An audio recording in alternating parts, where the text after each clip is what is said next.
while it lasted. I thought that we were forever. I didn't know any better. Took a second chance, trusted you again. I feel shattered. Broken strings, cause you play me like a violin. Shame on me for all your 7 deadly sins. Had it all, but you craved attention. Drowning in your own reflection. Put me down just to see me get back up again. 6 feet under and you're ready to give all the pain. If I was your new addition, you make me part of your equation. Shattered from the past, wish you were my last. Shatter me to pieces like broken glass.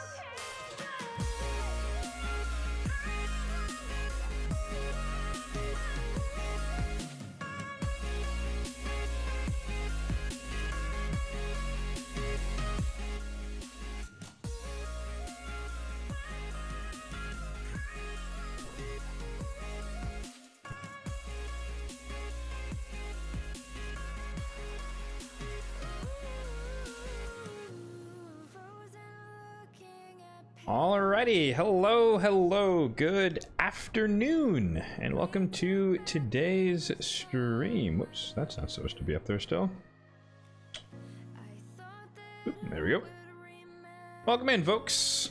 Once again, apologies, we're a little bit late today, but I did get called into work for a measly hour, which is kind of silly, and I don't want to get into that, but I'm a little irked because it was definitely a meeting that could have been an email on a Saturday morning, but it's okay because I get paid overtime. It's a waste of the company's money, but also a waste of my time, but I digress. Anyways, good morning, folks.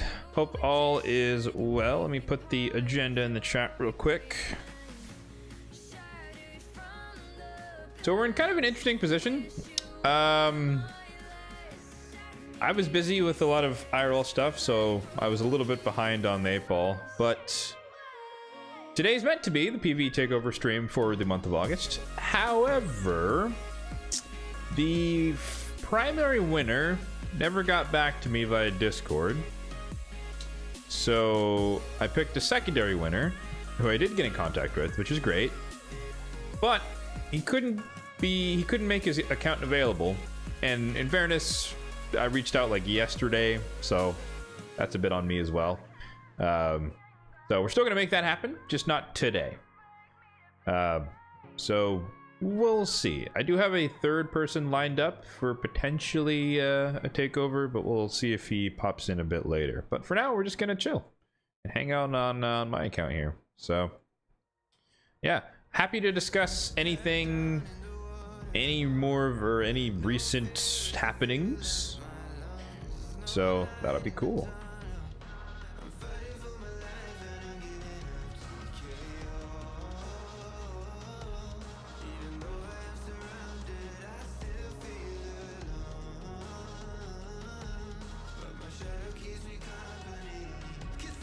Obviously, the Echoes of Oz is live. The Fusion is live. I released my videos talking about the hey Dio, how's it going, Warrior? I talked about my thoughts on the champion. I like him. I'm thinking that he's basically gonna be my martyr. I talked about it in the video, of course, but for months now I've been saying that my number one most wanted, no, she's Sacred Order. My number one most wanted non-void legendary was Martyr, because I want to use the ally attack counterattack coefficient for hard mode Fire Knight stage 10 because it's just more reliable.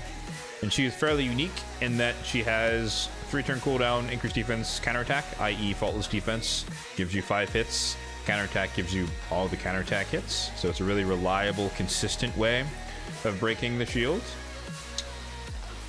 But I feel like the next best thing is reflect damage and counterattack. It's a little bit different, but I think it'll work the same. And that one of the other reasons I wanted Martyr specifically, because I have Valkyrie and I have tried it with her before, but every once in a while the Fire Knight would get turns on stage 10 and then we potentially would wipe. But just following the sequence of his abilities, the odds are that we'll have increased defense and fervor up on the second turn, meaning that we're tankier and we take less damage just based on the buff. So if he does get an Aaron second hit, then we should still survive. So I'm thinking effectively between these two abilities, I still get the buffs that Martyr offers. Just got to make sure that we don't die to the initial hit. So that's what the shield set's going to be doing and whatnot. So I'm probably going to build him in a shield set, but we'll see. It doesn't matter. We haven't got the champion. I'm thinking too far ahead. But in theory, he should be able to replace what Martyr was going to do for me. Therefore, I'll have to shuffle around my wish list. But we have to get him first, just because you never know. There's always a chance. I've messed up fusions before. Shouldn't happen, but I'm not immune. How's my Proving Grounds going? I'm done. Yeah, all done. 3 stars across the board.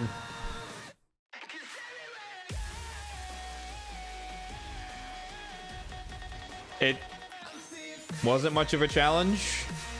I think the hardest stages... the hardest stage was Griffin Twins. That was the hardest stage, because the Griffin has so much HP that he's hard to kill quickly.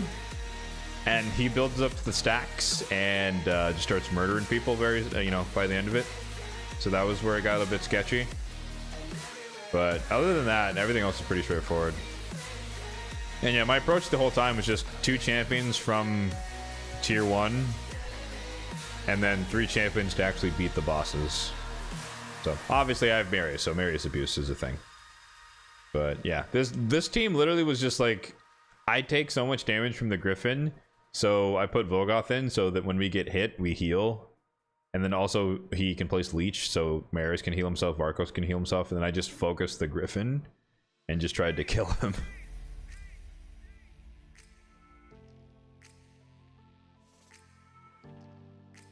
Yeah. Difficulties with the level 300 bosses. Oh, okay, 19 plus. Yeah, I do. Well, I mean, I guess it won't. We're not in the same clan, so it wouldn't matter. But I do wish that they had, like, you know, what they normally have, right? Which is where, like, you can see your clan's teams or whatever. I get that it's a dungeon, so it's a little bit different. I mean, they have leaderboards, right? But this is global, right? Not. Yeah. Or wait, is this global or is this by group?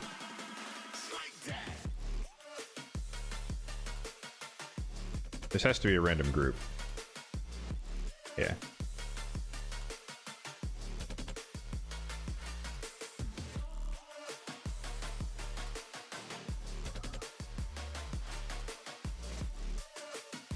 Yeah, I don't know. I'm not going to try to win these.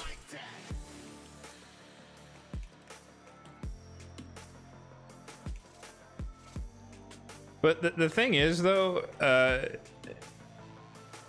there's nothing special about most of my teams. Like I said, it's every single team is Selena, Varkos, and then I just pick the other 3. And so it just depends what the boss is. So, like, you know, just looking at the teams, right? It's like my default is probably like Marius, Galathir, right? If there's nothing complicated. If I could get away with it, I was enjoying the Ninja Mikage because they're, you know, obviously strong. If Morrigane's in there, that's probably the spirit boss that she's healing, so the heal reduction. If Newt was in there, that was Scarab King because he's in Destroy. Also, Lanatharil. I mean, yeah, Galathir's nice, but like he's Pythion, like Elva, Mavara, like any tanky, revivey, block debuffs, cleanse champion can fit in there. I'm just using Galathir because I have access to him. But if I didn't, I would just use Pythion. Tolf is my enfeeble tank, so that means I was going against the Phantom Shogun. So yeah, like I said, there's nothing crazy here. I think if I use Nishak, it was Bommel, just to make it a bit faster.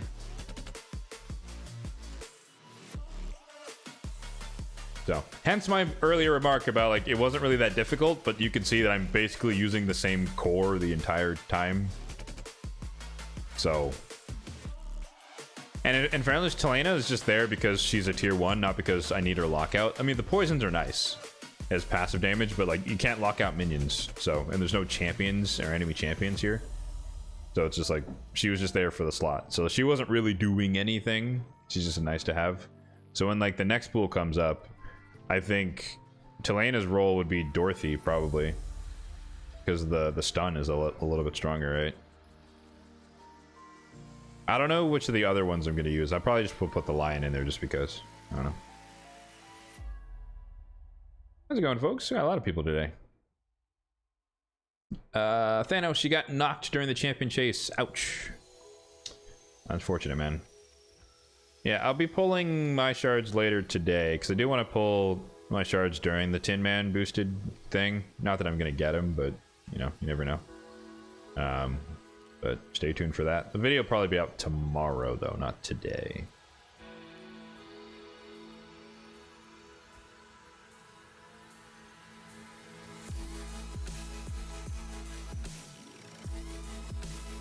How's it going, Show Me? What's up, Darth?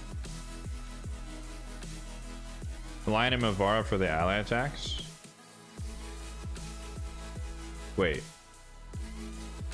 Lion and Mavara?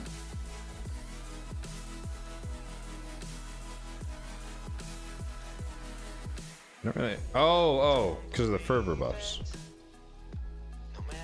It took me a bit. Hey, there's our man of the hour. There he is. All right, so we are doing a takeover today. Awesome. I'm still wondering if I need to increase the price from 10,000, but well, I don't know. For now, I'll leave it for now. But shameless plug, guys. If you do watch via Twitch, sorry, there is a slight bias on my part towards Twitch. Twitch just has better chat interaction features, but just by watching the streams, you get points, and you can use those points to also redeem a takeover.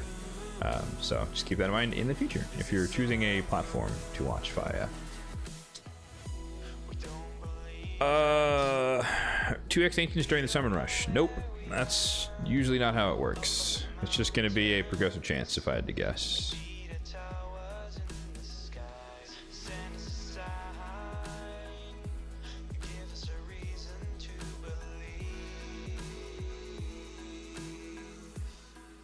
I'm picking up what you guys are putting down, though. The AoE Fervor plus Marvaras.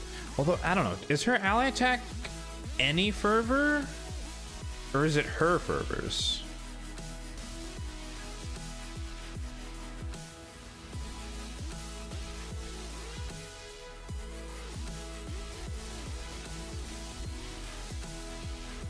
You hate it when they change things up? I don't know if they changed it up. I mean, the sequence is backwards. But it's not anything we haven't seen before. I think the fusions are fair game in either direction. It just so happens that this one was a bit sooner. In fairness, this fusion started like a week sooner than usual. And so because of that, it's the champion chase is first.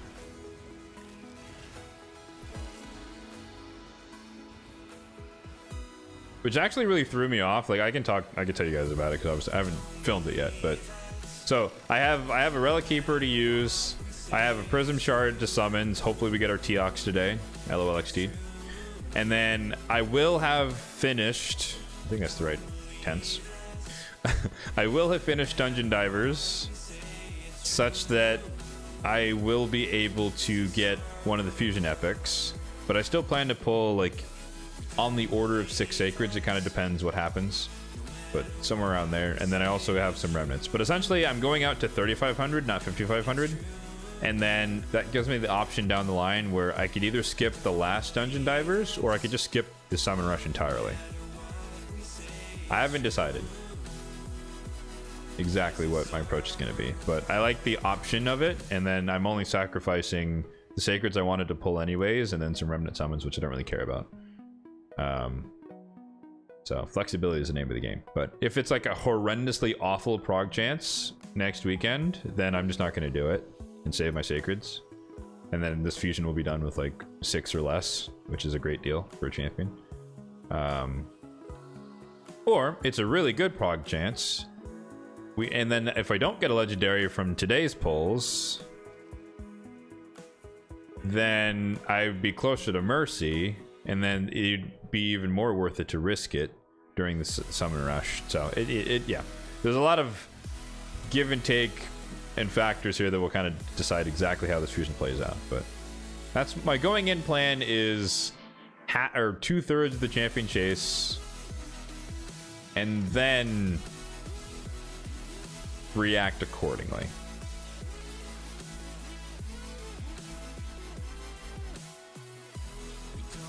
All right, let's see. Let's do this. Fusion is a little backwards and easy. 29. Jesus Christ. Holy Mercurial. Okay.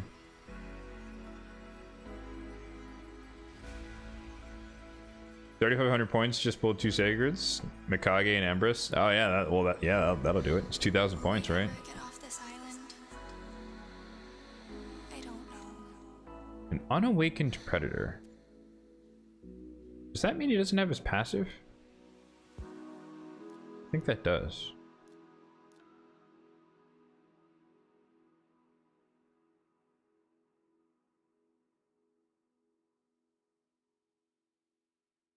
Summon rush is normally first. That's not actually true. There's plenty of precedent for it being either one. It's not a specific pattern one way or the other.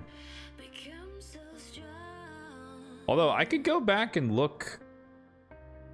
I could look at the data and see which one's historically been more common. You're probably correct in that it's usually Summon Rush Champion Chase most of the time. But there are many examples where it's not the case.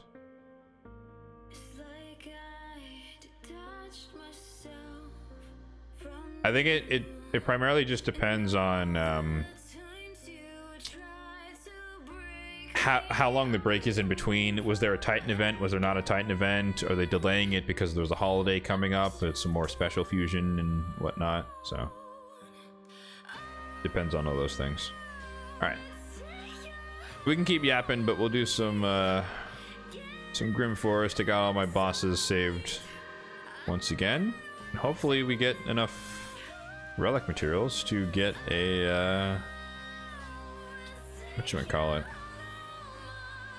a mythical summon. Let's see, do I want block buffs or do I want hero reduction?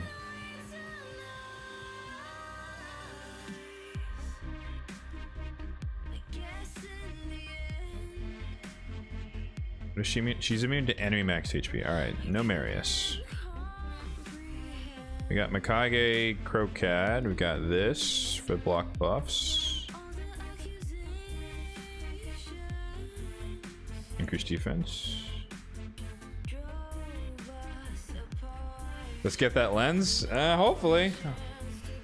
I don't know. I mean, I wouldn't mind obviously getting a lens, but the champion I want to use the lens on, I don't have the gear to build.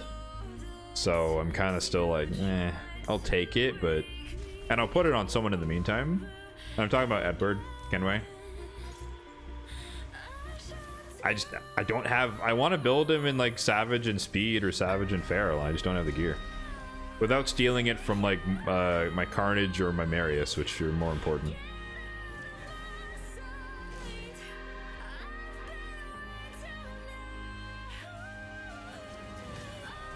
Pulled a dupe Telena. She's she's a high elf though, at least that's pretty good. Do you already have 10 out of 10 for your Arbiter speed?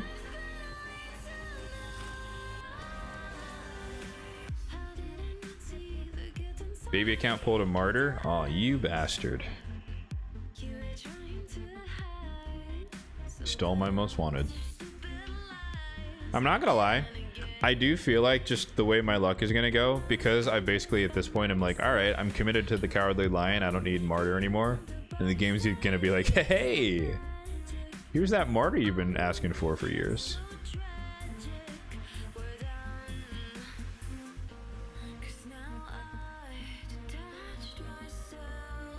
Hard mode Fire Knight 10. I want to run a counterattack ally attack comp with faultless defense and or reflect damage, something. Just I need more hits, because Valkyrie's shield is okay, but it's not enough hits. I want more hits.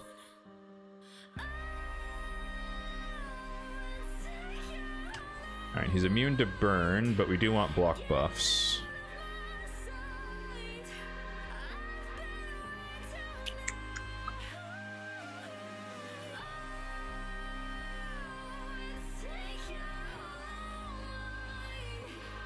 Just the one you can freeze, right?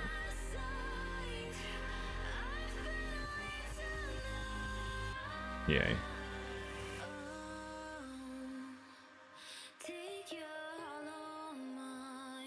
I don't really have freeze aside from Torment, unfortunately.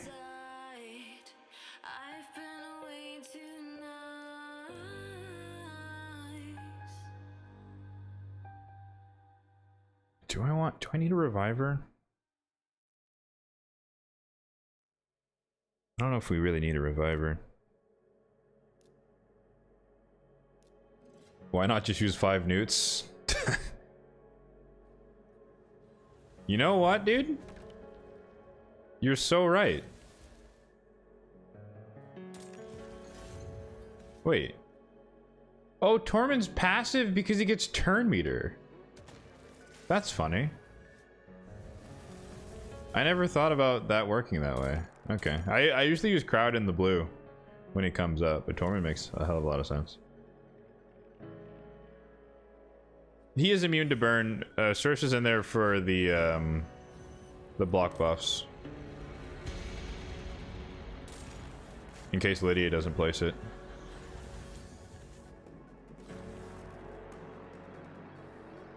In case Lydia doesn't place it. I know what I was going to say.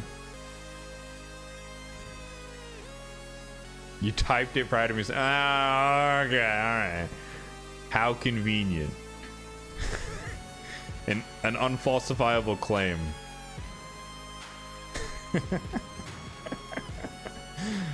No, we need 5-star.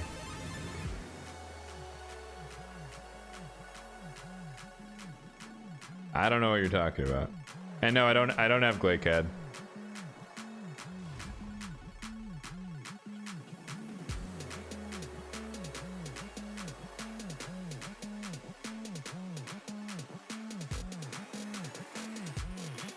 Again, that's one of those things that I really find funny. It's like, I know I have a reputation for being like a luckier free to play, even though granted nothing's really happened crazy on my account for months now. Maybe the Bayek was a bit crazy, but overall it's been pretty tame. But there's a lot of champions I just don't have. Like, I feel like people assume I have most things, but I actually don't. Obviously 5 newts is a bit of an extreme case. Like, barely anyone has that, but there's a bunch of champions. Like Martyr, it's like, why would you want Martyr? It's like, I don't have her. Everyone thinks, like, oh yeah, of course you'd have Martyr. You've been playing for 6 years. It's like, no. Never pulled her.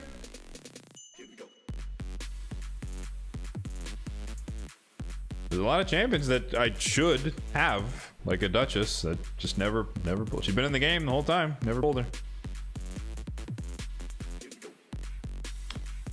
Tough shite. Alright, this is burn or die. Who we got? Burn. Oh, this is where Saoirse would have came in clutch.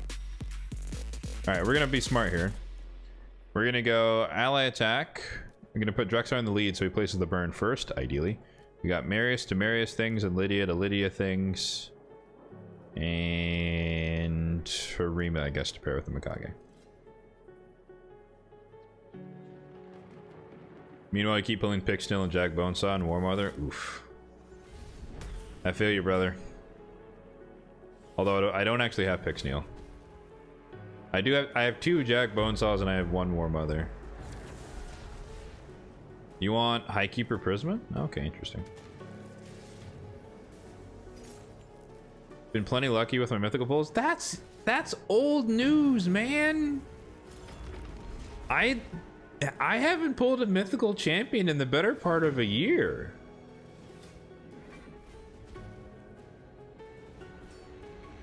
I'm not saying that I have to get one every year or anything crazy like that, but just based on the numbers, it's been a while since that's happened. It really has. I know in everyone's mind that's like a super recent event, but that was like a year and a half ago where we had the craziness. Maybe even 2 years.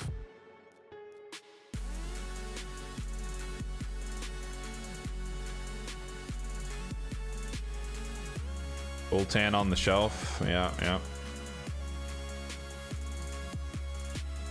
Where's the other boss? There it is. You want every dark elf? And any particular reason? Is that just because you're close?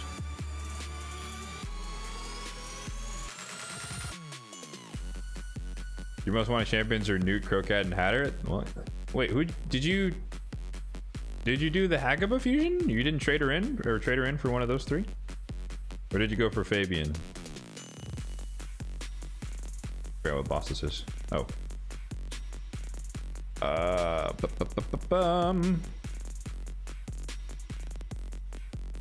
We need Riho. Do we have a whisper? We don't have a whisper. Lydia's redundant. I want Mikage, but we don't have. We have Harima, I guess. Marius. That should work.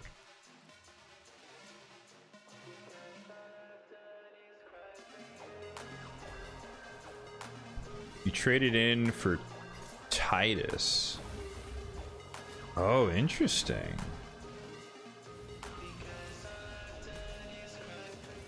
I thought people were gonna heed their warning about the impending changes to Chimera, and people weren't actually gonna go for Titus anymore.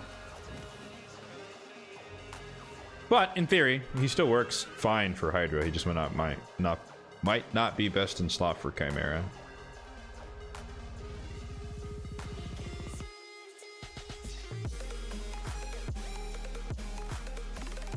Alright. Bosses are done. Let's kill Lashun. We're gonna change could mean a year. True. I don't know. I mean, I wouldn't. I think long term though. So if I know they're gonna change Titus, and it's gonna take me multiple months to get another champion after Titus, I'm not gonna risk it, because it took 6 months for people to get to Titus.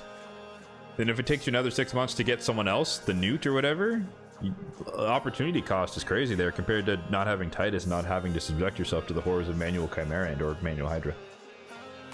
But that's me though. Oh, this is easy. Double burn, burn activation. Do I have someone faster than Mikage to just tank? I don't think so.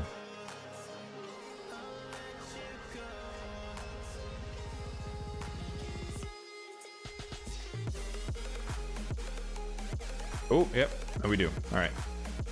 Mavara, you're being sacrificed so that Mikage Ninja can take over. Brilliant. And then, oh, Whisper as well, right? Let's do this. Yeah. Do I have Molly in my deck? I do not.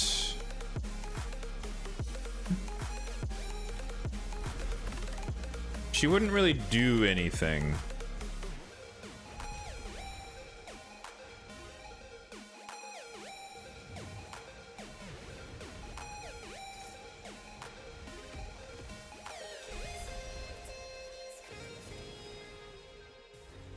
Wait, why did I bring in Whisper? We don't have... Oh, we just didn't place Decrease Defense. And she didn't place the Weaken. That's unfortunate. Ow.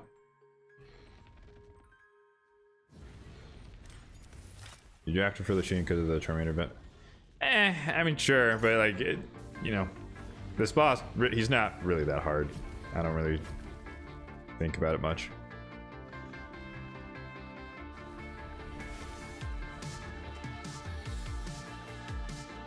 Yeah, I was like, I don't really need to optimize anything. It's like I pick strong champions and he dies in a minute or less. Like, I literally put Mavar in there just to sacrifice her because of the speed, and then so Mikage can empower Ninja. Like, I didn't really build a team here. Whisper didn't even do anything because she never placed the weekend. So it was just Ninja. I don't know. Ooh. Well, it's an attack ring, though.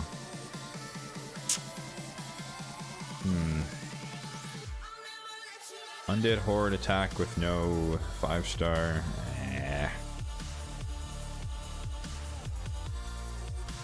You looked away and you missed the run. Yeah, no, it's not that slow for me. Don't look to me for tips on how to beat him, because I all I do is I put in a burn champion and I put in DPS and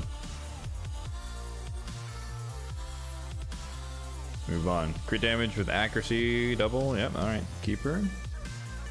Chaos Ore, trash.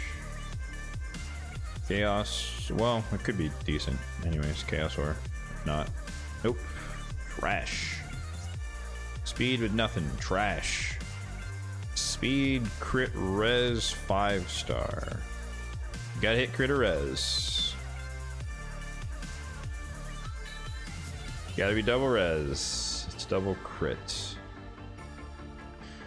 I might have a 6-star equivalent of that, so it's probably not gonna get sold. This one, I probably will re-roll it because I still would like 4-piece Mercurial. Well, I don't know. I'm still debating because of the impending nerf. So like, I still like Mercurial 4-piece. Like, I like it on my Ancora, so that I can run her into like Odin's and Armonz's, and she's not gonna. Nothing happens on the first hit. And by that logic, I would like the same thing on Galathir, just to have that, you know, a hegemon I don't have to worry about. You know, maybe a fate, like a fate. Well, Fabian would still try to lock you out anyways, but the only problem is I want to build 4-piece Mercurial, 4-piece Relentless, and my Relentless gear is not up to par with the stats I need long term. Like, I need 700 plus res. And I think I have to drop to like 600-ish, like sub 600 to put Relentless on. It's just not worth the trade because I'm just going to get locked out. He's not going to do anything.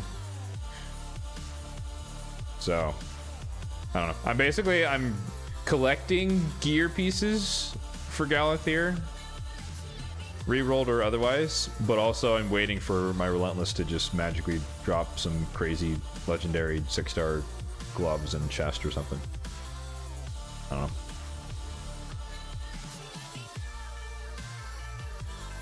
Ooh, the ultimate decision. Defense or attack? I think I have more attack nukers here. Alright. That opens up the purple zone. But we also got all these loot goblins to get through. Oh, it's not that. 20 mil. Alright, we can full auto this, I think. Maybe. Okay, Ninja Mikage, there's our DPS. And then we just need to keep everyone alive, so. Boom, boom, boom. Yeah.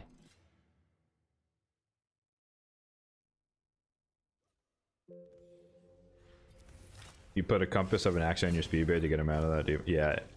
No, the first time I beat Lashun, I like, you know, manual, paid attention and all that stuff. And then afterward, I like, because it was a lot easier than I thought it was going to be, I just put it on auto. It's not that hard. It's a little too easy. But for obvious reasons, I'm not complaining.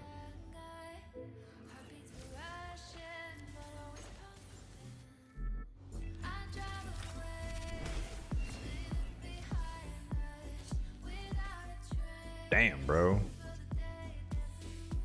Unlucky.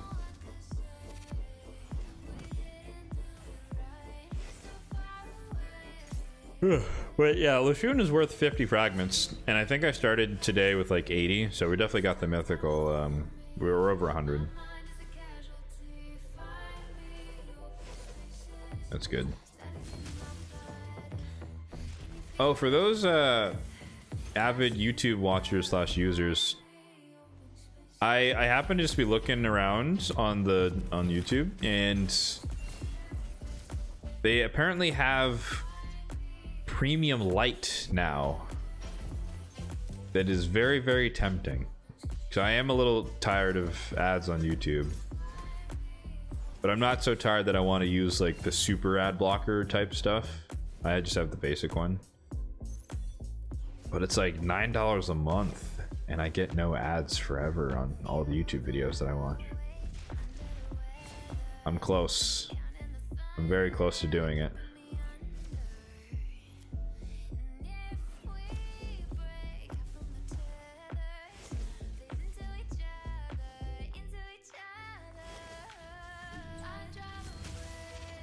All right, halfway, we're at 10 mil.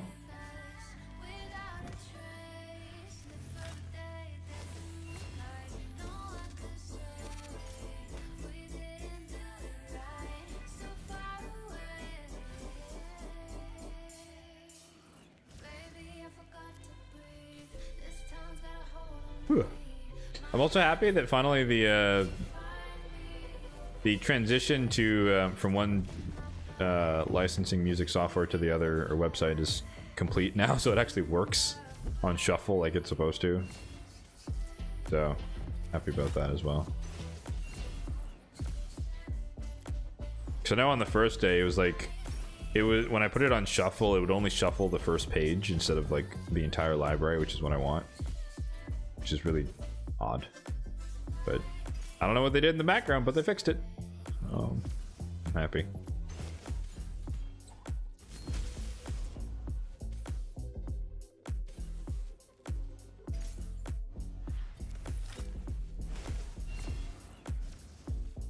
Yeah, anyone else pull anything from this weekend? Like I said, I haven't pulled my anything yet, so stay tuned for that later today, maybe tomorrow. You did tell me about the Vestal, yeah.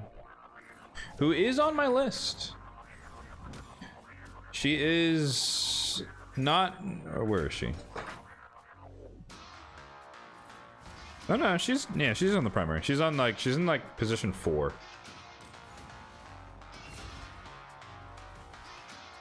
You want her for countering? Oh, we're already over. Whoops.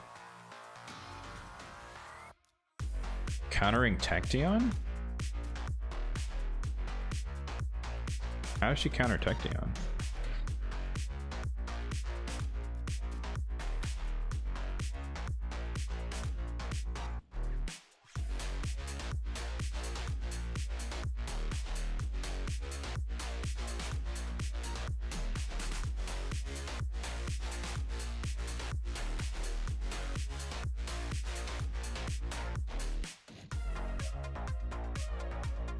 Steal all, removing all buffs?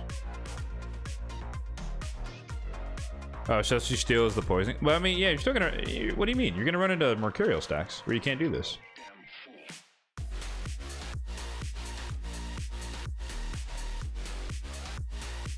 No, I know she has the counterattack unkillable, but you're just gonna. Most of the time, you're gonna counterattack into a Mercurial stack, no? If he takes his turn and then you counterattack him, right?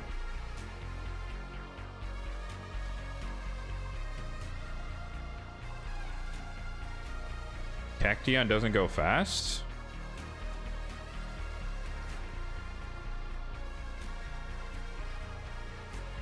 Okay, maybe you see different ones. I see the ones I go against in 9-piece Mercurial are very, very fast. They just cycle like crazy.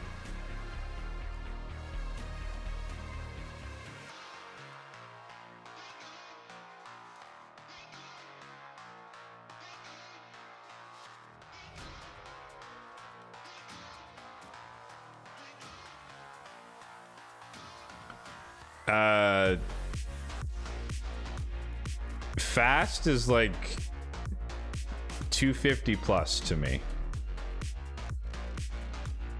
for a nuker with accuracy.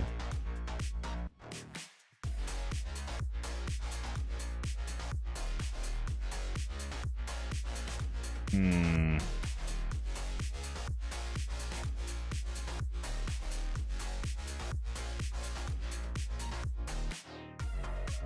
300 minimum. Good God, bro. Kraken alert. I'm kidding.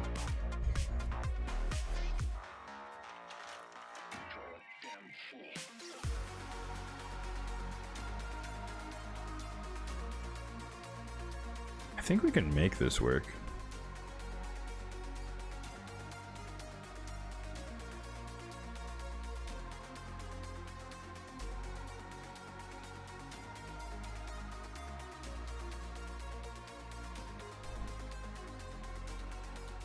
You aren't quitting. Wait, I mean, obviously. Spend money. I think, I don't know. Solo Ninja, I think he can do it. I think he can do it.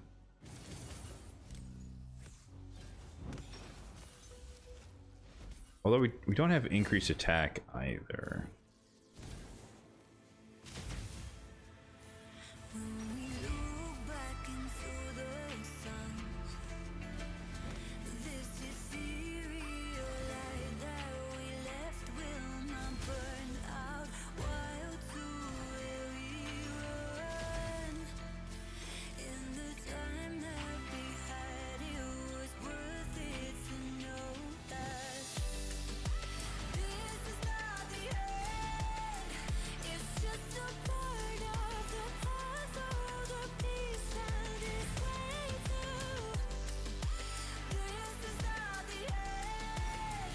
Ooh, did you? Okay.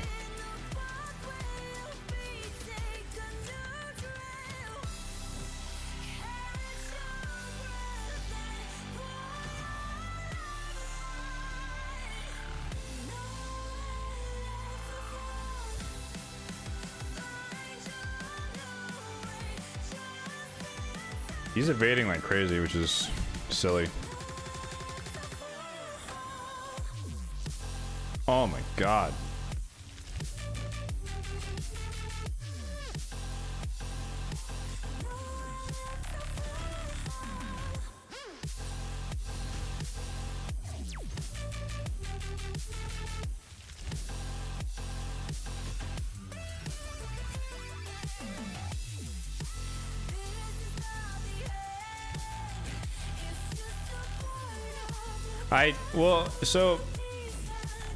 I think evasion is annoying on champions, but I'm willing to accept it if they get rid of evasion on bosses.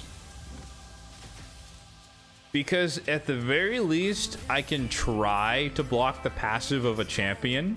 I can still fail because it can be evaded. But there's literally nothing I can do about a boss with evasion. It is uncounterable. Which is stupid. I don't think bosses should have uncounterable mechanics.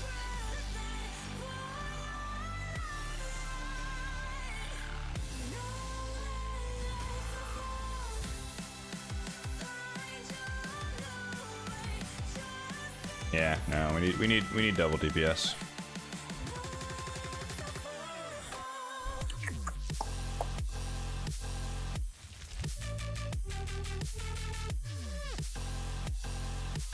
Or at least just some more like passive damage or something. Oh wait, 2 more is bad affinity. What am I doing?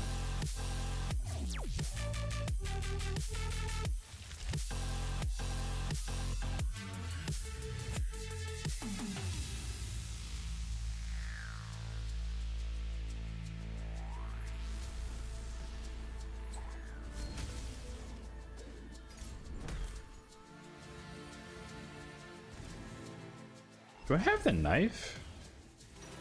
Yeah, I do have the knife.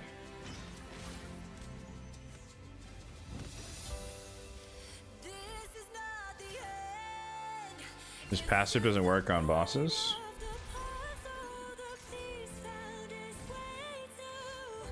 Which part of the passive? Like the revive on death part?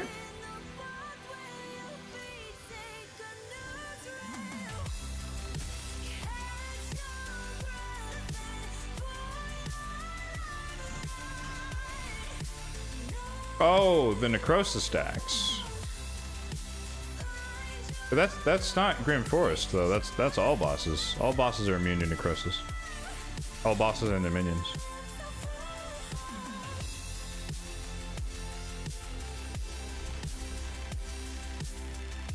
That's just a universal thing.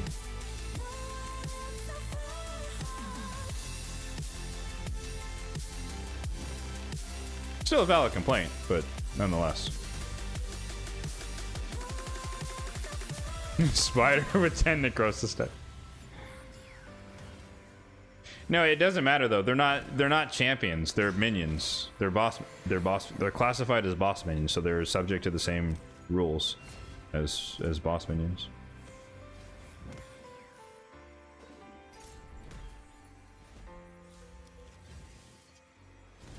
Like, think of them as minions that are champions, not champions that are minions. It's the other way around.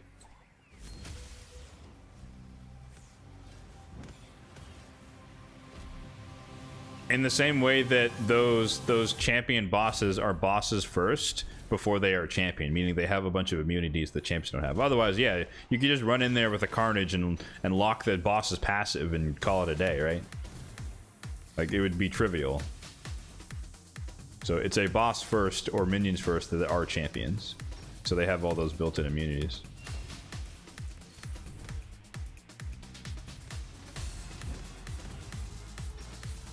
So I saw them talk about that being a bug. That wasn't my experience though. I did have Dark Fae, she stole Galathyr and revived my copies, who I subsequently killed. But I hadn't killed the other boss yet, so it didn't matter. But that is kind of funny, not gonna lie. In a feels bad type of way, but nonetheless kind of funny.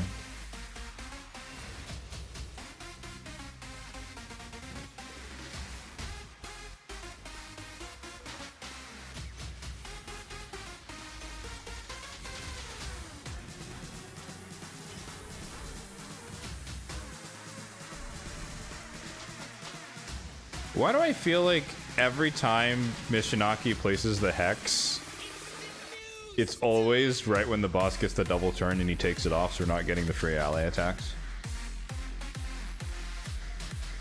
Oh, the evasion!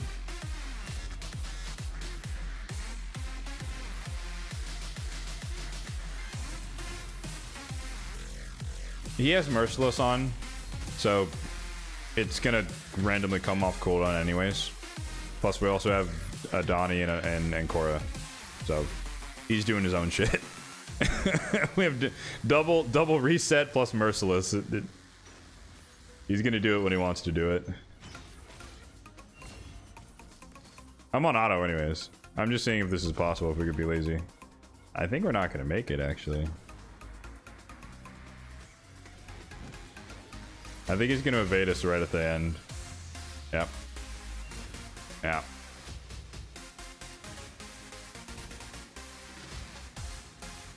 If Ninja had hit him right then, with the back-to-back, we might have actually done it.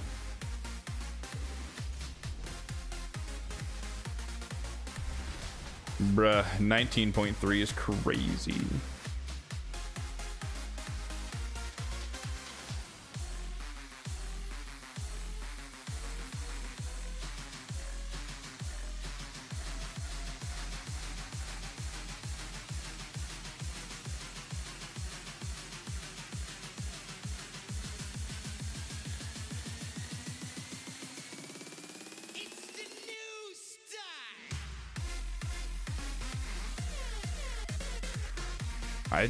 I don't want to waste a reroll on this.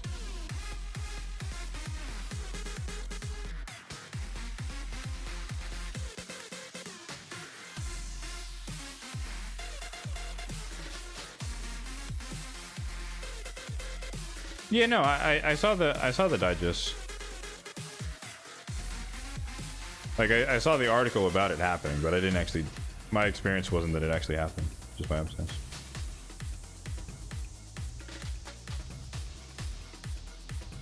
$1 billion in Brutal Hydra. What about Nightmare, fam? Who cares about Brutal? I'm just kidding. What's up, Zara? Welcome in.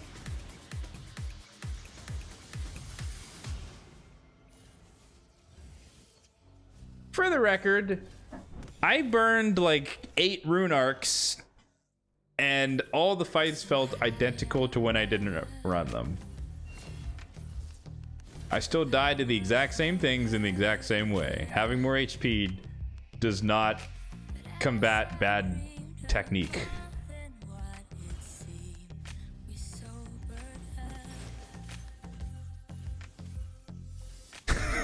Exactly. Which was my point. I was like, it's not, I'm not gonna pretend that it's the rune arcs that are gonna save me here. I just need to be better. It's all it is. It's a work in progress. I'm just not good at fighting her yet. It's gonna take a while.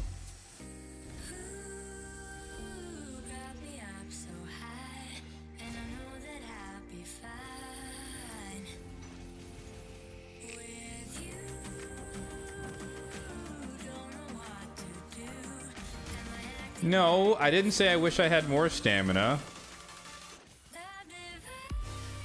You're putting words in my mouth. All I was saying was that I ran out of stamina because I was being too aggressive with my attacks whilst also dodging her attacks instead of taking a beat in between to reset.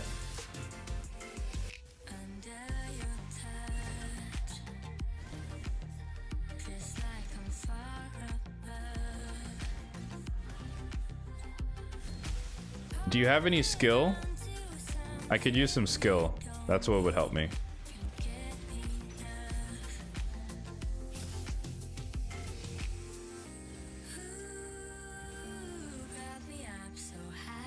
I need an ability that shuts off her waterfowl. That's what I need.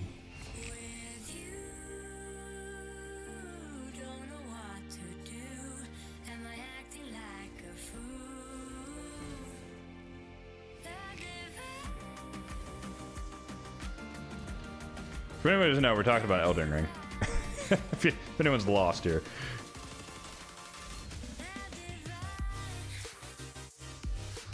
There's no reason not to use them? Yeah, there is. Shadow of the Erd Tree? Unless they give you more rune arcs in the DLC.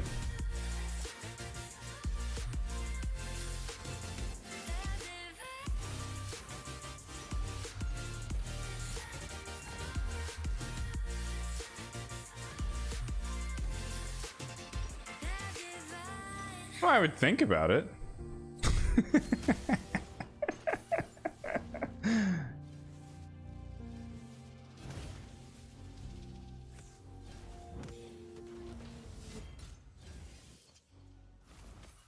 Oh, man.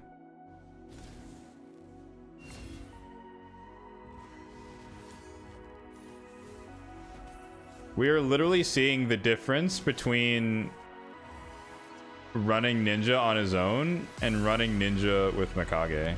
I think we'll get it though. Oh, no, he took a double turn. You piece of shit. God damn it.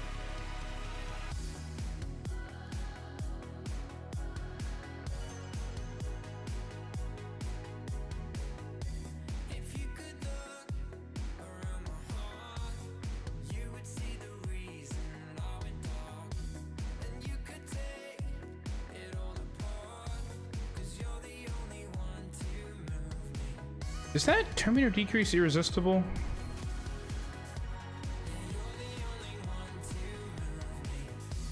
Yeah, it's irresistible. Ah, that's funky.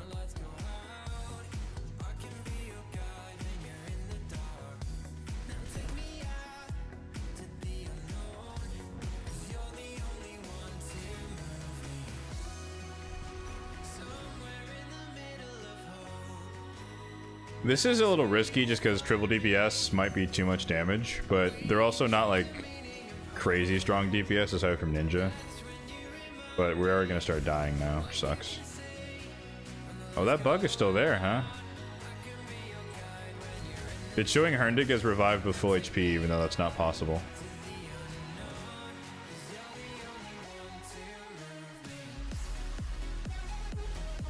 But in theory here, we have the exact same comp with a double DPS, and then we're just guaranteed to have a burn practically every turn from Drexthar. And then Drexthar is also bringing the Brimstone. Yeah, it's not showing their health pools correctly, which is annoying.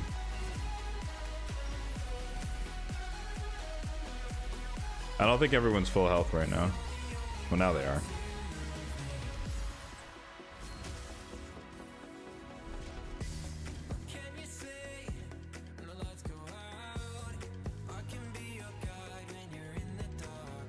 Oh, fun fact, I found out that my my Dark Fate team was starting to fail randomly. And I was like trying to figure out what was causing it. And it was actually because of my faction guardians for the dwarves. I got the 10% defense, and so my Herndig mirror was that little bit much tankier, so he wasn't dying like he's supposed to. And then the enemy Herndig would kill my team. So I actually ended up changing his relic to like the steel cutter knife or something, which you might see procking here and there. But essentially it's a stat stick with like crit damage and attack. But it also has, it's kind of similar to the, steel-eyed cutter. But it's similar to the Malefic Talon, and then it's just a chance to ignore defense. But again, predominantly it's just a stat stick.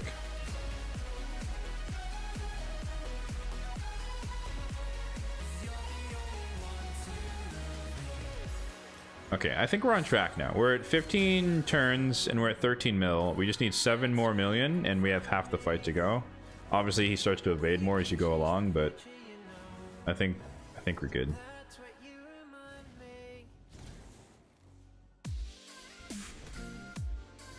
Just loaded Zelda on your 3DS and the files are at the end of the game. What do you mean? Like your save files at the end of the game?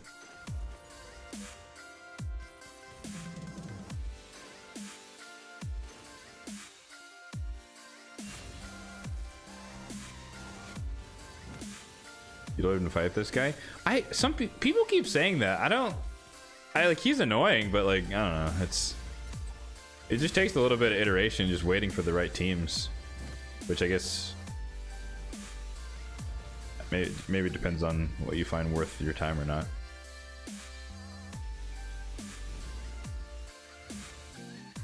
All I'm hearing is that you guys really don't want to abuse 9-piece Mercurial, so.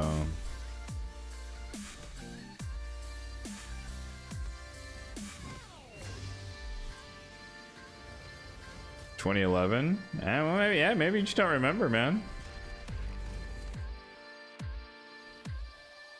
You don't use that set? Respect.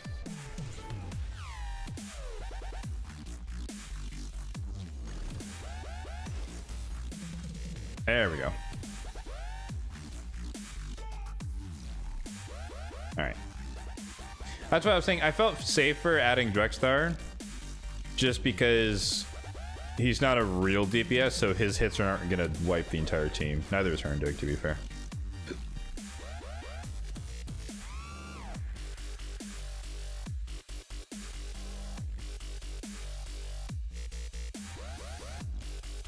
Alright, 20 mil, that means we can get away with Marius. Marius with Thoron should kind of do the trick, right?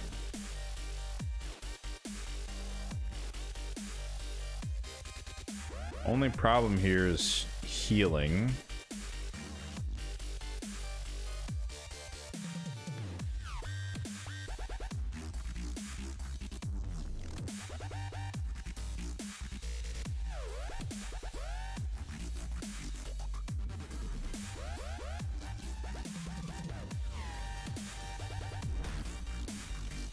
All right.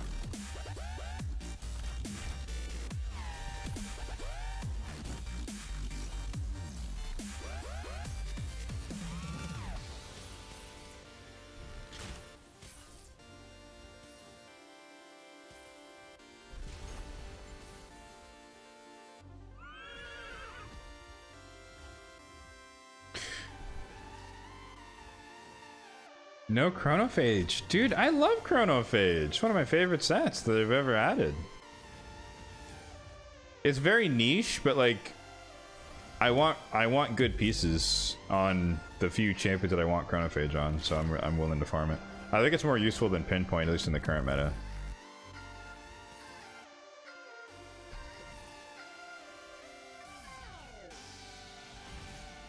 You can't do the damage of the perfect team? Well, yeah, but that's the whole point of the rerolls, right? Slash pull better champions XD.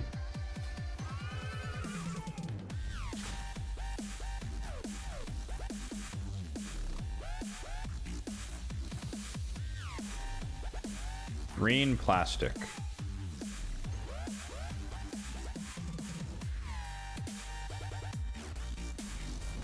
Sure.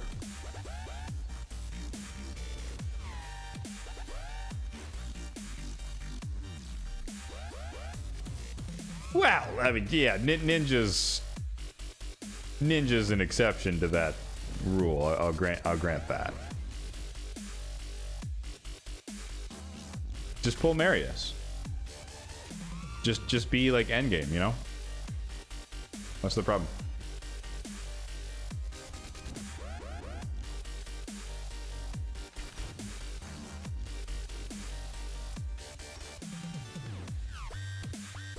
Little Miss Annie. You okay, bud?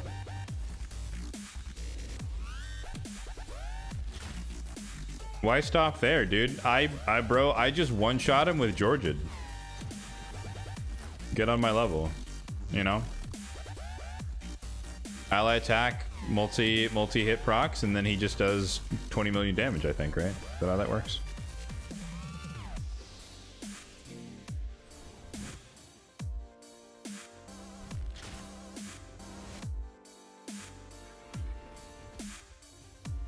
I will say though, LMA, her damage is just like nonsensical, if that makes sense. It genuinely confuses me how she does like her damage output, because her multipliers don't look crazy, but her numbers are insane. Like the math ain't mathin' on it, you know. You have her on one account? Well, of course you do. You have 20,000 accounts.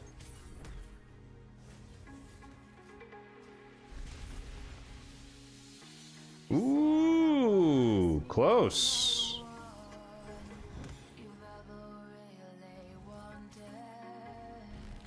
Uh-oh. We're gonna make it? Uh-oh. Oh, no. Okay, we got it.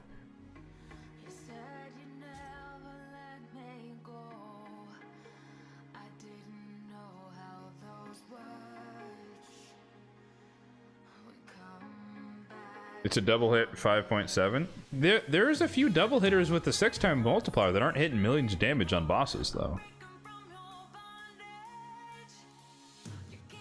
It's not common, but like no one else hits like LMA is what I'm saying.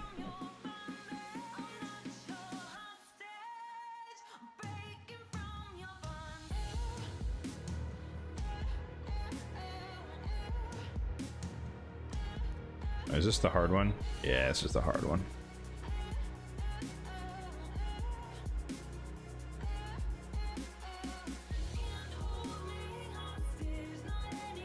We can try this, like anti-affinity, but the weak hits are probably gonna destroy us.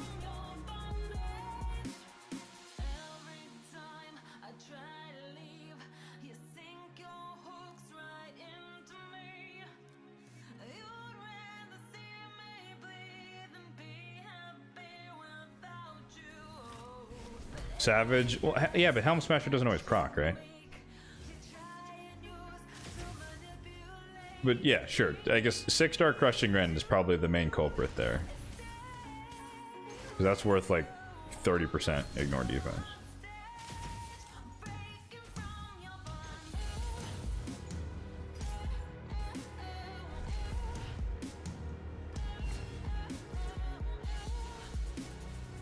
Why didn't Siffy revive?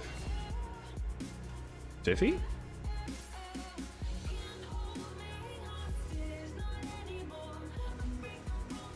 Oh, she picked up Ninja. That's... Wow.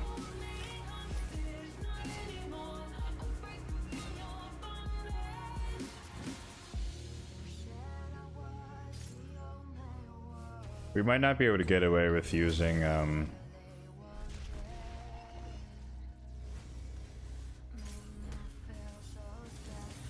what's her name? Alicia.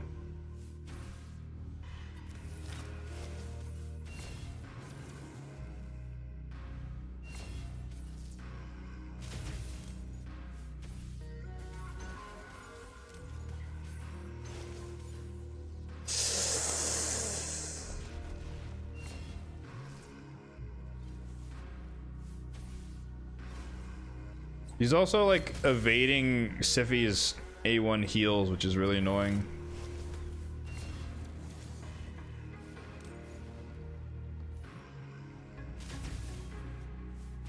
Donnie, please, brother. Oh, he doesn't have it. Rip.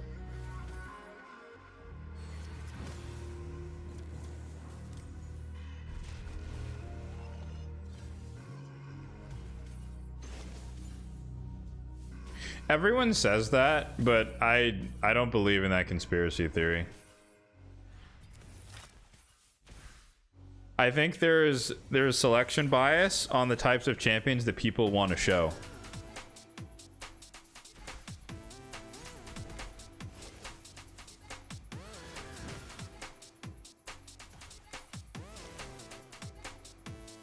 You can't say you've lived it. Even if you have 10, 20 accounts, you're still a relatively small sample size compared to the overall champion, the overall pool of people pulling champions. 20 accounts is a very small sample size in which to draw conclusions about the overall algorithm of the entire game.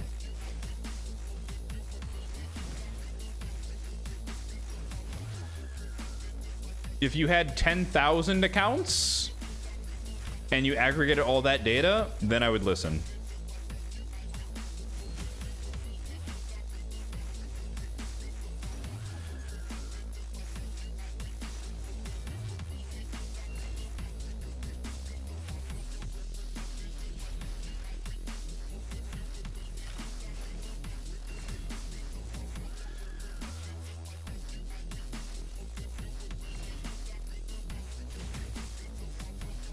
God, this feels so marginal, but it might work.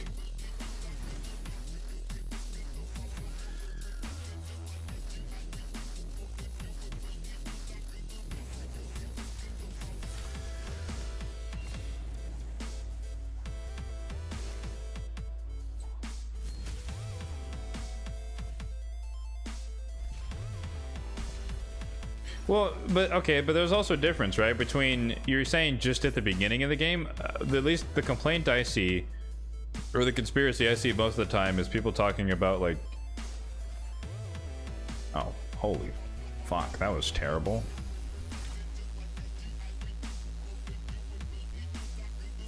What a time to fully wipe there, man. GG's.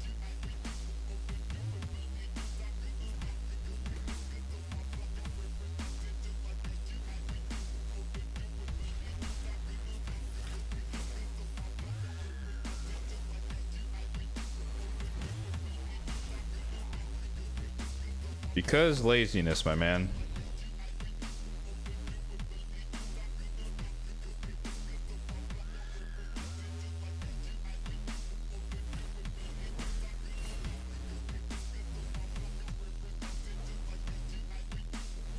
Renali, she was just she's just too greedy. That was a greedy pick. We need more healing, or needed more healing. Ninja could definitely do it. We just got to keep him alive for longer. And now we have double tanky revive instead of single tanky revive. Or sorry, double healing revive.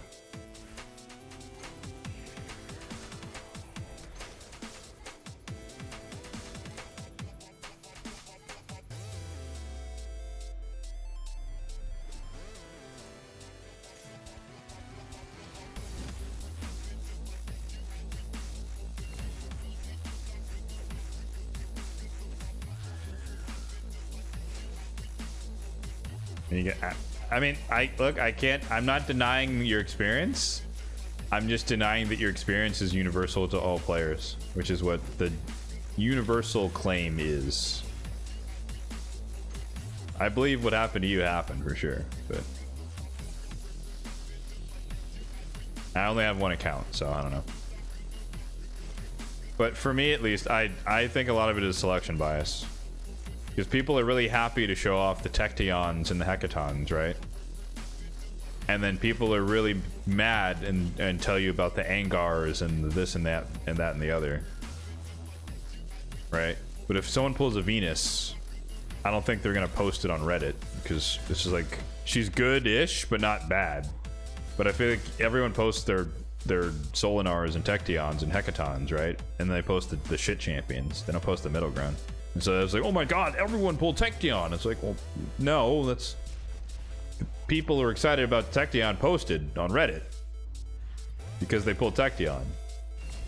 And the people that pulled Angar are pissed. So they posted it on Reddit. You know, it's like... You're selecting for the attitude of the person who's willing to share it on Reddit. Which is either extremely happy or extremely mad.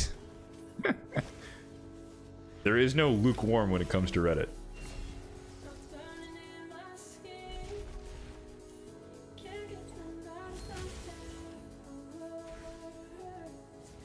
I think I'm just speaking in general, but I'm probably more sore towards Darth's remarks.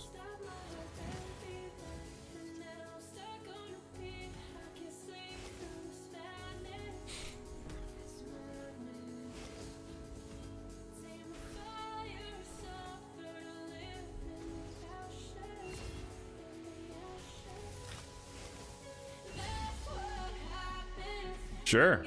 I don't use Reddit, so I'm not gonna see it. Oof! How many shields did I just pop right there?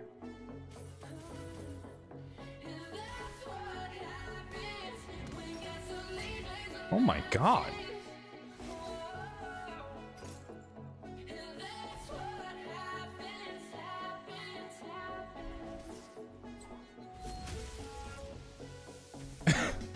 I think Ninja's A1 broke like 4 out of the 5 shields or whatever. Like, we took so much damage, he almost wiped the entire team.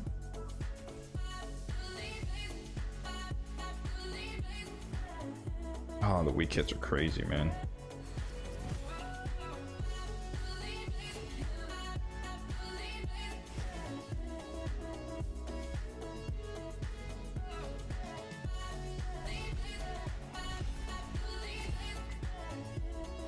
God, I don't think we're gonna make it.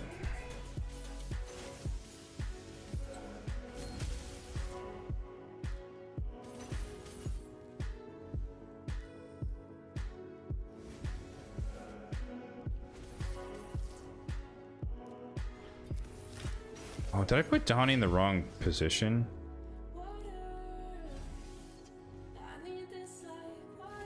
Oh, the evasion! The evasion.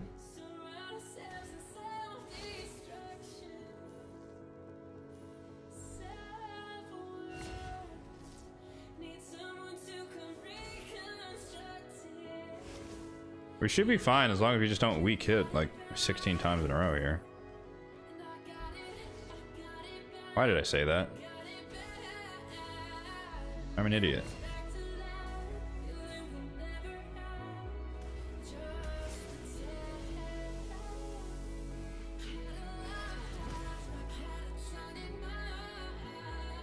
Alright, GG's.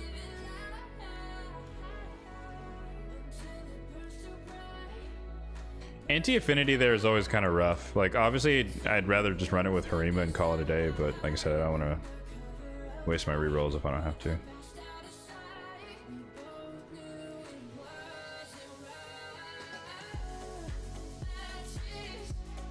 Yeah.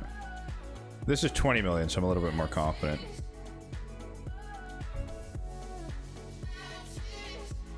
There we go. Alright. This should be easy. Yeah, max points was 35 mil, which is the hardest one. Most of them are 20, which is a lot easier. The one that's 35, I actually have to try a little bit harder. usually. But 20 million, you can kind of just overpower him for the most part. Because the 35 mil, you basically have to be maintaining 1 million damage per turn plus a little bit extra, right, to get to 35. And he takes a lot of back-to-back turns as well, so it's not really one-to-one.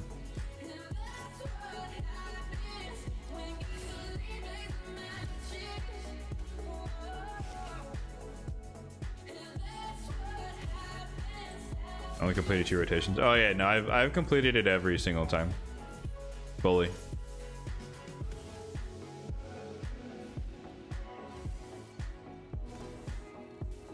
Although, I think the first 2 rotations, I didn't know about you had to buy the chests to get the gear, so I didn't actually spend the coins. I thought you kept the coins between rotations, and you could just buy the chests in bulk later, which is not the case. So I missed out on it. That's where all my good mercurial gear was. So that's the story, and I'm sticking to it. It was all in that first chest. All my 6-star legendary bottom pieces from my Galathir.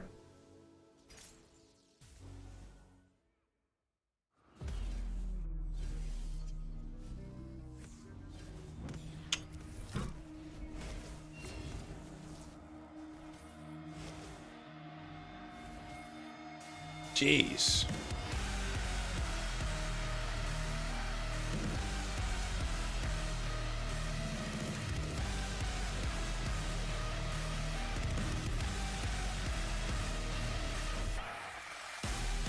I like Grim Forest personally, but I'm biased towards all PvE in general, so.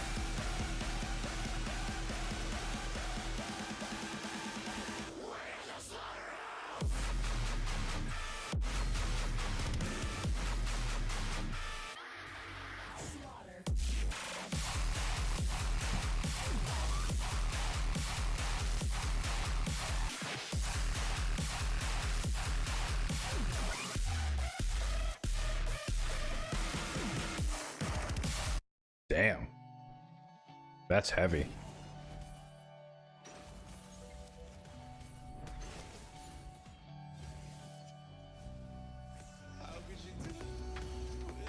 I mean, you said like 4 of them.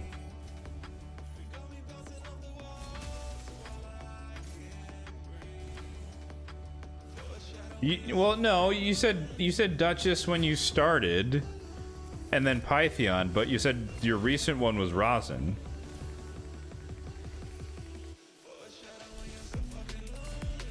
No, but that doesn't fit your theory though, right? Because you said it was your theory was that it was pulling around the same time. Not always getting the same champion, right? Or now are you claiming both?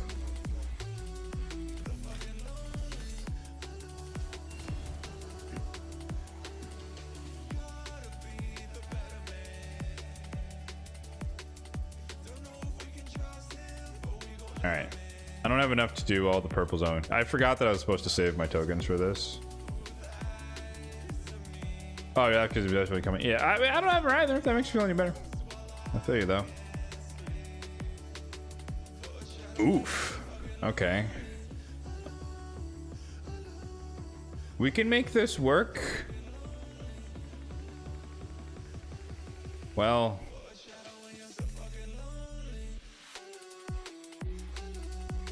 Argaz is gonna murder us. Or Argaz. Artek will be easy to kill if we just focus him, but I'm worried about just being smoked by Argaz.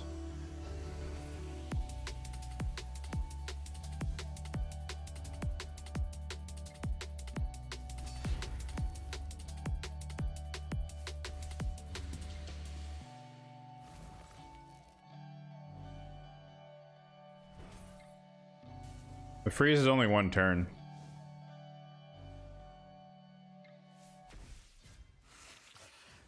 It's not like they're gonna die right afterward.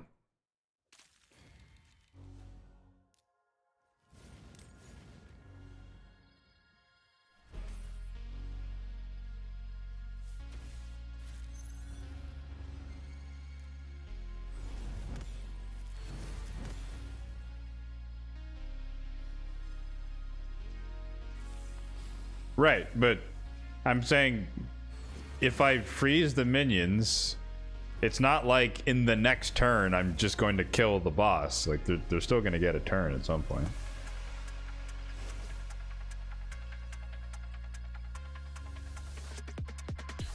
If I can get them low enough, then I can start controlling their turn meter though with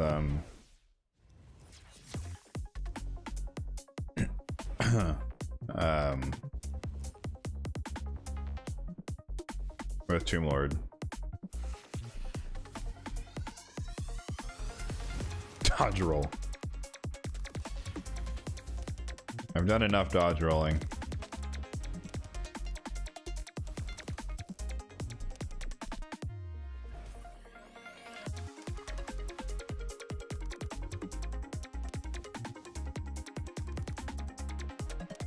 I really want to get rid of the block debuffs on Riho so I can kill her.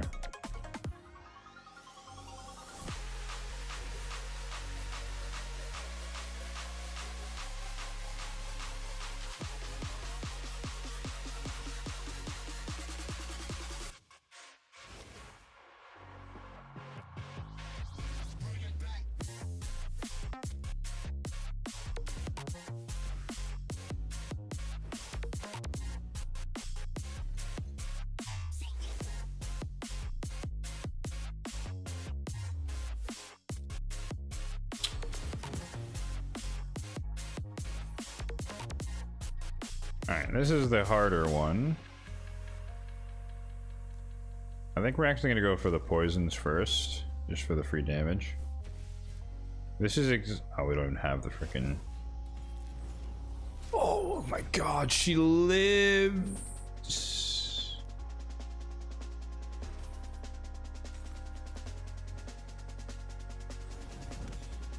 That's unfortunate.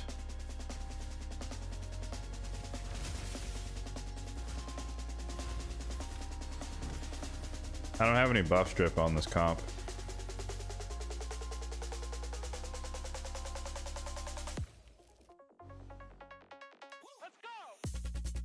I have block debuffs up.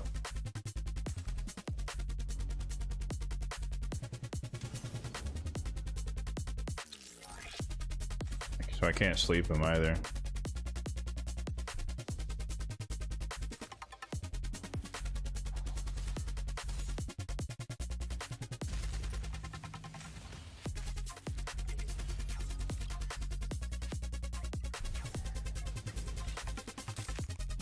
Oh! Oh wait, he doesn't have time anymore. Why did I do that?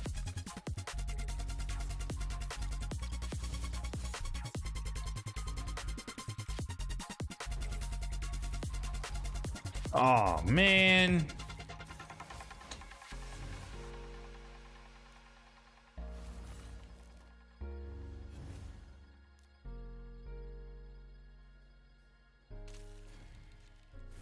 Oh, she got pinpoint from Wixwell. I was like, how is she not frozen?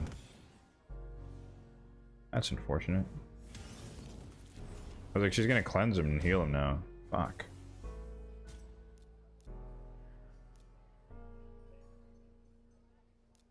Alright, we're gonna have to bring in Venalicia.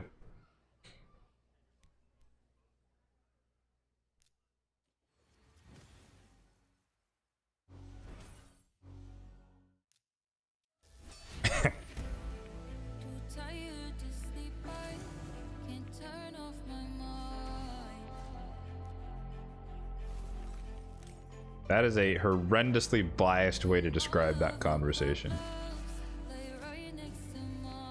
Not a fan.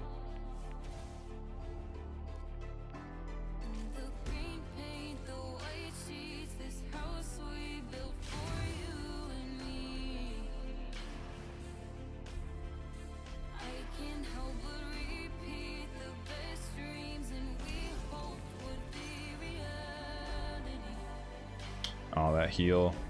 I need Riho to die.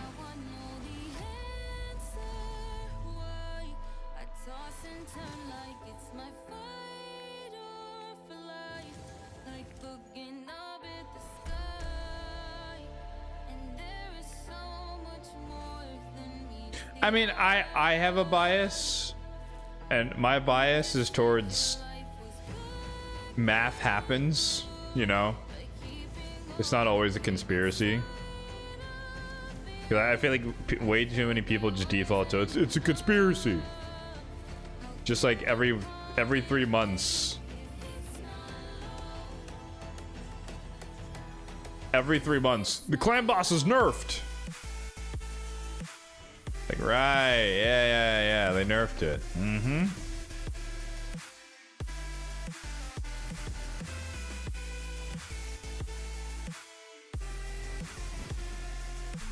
I didn't get sacreds for 2 days. They nerfed the rates.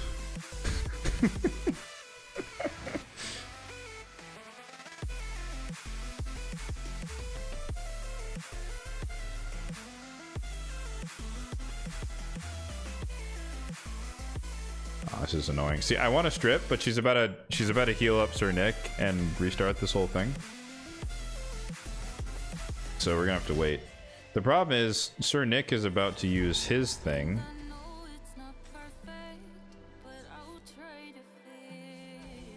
As well. So ideally we would use it after he goes.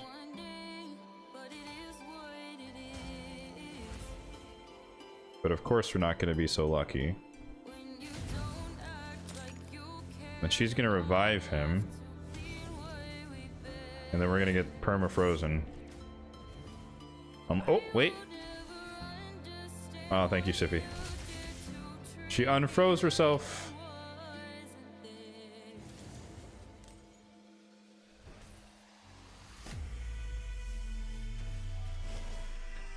Oh. That works. I was like, wait, what? Forgot I'm a Mavara.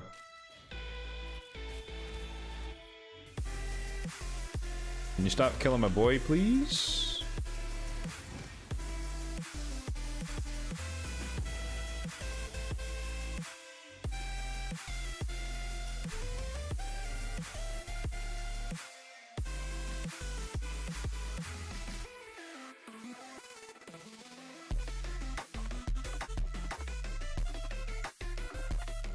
Yeah, no, I'm sure there is some evidence of some things in certain games. Fair enough. And I'm down to look at evidence, but it needs to be substantial. It can't just be, I saw this one time, therefore everyone in the game has this exact same problem. It's like, that's a bit of a stretch.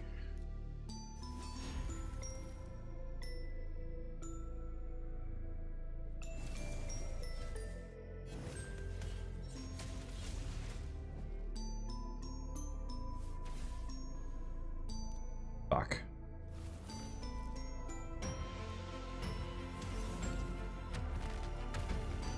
Okay, we didn't die to our attack. That's good.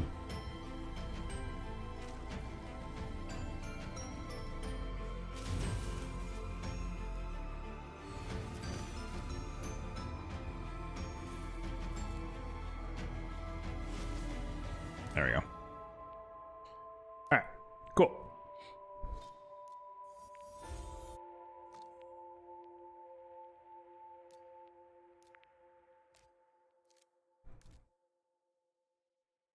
Yeah, no, that's hence my skepticism. I acknowledge that's an extremely odd coincidence, at the very least, but 10 accounts to me is like this drop in the bucket.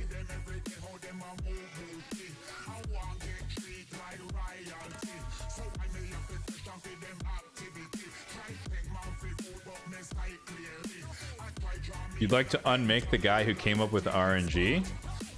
I don't think that's true.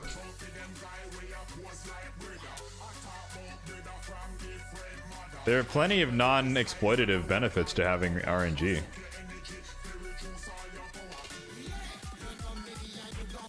Although technically RNG isn't really random.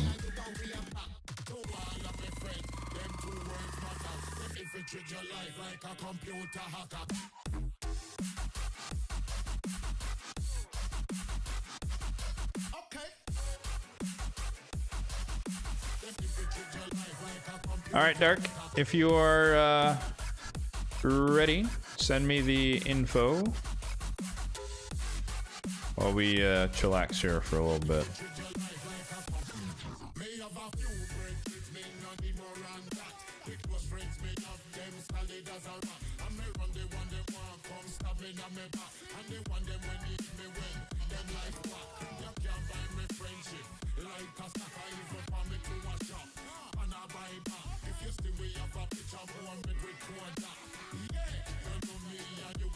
Well, it's not even that there's a limit. It's that computational randomness is impossible.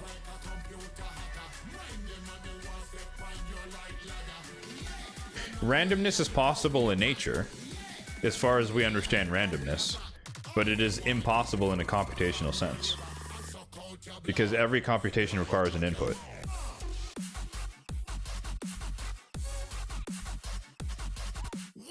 A computer is not capable of saying create something from nothing. That doesn't mean anything to a computer.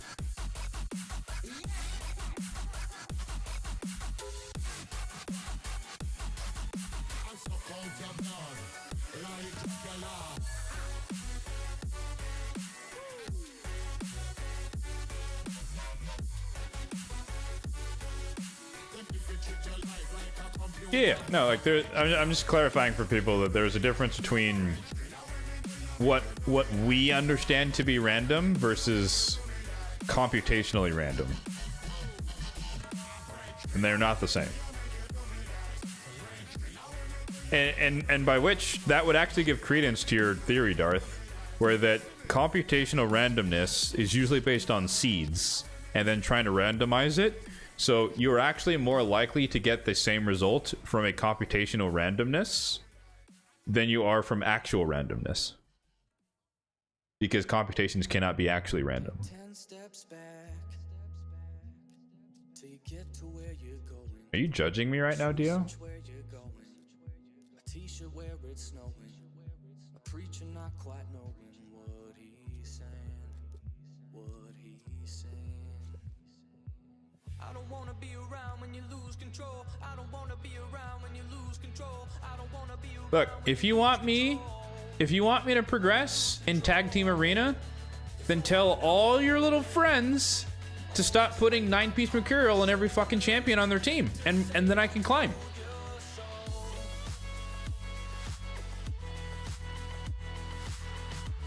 You know?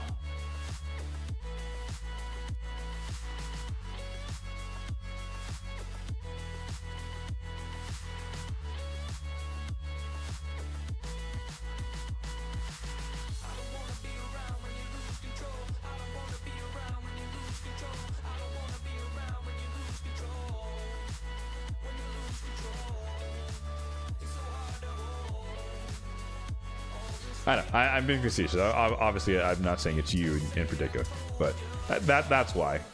It's just like on Sunday nights, I mean, it's just that literally when I'm going against teams, this is what I'm running into. Like, this is Gold 1 still, but like it was the same in Gold 2, where it's like, look, speed, lockout, Mercurial, Carnage. I can't beat that. Speed, lockout, Marius, Death. Can't beat that. Nell, so you can't buff. Predator, so you're gonna die. Marichka, Empress, and this is like, what the fuck do I do against this team? You know what I mean? Like, I can't fight this. This is like the average team defense for me. Like, something like this, maybe I can handle. Like this, I probably wouldn't fight. This, I wouldn't fight. Well, maybe, I don't know. Maria's gonna be in Mercurial, so it'd be annoying, but I might be able to do that. This is a team I would fight. The Turtles and the Snow Day team, as I like to call it.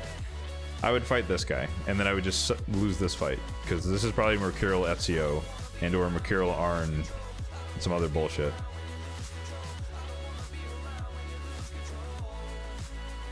Pull good champions.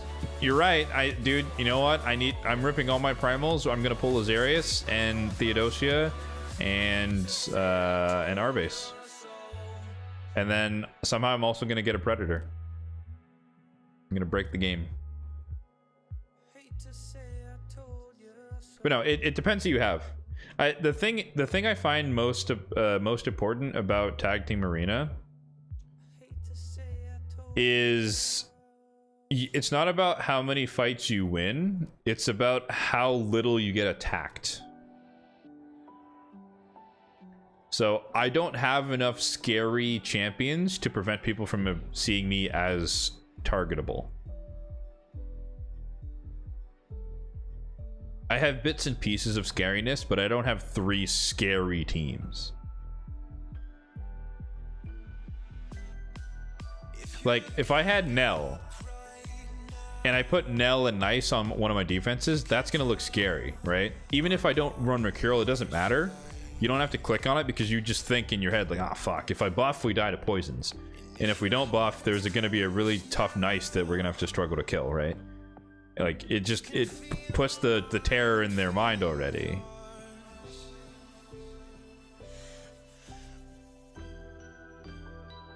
Oh, you bought into the hype of them critiquing. That's unfortunate. That's why you don't listen to people when they prejudge, man. Granted, I think Predator was kind of well established well after the initial distaste.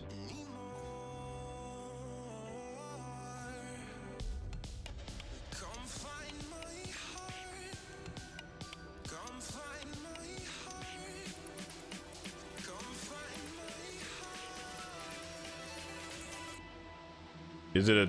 wait. Just don't want to spend or for more reasons? Are you asking for me or for you? Because if it's you, that's... you tell me.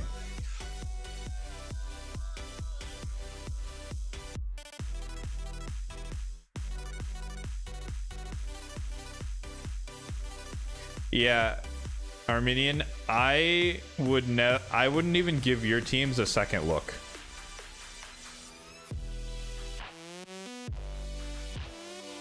I would spend 2 seconds looking at the defense and move on. 2 seconds is probably too long.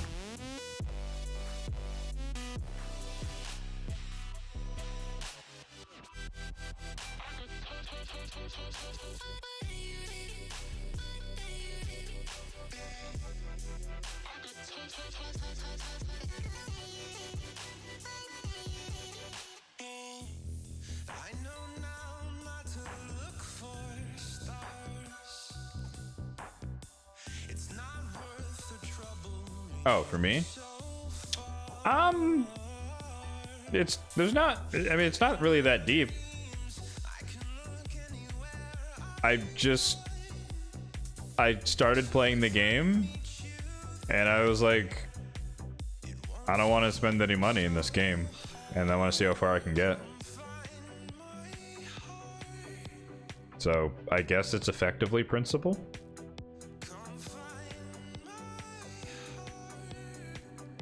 But like to me, when I started, this was just a mobile game that you could play on PC, and I was like, I don't really spend money on mobile games. So that's just not what I do.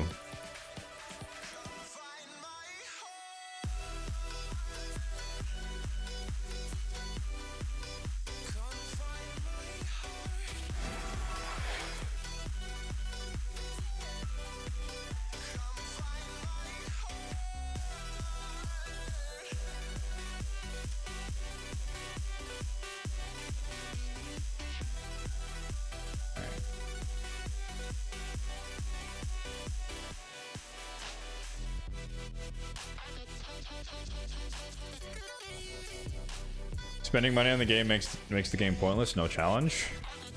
I don't know if that's true. I think it's just a different challenge.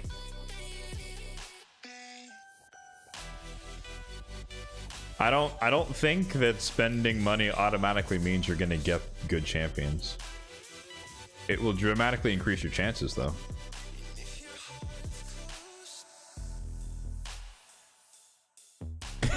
Getting elbow was the best $20 you spent. See, that's the thing, though. Like, what I find interesting is that a lot, there are a lot of free-to-play players, but there are a lot of good deals if you just spend a little bit of money. So I'm not gonna sit here and fault people for spending money. strategically or intelligently or anything like that. So.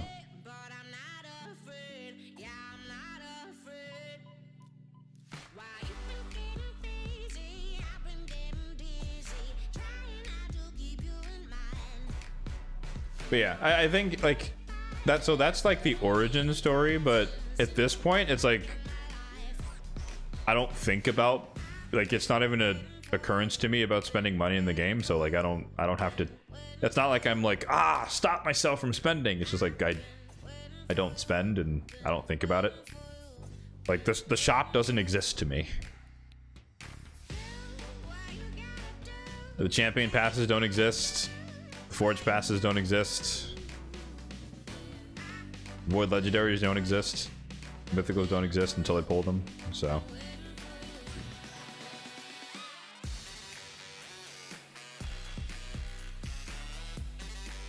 Simple as.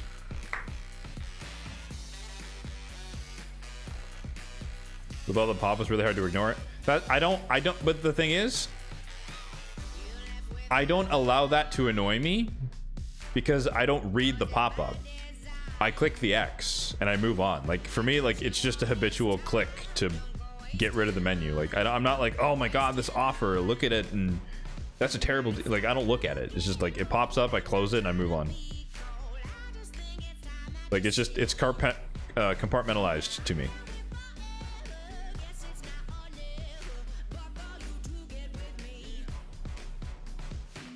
I guess the proper term is acceptance. Like, I know that the pop-ups are part of the game, and I accept that I have to close them. But I don't put any more thought into it. It doesn't make me feel any type of way. I get it. They need to monetize the game, and people like to spend money. And every offer that I close is an offer that someone else might look at and spend on. So. It's not for me. And that's okay. Which is why I always get irked when people are mad about updates to the game that don't help them in particular, when it's like, if as long as it helps somebody, who gives a shit? I don't think it's possible for every update to help every player every time. It can't. Although most people's definition of help is just free shit. Which I always find that interesting. It's like, you said you want help, but it sounds like you just want free shit. Like, bro, Plarium, help me out. Just give me Tection. Come on now. Help? Question mark?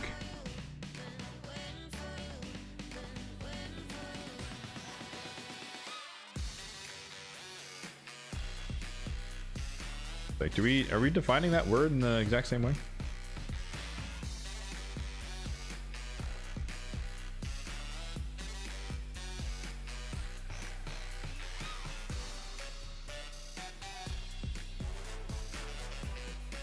How I feel about Champions of Game. It is what it is. Like, the thing that I feel like not enough people acknowledge and or understand, you don't have to play the game. If there is some bullshit deal breaker, stop playing the game. I play Raid because I like playing it. And if they did something that was so egregious that I was going to quit, I would quit the game. I'm not going to talk about quitting. I would just quit. So, like, to me, it's like, it's part of the game. There's gonna be monetization.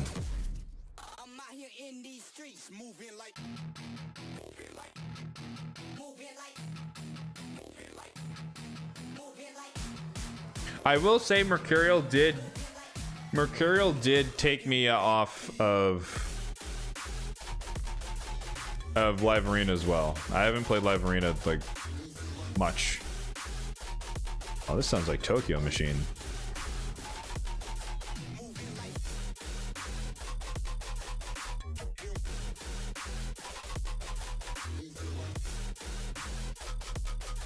MVP, yeah.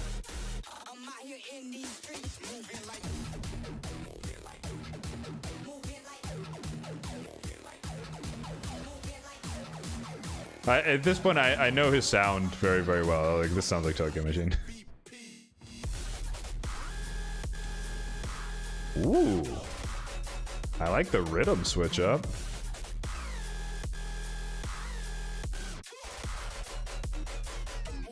Oh, we're not gonna be able to kill her.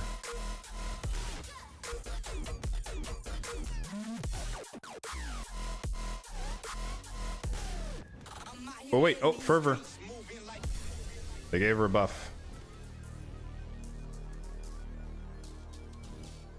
Although, if I have a chance to kill Pal... Nah, okay.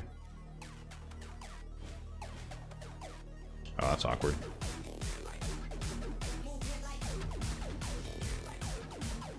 Maybe I should have brought Varkos in here.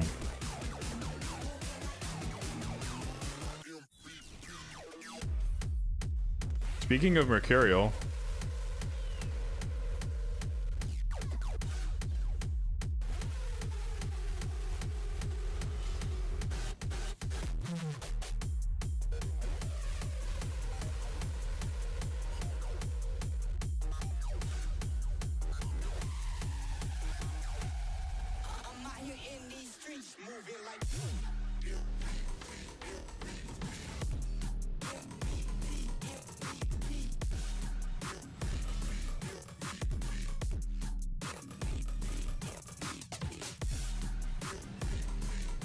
How did they survive that?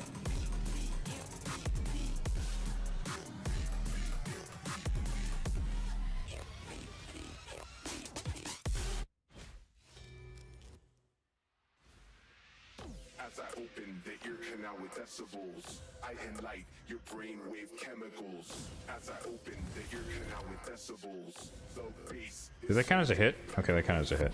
As I open the ear canal with decibels, I enlight your brainwave chemicals. He's immune. As I open the ear canal with decibels, my bass is so impeccable.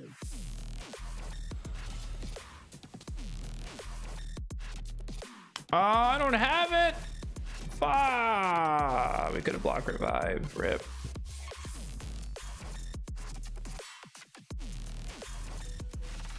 Oh, now you're reset. Thanks, Ancora.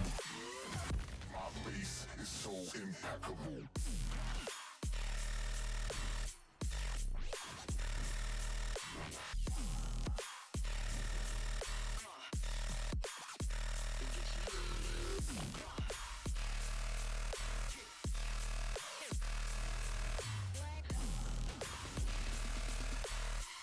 Don't I have Life Harvest on this team? As I open the ear canal with decibels, I enlight your brainwave chemicals. As I open the ear canal with decibels, the bass is so impeccable. I do. As I open the ear canal with decibels, Oh, is Marishka repairing it? Is that what's happening? as I open the ear canal with decibels, my bass is so impeccable. Alright, let's just kill everyone but Marichka and then we'll reset. Unless she...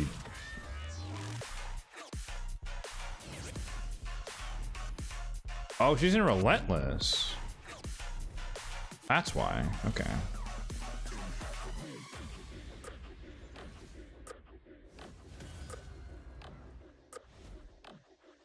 There we go. GG's. Alright. It was way harder than it needed to be. Good God.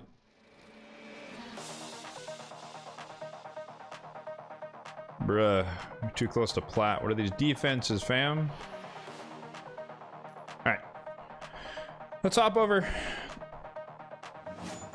What do I think is Raid's worst feature?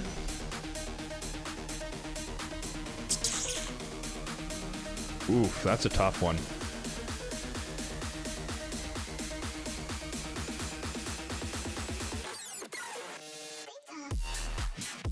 I'm somewhere between Stone Skin, Mercurial, and Evasion.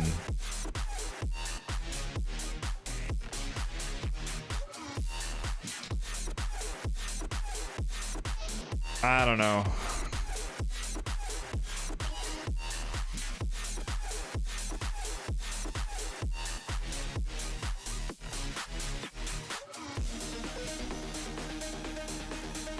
All right, before we hop over on into the takeover, We got our Grim Forest month 8, 9. I don't know which month we're in. Doesn't really matter. But here we go. We have gotten a mythical relic. We just haven't gotten one from this collection. So I'm not going to be bent out of shape when we get our Wanda submission here. But let's see what happens. Lens of intangibility. No, okay. All good.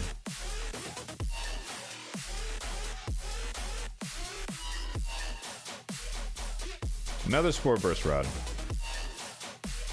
I don't think I need this one, though. Don't think I need this one.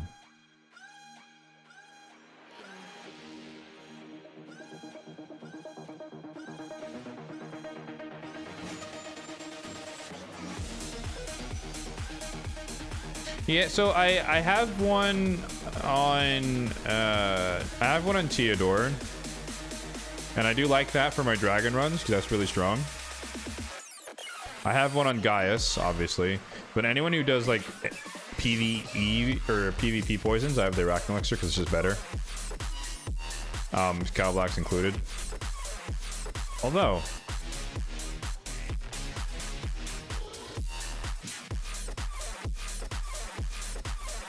I don't know, I wonder, because I have 2 Calvalaxes.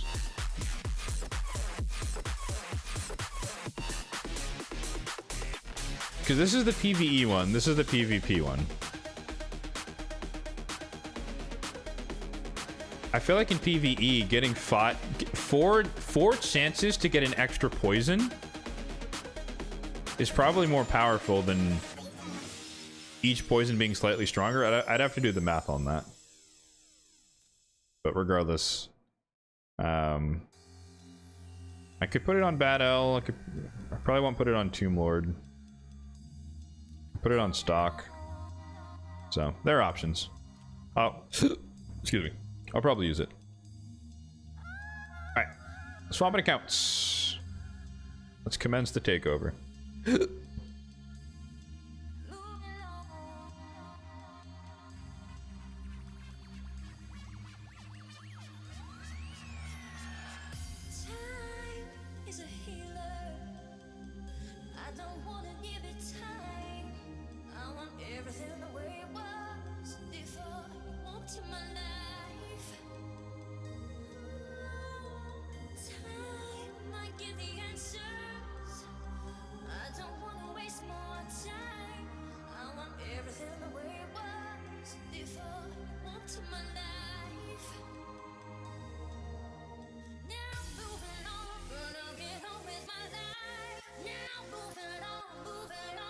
All right. I forgot I added that mini version in the BRB screen. Oh, we're above the energy cap. RIP.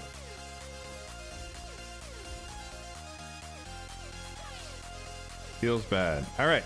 We're on Darkside's account. He is one of my clan members, which is super fun. And he did, once again, he redeemed the complimentary takeover via Twitch channel points. So if you do want to have an opportunity to get a free air quotes takeover, and you watch by Twitch and you save enough points, this could be you in the future. Or you can fill out the form !support takeover and apply by that for the monthly takeover as well. But yeah, shameless plug over. All right, so everything is capped out. Feels bad, man. Let's see. Ice Golem hard is where we're focusing, but if possible, hard Fire Knight and or Dragon. That's a tall order. We'll start with Ice Golem since that's the primary, and we'll take a look at the other ones. But yeah, as we usually do, let's take a look around the count. He's level 100, so that's good. It means he's been playing for some amount of time. Needs some work on the basic Great Hole. Needs more classic. Okay. Very little live arena. No shame. In fact, what are we in live arena? It's probably a silver account. Yep, silver. Yep. That tracks.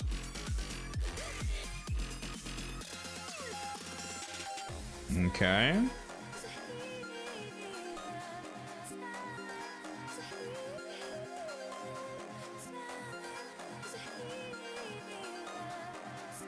Just want to see we're running on auto here. Speed Oh, 6-star Mezamel. Love to see it. I'm jealous. Embrys, yep. Okay, a little preview of the champions there. We'll come back to that. Let's see what we're working with here. Rathalos. My Duchess. My Queen of Hearts. Okay, cool. Good mix. Run one real quick so he isn't capped. It bothers me, but it doesn't bother other people. So, you know, different strokes for different folks. Oh, that's awkward.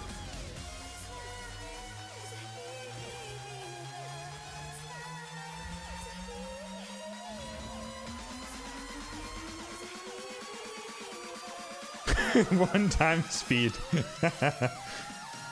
It only happens when you, well, not only. It usually happens when you're logging in for the first time on a new device, which this is effectively a new device relative to this account.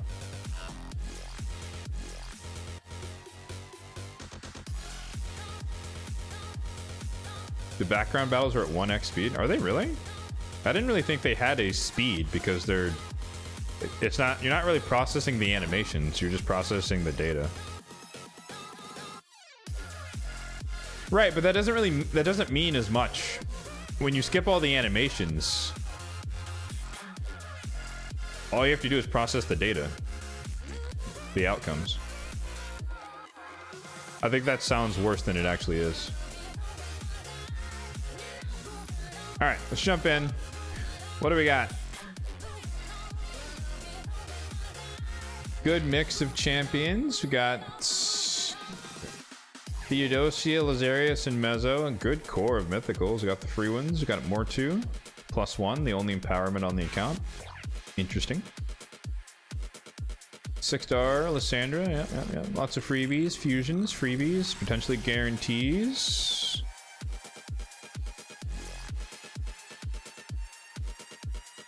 Fusion freebies, fusions freebies, fusion freebies, potentially guaranteed fusion pull. Lots of freebies and fusions. Okay, this is a pretty average roster for like some mix of champions that are pulled with lots of fusions, lots of free champions, which is how I feel like most people's accounts are. Okay. So, when it comes to Ice Golem, number one thing, do we have an Artak? We do have an Artak. I feel like we're kind of done.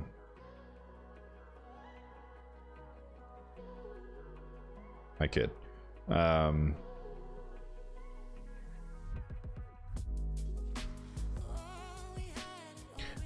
think if you want to be conservative, all you need is you have a Marichka here, which is your that's your failsafe in case something goes horrendously wrong. You need a reviver that can pick up Marichka if and when she dies, so that your failsafe comes back to life. Artak does Artak things. Do we have a Seer here? +3 Seer, Crushing Rend.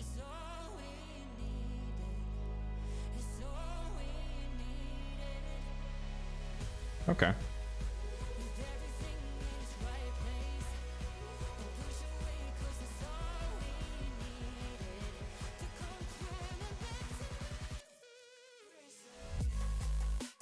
I always like to see what people are... Oh, this is the Lizard Man team. That's not really helpful.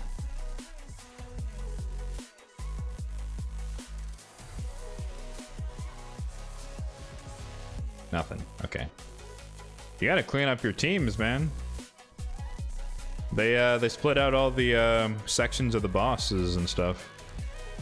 You don't gotta hold all these spots anymore. Alright.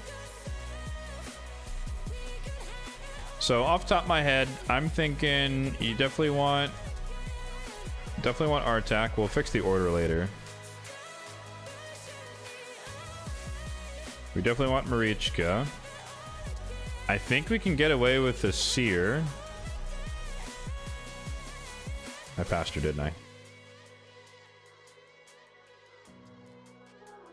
Oh shit, wait, hold on. Before we talk Seer, do we have a reset? No, we got Donnie, right?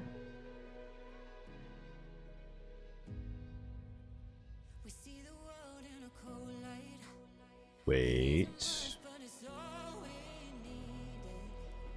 Wait. Uh-oh. Uh-oh. We skipped Donnie. That's not good.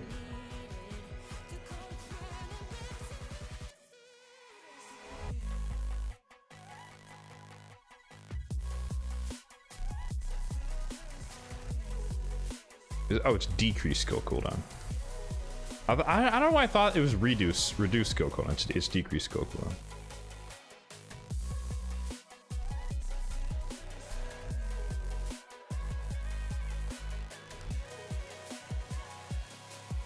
Oh, wow. Okay, we don't have a reset.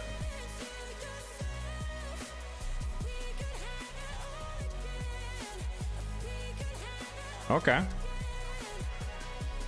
Well, never mind. Okay, that's fine. Alright, no seer then. So that, I mean, there's no point. It would the time it would take you to manually kind of run through her abilities on the waves is just kind of pointless. It's not worth the effort. So alright, that's fine. We still have the core here. Like, this is all we need to survive the boss portion. So we just need another reviver to revive Marichka. So ideally it would be AoE. Duchess is a bit too slow for animation time.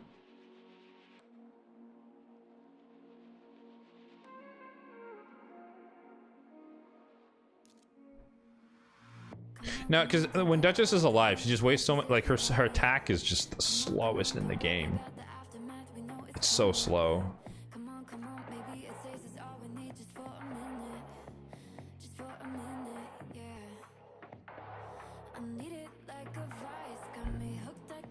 No, the problem is I want someone who's gonna use their revive when Marichka dies and not waste it prior, which Sylvie is gonna do and Rivara is gonna do. So we might be stuck with Elva, which is not terrible anyways. Oh, or duh, Theodosia. What am I saying? I keep freaking mythicals. I don't ever. I don't. Like I said, I don't see mythicals, guys. I'm case in point.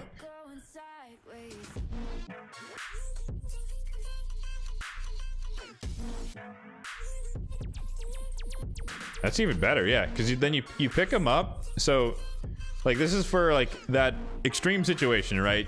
We hit the boss, 2 minions are alive, he counterattacks, entire team dies. Ouch.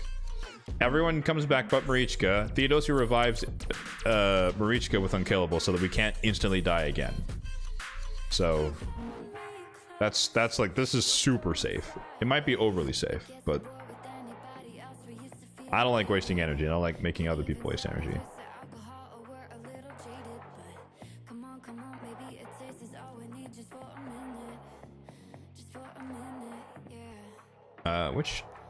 Who has the better aura here?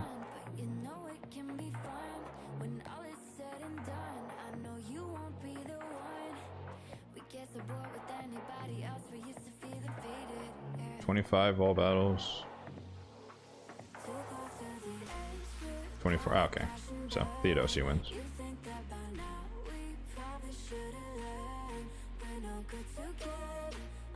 Okay.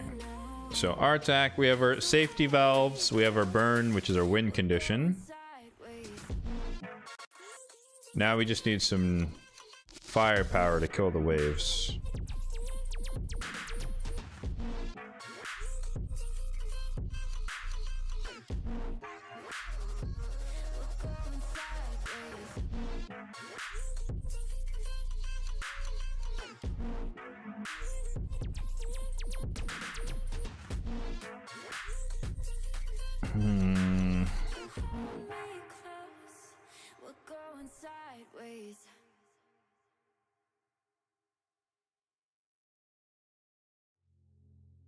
There's two ways to go about this. You can either just kind of burn them down and go for like Artaxisia double burn.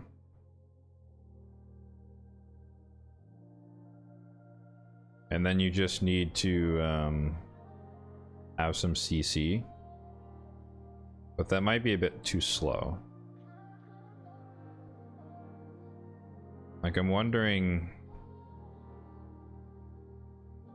Yeah, we don't... Because my normal go-tos would be like...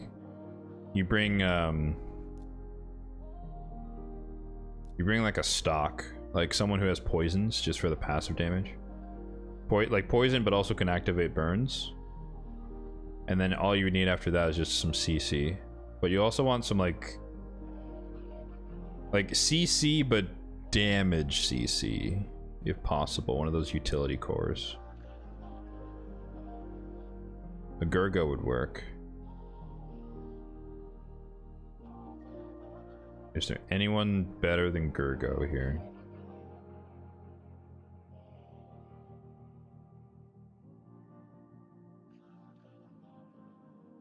I don't think so.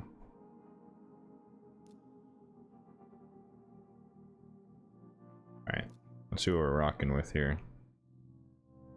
Thor for the stuns. Now, the stuns you only get after he AoEs twice more. Oh no, he has to hit 10 times. It would take a while for that to happen.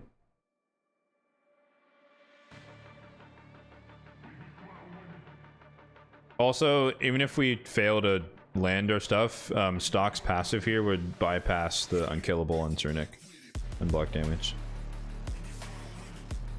Like, the thing is, I always start off with a relatively safe comp before we start to get more aggressive and whittle down as applicable.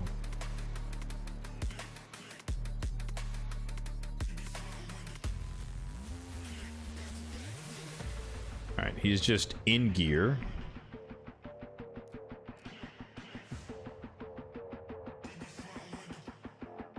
He is also just in gear.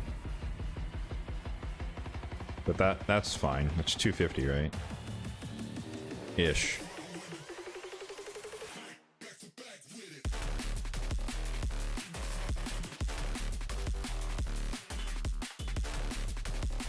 What is this build? Oh, supersonic.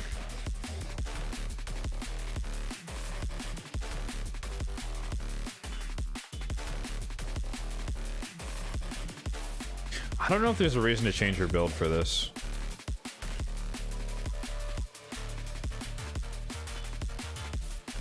For this, you don't really need, you don't really need the regen Artak stuff, because the whole team is meant to stay alive, more or less. And then Theodosia, I think she's in, what, protection? Oh, it's one of those protection builds. I hate when people do this. Like, it's a personal pet peeve of mine, where it's like, you have protection, but you have no resistance. It's like, well, what do you do if she gets CC'd before she buffs, you know? Like, you just lose a turn, or multiple turns. I don't know. I don't like the... Force them into 90% protection, but don't put any resist on them. Alright, so we got 2 champions to fix. We'll start with the easier one. Start with the Gurgo. You pray? Yeah, I mean, I don't know. It's like, that's not the way I think about gearing champions. It's like, what's the point of protecting your buffs if you don't get a turn because you're stunned? You know, it's like, what's the point of an Elva who has no resistance? She can't cleanse.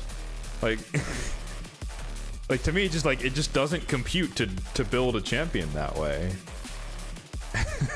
Just like I don't know. I see it all the time though, but I'm just like, how are you supposed to function? It's like, cool, Elva, pick people up. Oh, she's stunned. Oh, she's provoked, but she has protection. Okay, well, you lost 3 turns in a row and got chain CC'd, so she's also dead on the floor now with everyone. It's just like, it's just, I don't know. Anyways, restating my point. All right.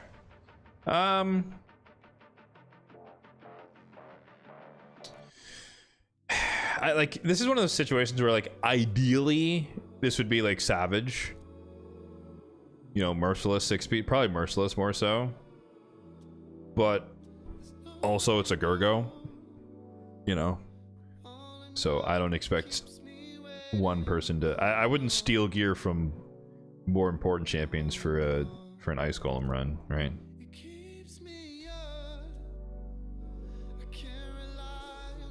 But let's just see.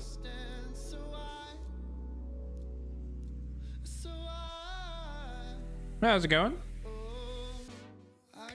Oof. Oof. Oof. Oof. I mean, that's okay. That's decent.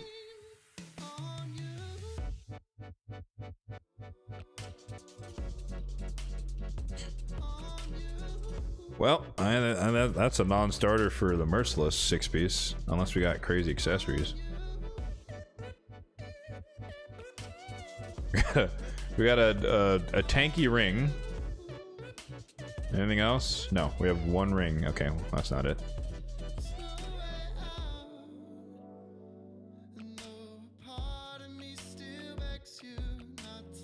Alright, well I think Merciless is out.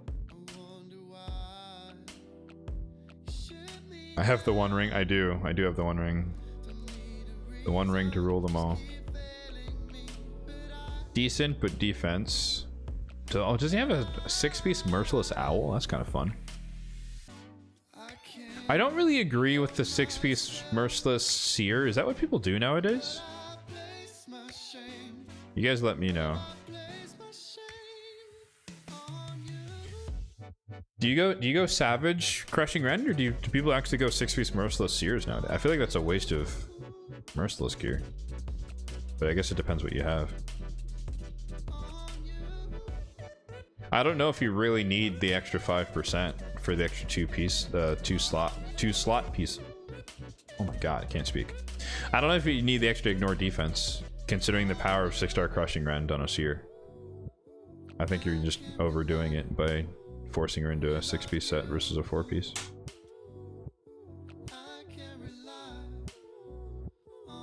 Instinct was, yeah, something like I think 6-piece Merciless on a Seer is overkill. But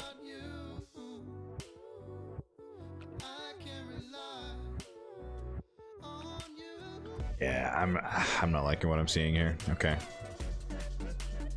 This is also, I think this is like support-ish Gurgo, which is okay, I guess. All right. Let's just go general. Crit damage, speed crit. What do we got?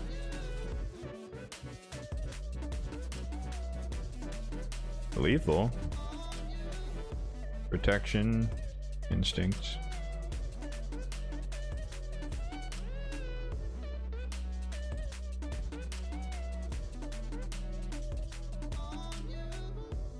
Oh, I'd steal this in a heartbeat.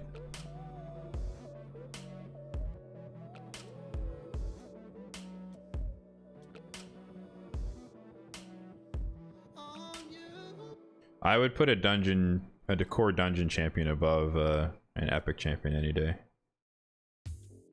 But just for the sake of safety.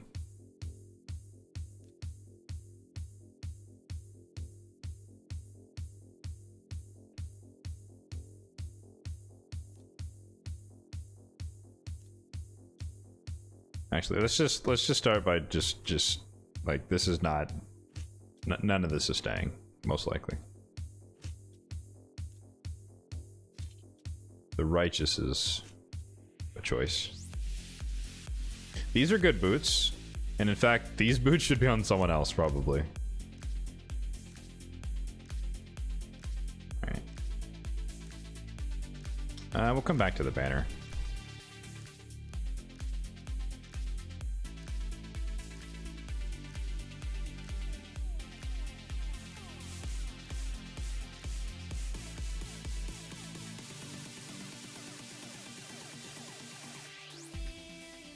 Alright, so we got crit damage, 6-star speed crit with attack and accuracy. Only thing better would have been attack percentage, but good enough. Let's look at the chest. We want attack, speed, crit.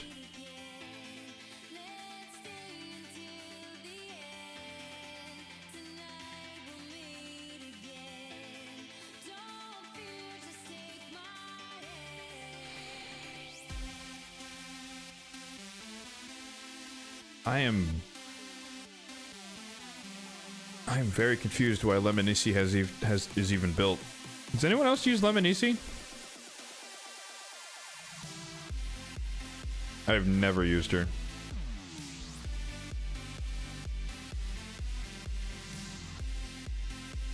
Oh wow, that's a good piece.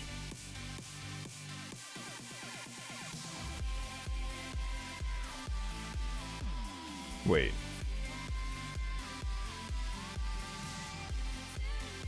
Oh, okay, she's in lethal. I was like, hold on. Why does Wukong have our best Savage chest?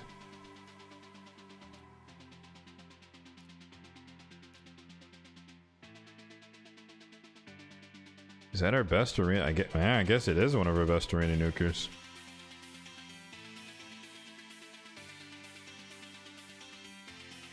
Fair enough.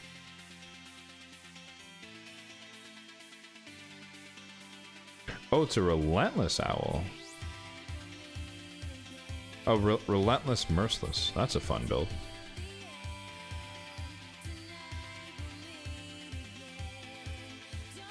Faction wars only.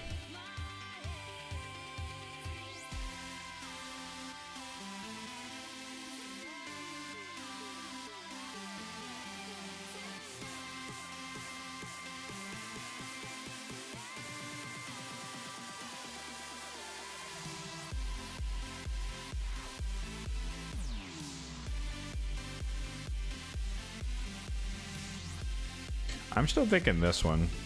If we can lock in the perception, that should help us with the accuracy, and then we can try to get like some cruel gear or something.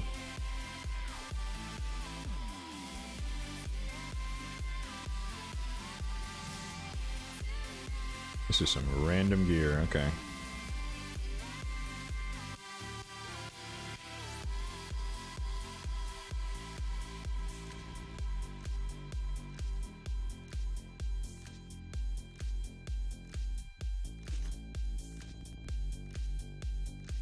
Alright, and we have an accuracy banner, right? Yeah, that's adding a bunch. Alright, now let's look at some boots. I want speed boots with crits.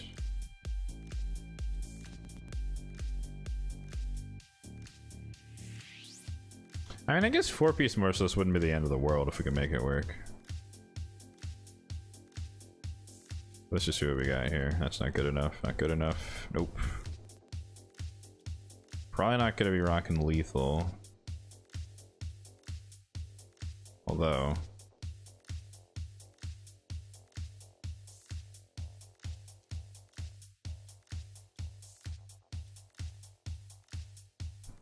Yikes!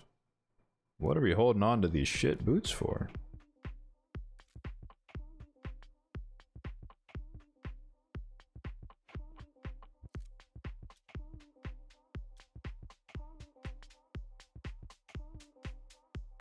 That's unfortunate.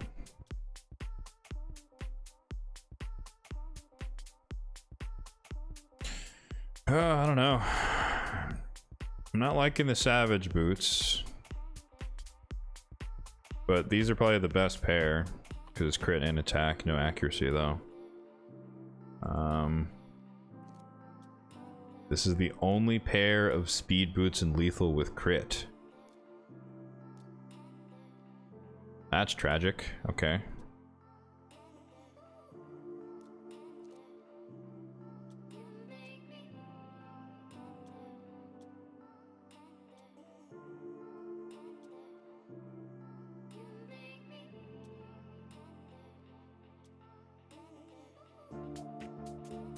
Oh, that's unfortunate.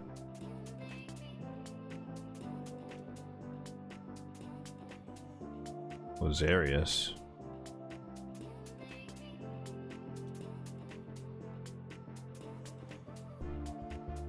Rhonda.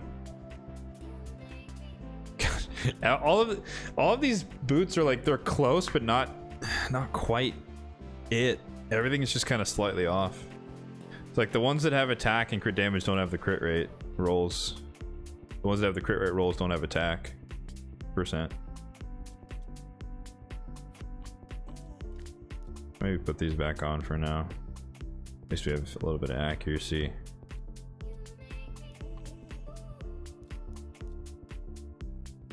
I'm not yet convinced that we actually have the gear to pull off 4-piece Merciless, though. It's also not necessarily necessary.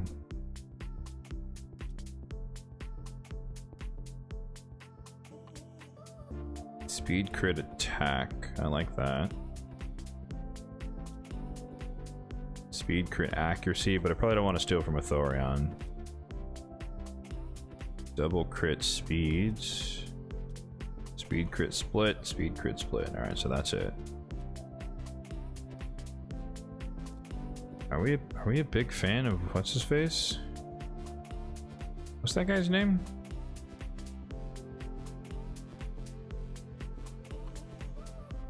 Something Lin? I don't even see him. Where is he? Varlin? Where is he? Am I blind?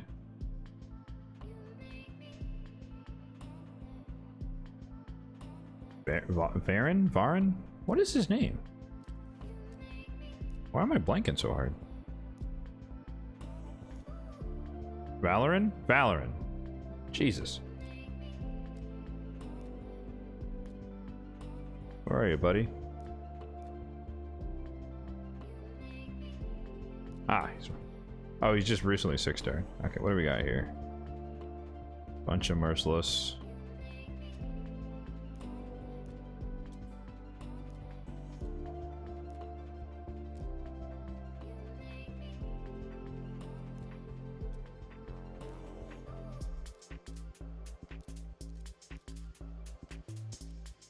Oops. Thinking Marichka thoughts there for a second. Alright. So I definitely want this, because this is everything we need. Speed crit, attack.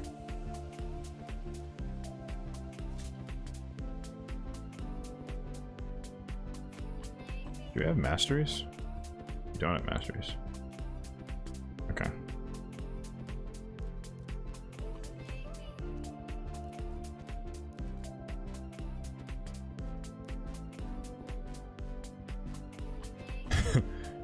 Hella speed.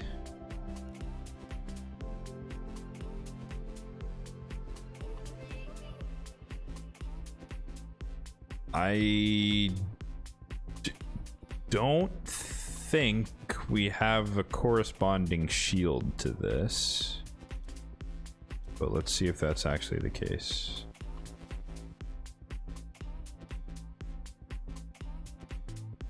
So like we would need like triple crit. Ah, see that would be the one, but it's on a Thorion.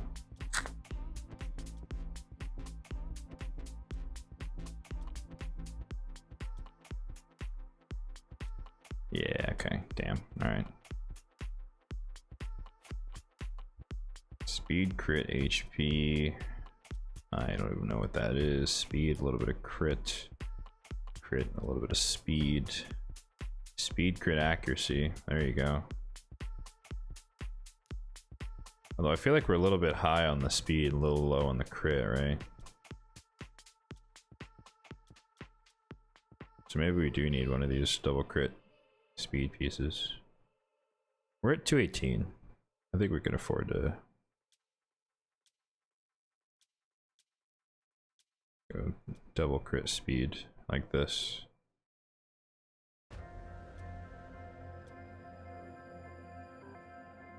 This is like Kellen the Shrike or something, right?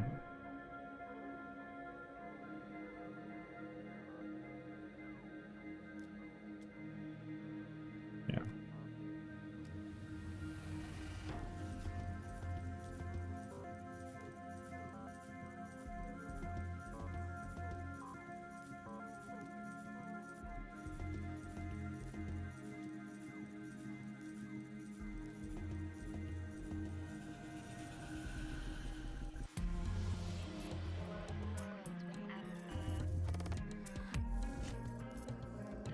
Alright, 80 plus the 5 from the masteries that he doesn't have, so 85. So we just need 15% crit.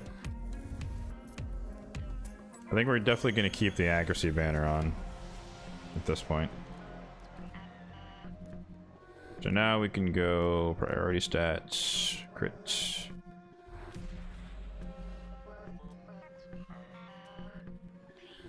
$16, $15, 14's too low.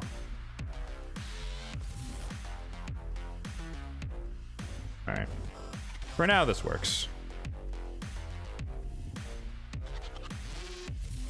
A bit on the slow side, but the ore is going to speed him up a little bit. And again, his main job is really just control the waves. He's booked, right? Oops. Oh, he's not even booked.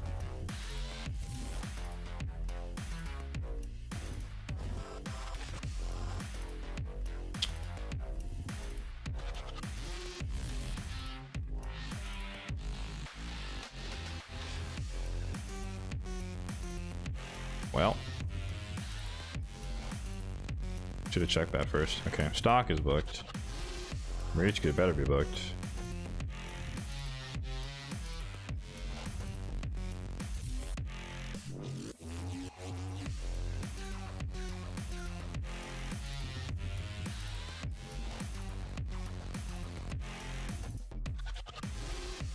I'm thinking he still works. He's just not going to freeze all the time.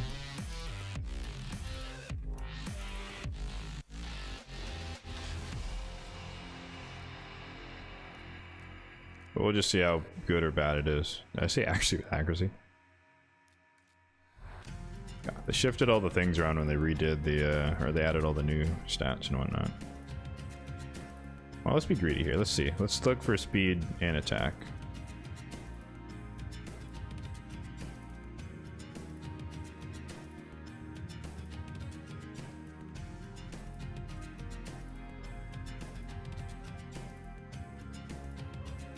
Slightly slower, but more offense.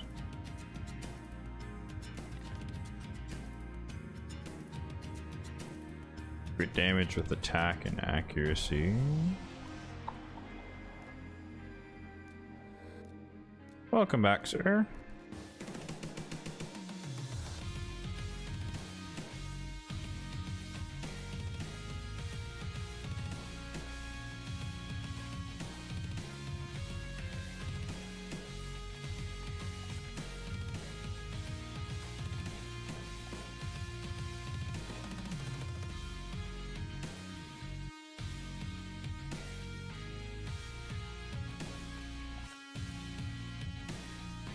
I essentially want the same thing, but inverted. There we go.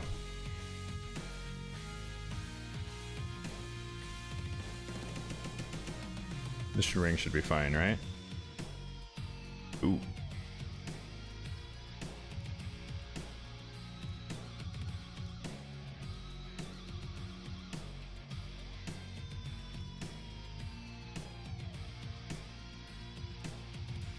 Having fun? Well, jury's still out.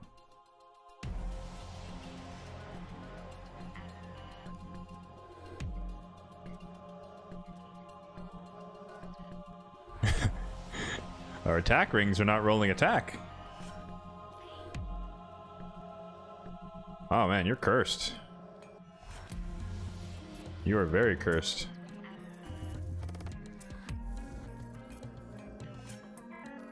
Wow. That's nuts.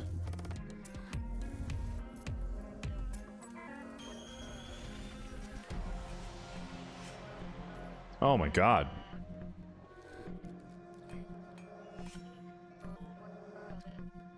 We have nothing higher than a single roll on the 6 stars. Oof.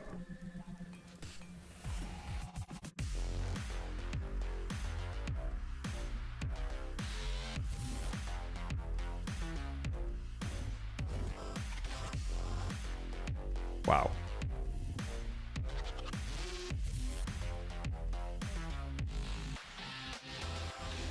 RNG be RNG, huh? All right.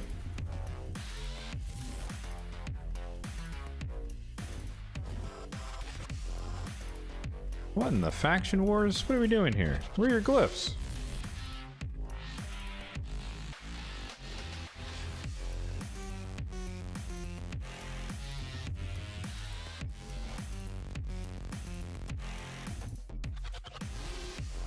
Well, once you add the glyphs for I'm not gonna waste them all, but once you add the glyphs for speed and accuracy across all the pieces, you should have the real target of like the 350-ish. Although it's not gonna matter because the minions should be fine. All right. What do we got here going on here? We got crit rate gloves on our Elva. Defense percentage on the chest. Speed with nothing. Alright, that's the first piece that makes sense. We're 1 for 9. Okay. Ah, there's a good piece. Alright. Where's all our protection gear? Hold on. Is it on somebody else?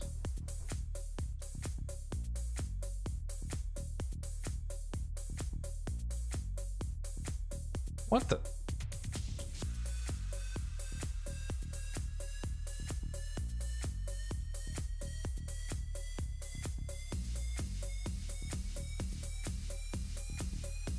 You, sir, are taking the 9-piece thing a little too seriously here, huh?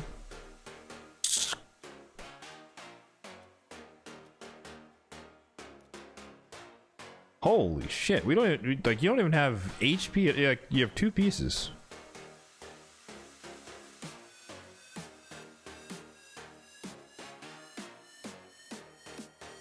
Is Duchess in protection?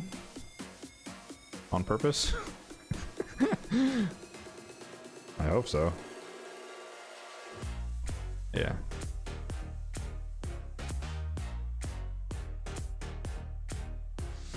Elvis gloves have a triple speed roll. Yeah, I don't give a shit, bro. She's not gonna stay alive. It's ice cold. No, I mean it'll probably work.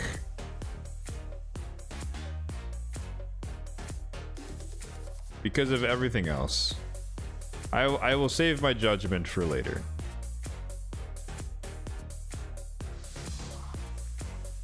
We're not really at the hard part yet, anyways.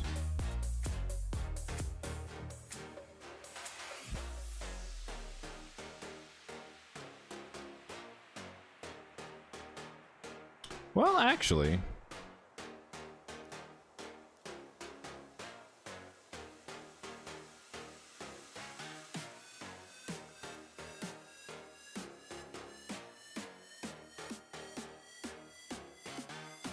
There's no reason to use her in the base form.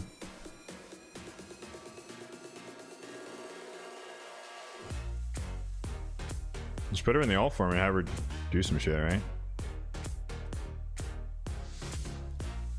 Doesn't really matter what. And then when we get to here, priority 1, don't use. Marichka basically has free reign, I think. Our attack.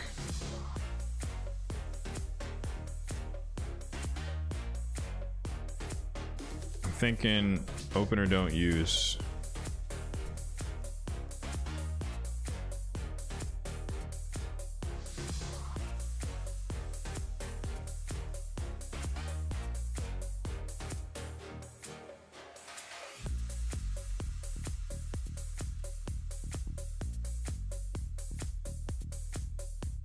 So because we're wait. Yeah, he's faster. All right, because we have the burnout, open or don't use here, and then pop everything. Open or don't use, pop, and this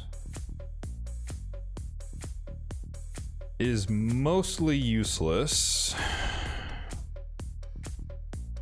Well, I guess you poison the minions, but you don't really want to kill the minions. But we might need the no, we don't need the heals. I think we don't use this.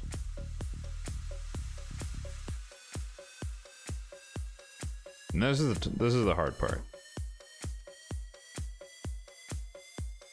So open or don't use here, and then I think he could just have free reign because his cooldowns are so long because he's unbooked that it's not really gonna matter.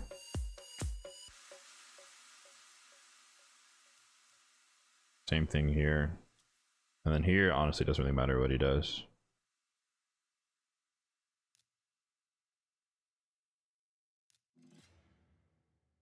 Obviously, this is stage 2. So we're running at a little bit of a deficit here.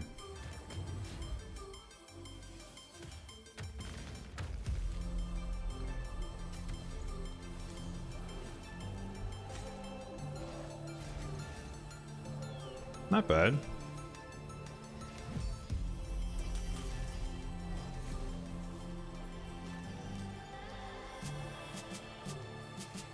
Only problem is, like, normally at this point I would say Gurgos probably would have his stuff back.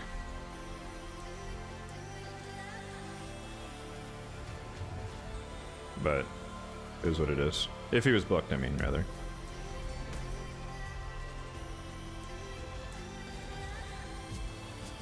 I'm not going to change the presets yet because there's no point optimizing on lower stages.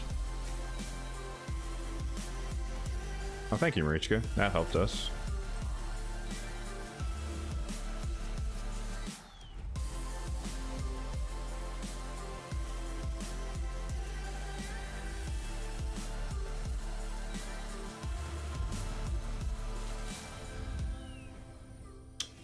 Yeah, block debuffs would be pretty handy here, to be honest.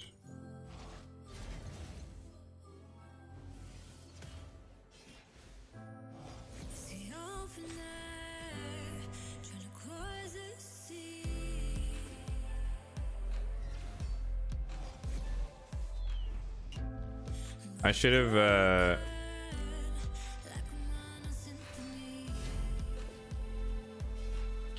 I messed up. I should have put, stock stuff on priority 1 on the poisons for wave 2 instead of opener don't use. All good. Because he would have poisoned just a lot more there. All right, so now we're here.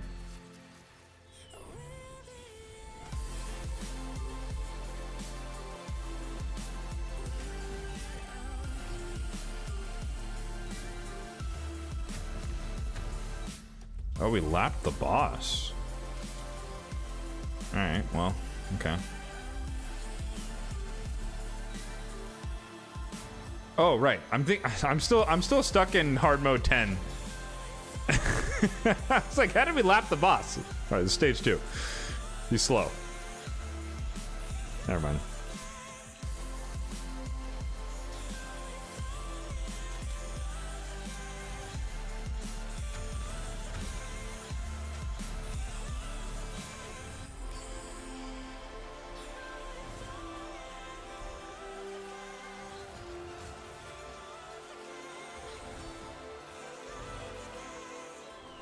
What's funny is that, like, this is the perfect situation for a, the buff to, Saoirse. Like, if you had her, I'd put her on the team for sure.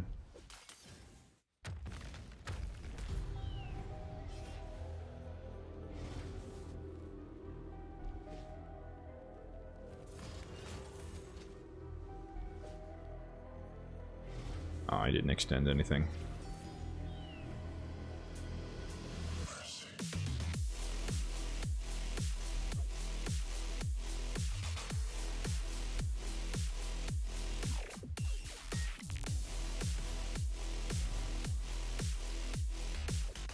I didn't actually think about that, but we probably have 2 forms of safety here.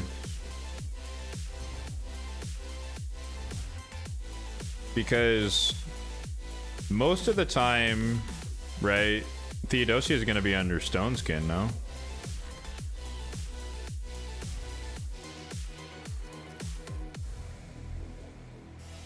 So she probably is not going to die anyways.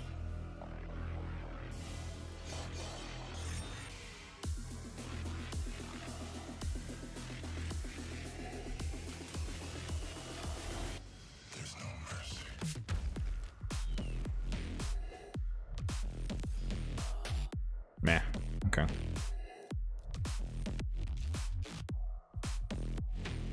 No XP boosts?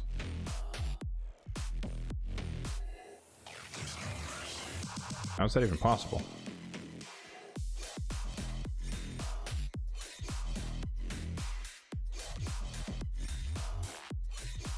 Yeah, but like, why even let it run out, right?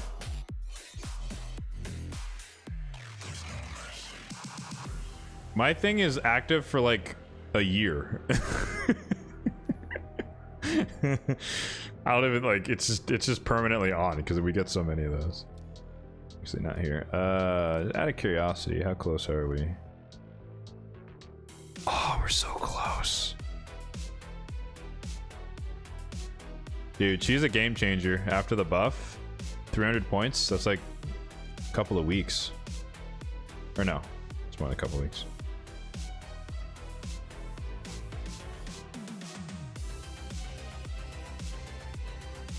Oh wait, did I look at Elva's gear instead of Theodosia's gear? Whoops.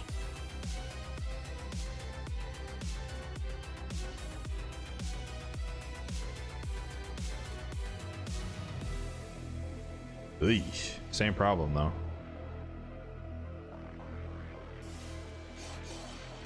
Okay, you got one good piece.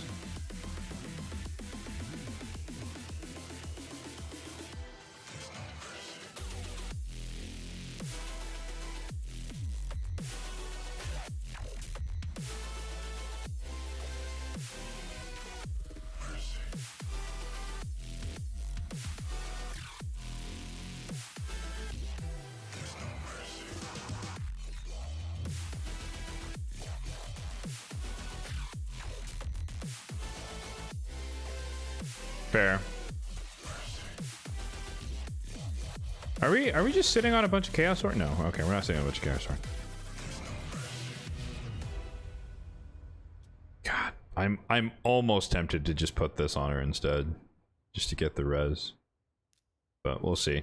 We'll see if it becomes a problem. My concern is that she's just gonna get frozen by or controlled by waves as we move up.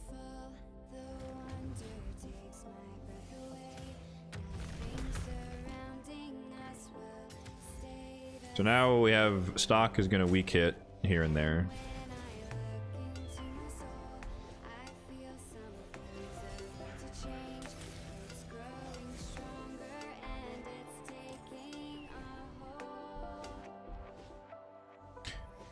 Because Duchess is really slow with her animations.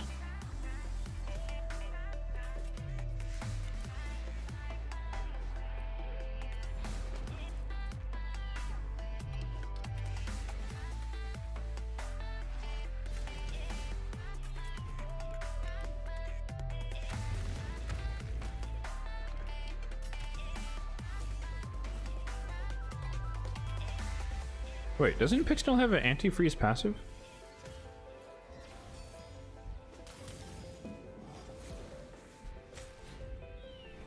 Are these unascended versions of Pixel? What's happening here?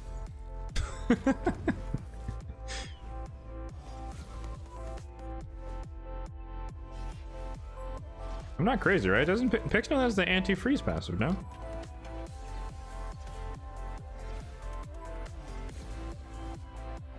Does anyone want to check the level? Stage 3 Ice Golem hard and see if the Pixel, or no, I guess you can't even see him. It'd only show the boss. I guess they're not ascended. That's my only guess here.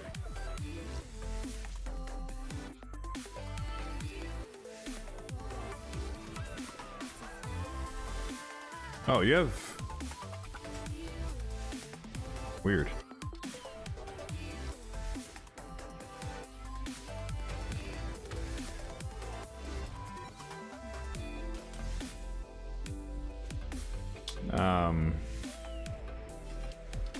What is it called? Evil Eye? You have Evil Eye on Artec. Interesting.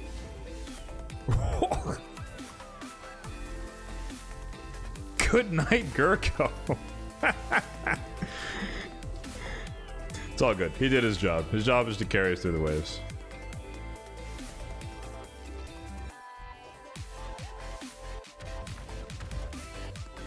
I mean, look at his health bar, right? He has no health.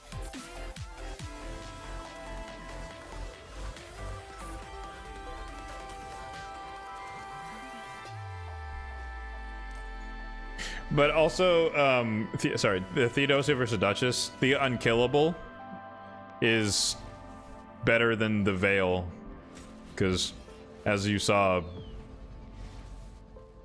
you know, they're not, the other people on the team aren't really going to stay alive consistently, versus if we have the unkillable on, they're, when they revive, there's actually a good chance that they can stay alive.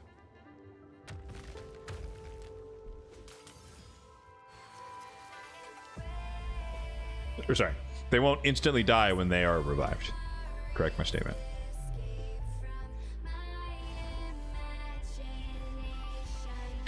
I am very close to putting Sissia in though for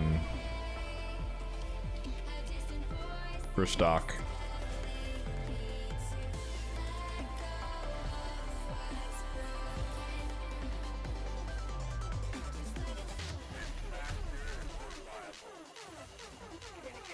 Yeah, see, we got frozen.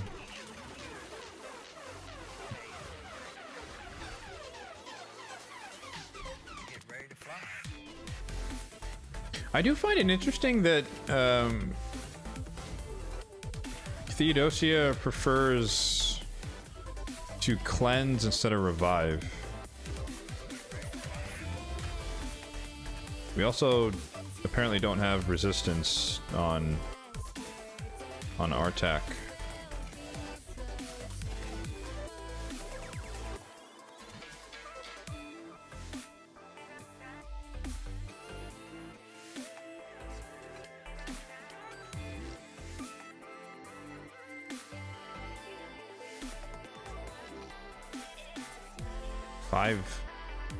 What's the accuracy for? 560? That's really high.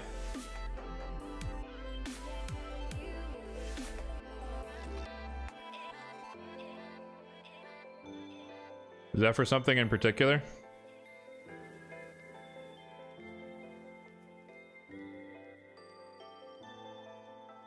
You don't need it that high for Curse City. Are you talking about Amius?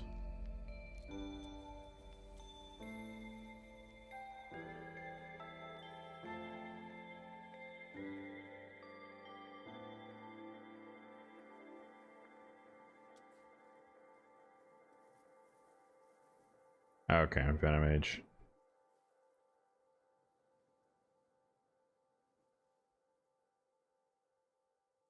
Yeah, because I was debating between like Elva, Theodosia, Duchess in this slot. Like Elva would be best,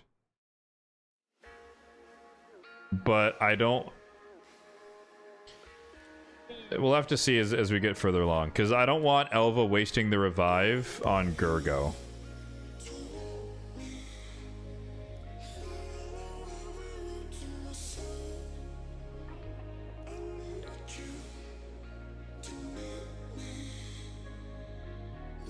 You should have a different ring on. It's not gonna matter.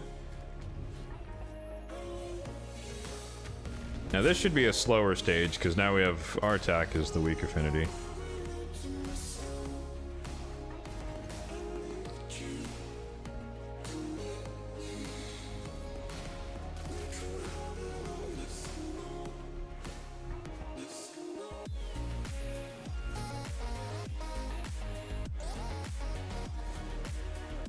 So I'm going to assume then the point of Brimstone on Artak is also for Amius, because I prefer, mine's exclusively Ice Golem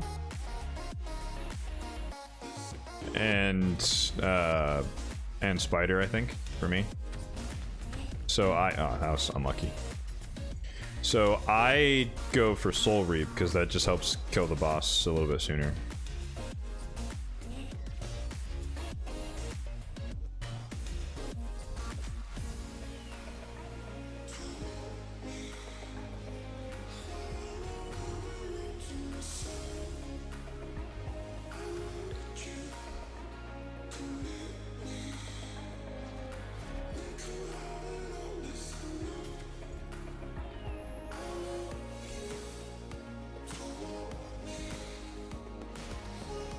BRB? Nah, you're all good, man.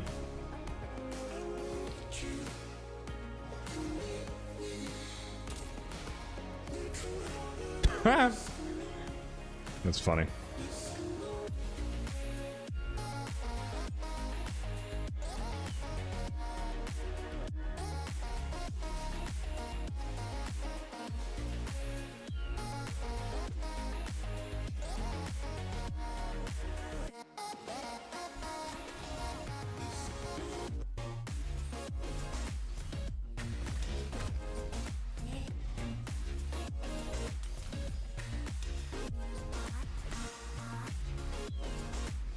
Also, I might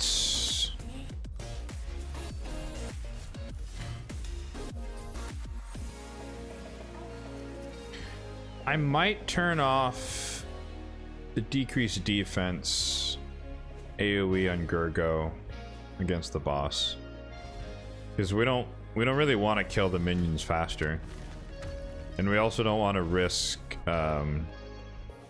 triggering the counterattacks. Like it just increases the likelihood that we trigger it, which is there's no point. Like the AoE freeze is fine because it might prevent us from getting decreased defense hit reduction, but the decreased defense is pointless, or the opposite of helpful. Tweak that as well. So far though, I mean, even though again it's an unbooked Gurgo, but like we'll see once again as we get to the harder minions, but he's doing okay because we're not really reliant on the freeze as much. Oh, unlucky. Got frozen again on the Theodosia, don't like that.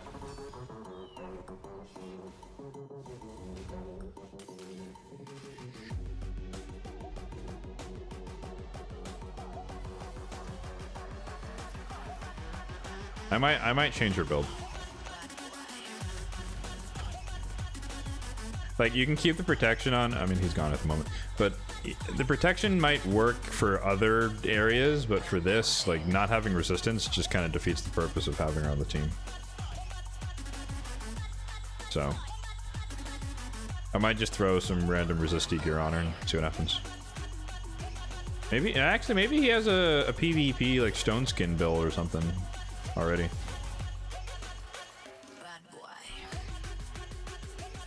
And this is just like the PvE version.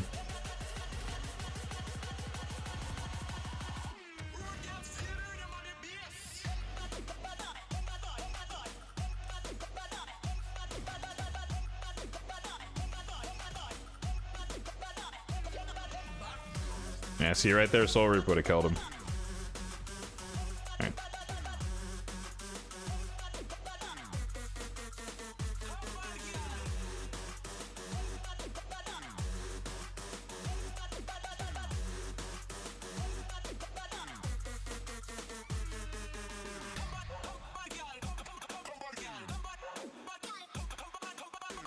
Nope.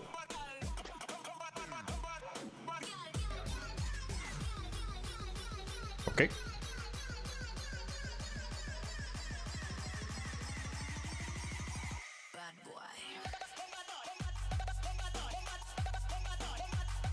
I'm doing this because he's not here at the moment.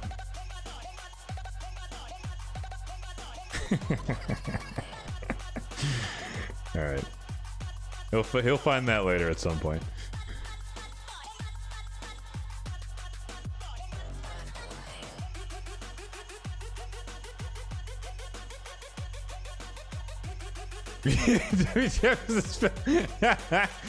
That would be better. Or, I don't know, they're kind of similar.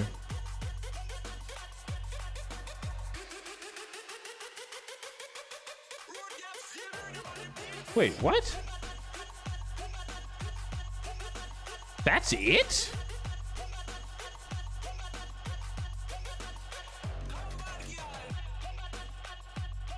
On your entire HP gloves with speed and res, you have 8? Holy shit. Wow. I thought I overfiltered. It's hella res. It's the same as that one. Honestly, these are, I just gave you better gloves for your Cardinal right there. Oh, not the crit.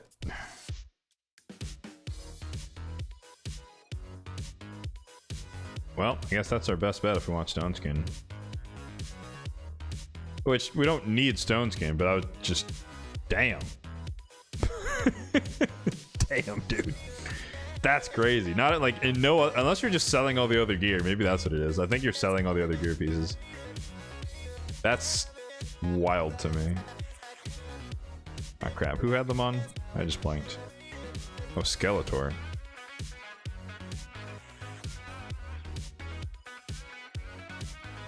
no way he's important, right? Yeah, nah. Yeah, nah. All right.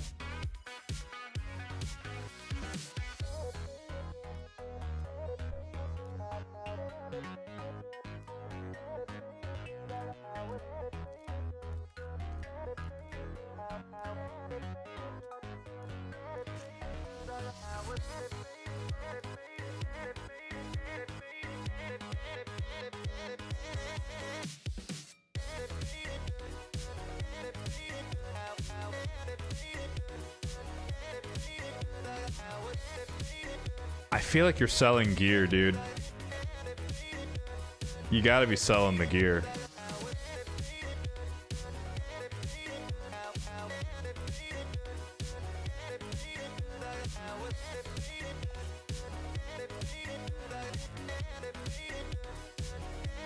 Like the math ain't mathin'.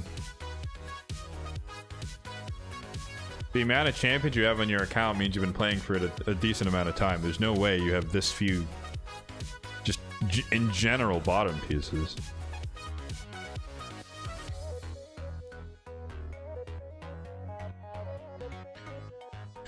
I might be able to get away with the defense chest specifically for this application, just because we're not really worried about dying. Okay, these are better. This is better. Okay, all right.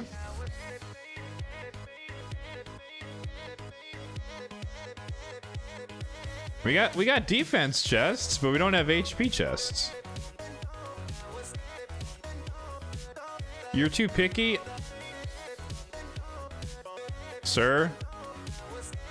The gear pieces I have seen, you're not picky enough on certain things. You have a heavy bias towards protecting the sets, even though the stats suck.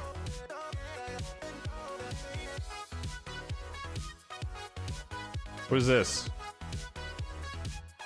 Too picky? What is this? What's going on here? Who's gonna use this? What is this for?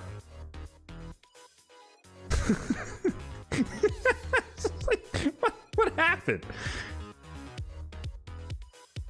No speed, a little resistance.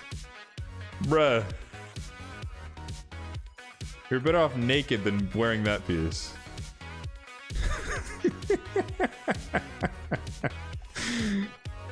Oh my god. I'm only giving you a hard time because you said you're very picky, and I'm like, I don't know about that.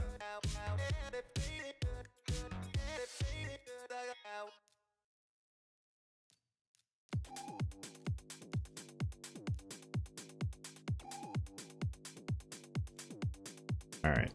Surely my guy's swimming in stone skin boots that are speed with res, right?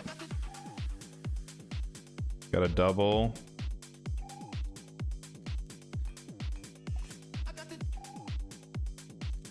Oh, this is accuracy. Oh, we're pivoting hard in accuracy. Double res defense. That might be the winner, unfortunately.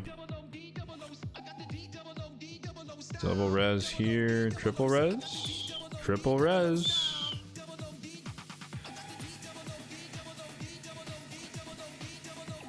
Res crit. Now we're looking for.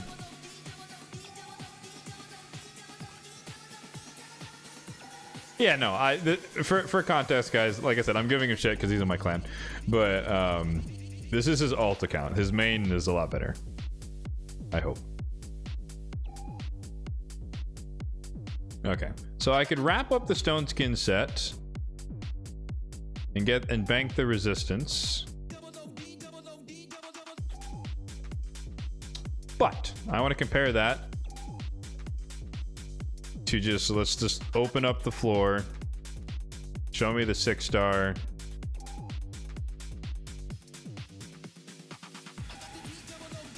high res. Let's go all the stops here. I want res. I want HP at the least. Probably not gonna steal your supersonic. That'll do.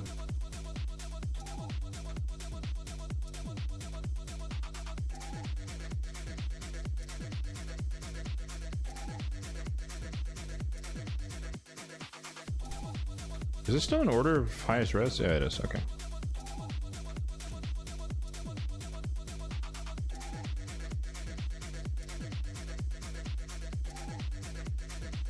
Okay.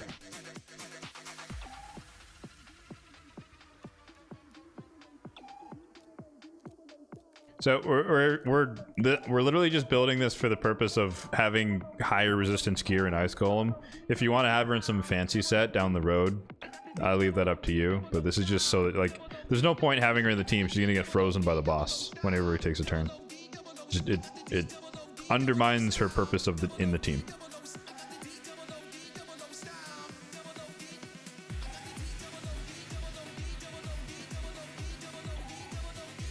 Starting to see a pattern, man. You're not keeping any gear with speed and resistance on it.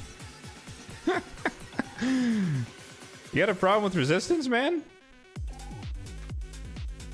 Not a fan, huh?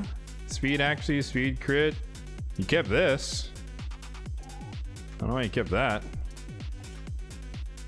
There we go. Money, are we just done? I think we're just done, right? What is this for? Some slow stone skin something build going on here?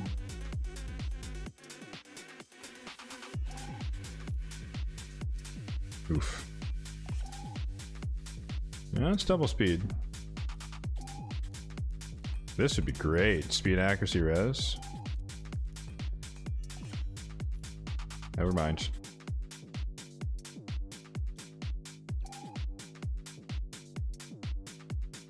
Okay.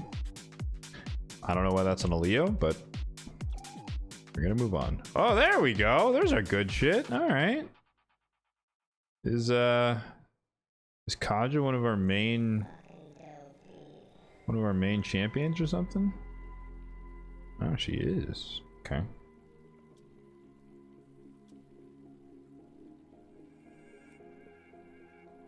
Interesting. She crazy fast. 300, 480 res.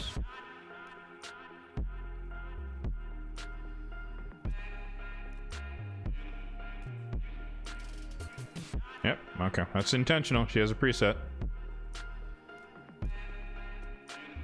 Regardless, we're still gonna steal the shield.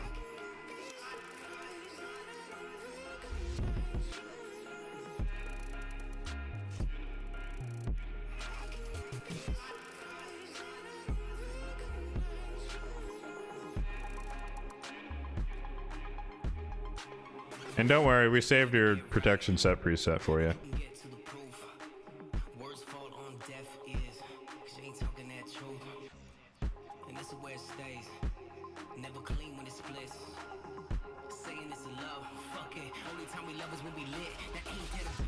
Res speed attack, res speed defense. All of these are suboptimal unless we get speed and defense. Nope. This one's probably the highest potential for goodness. There we go. Double speed, make it better. Hey, there's our banner. Unless this like triple speed, which I doubt. I guess it still could triple, but it's unlikely now. Ooh, double speed HP, double speed defense HP. I think I want this one more. 450 is kind of the target. This is okay. And this is a good, like, one-off piece anyways. This we don't need at the moment. Her stats are good in both. So we'll just go open the floor, look at all the rings.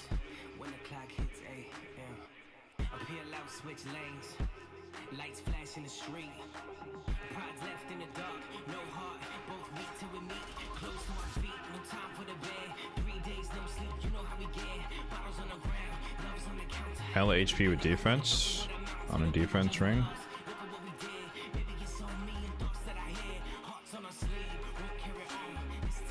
That's probably the one to steal, but if we can get a split here, that'd be good too.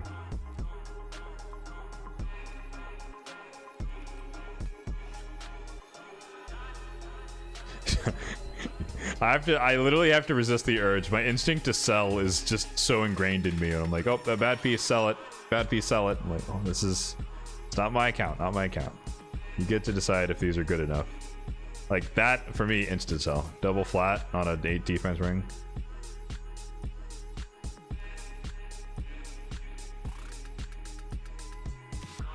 No, no, no. That's your problem to deal with. This is your mess. You gotta clean it up.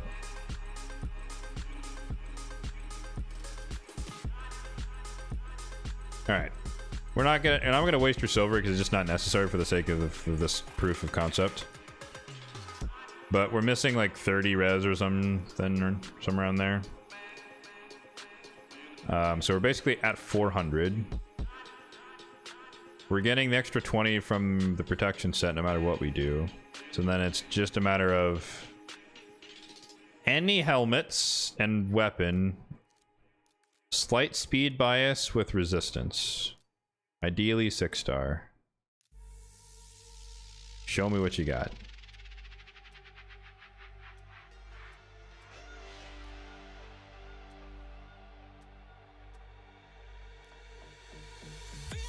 Sorry, let me do this. Clear it out.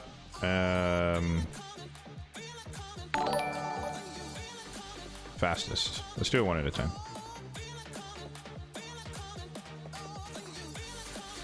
A righteous set would be dope, honestly.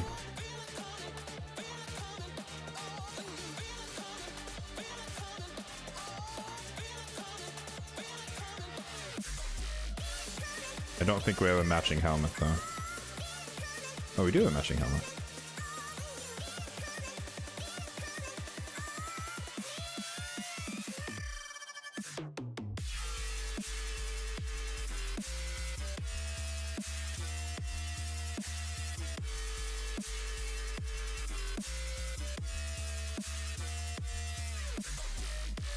I didn't check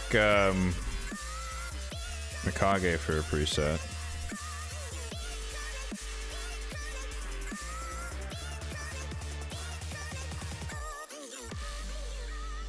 Okay, she has one.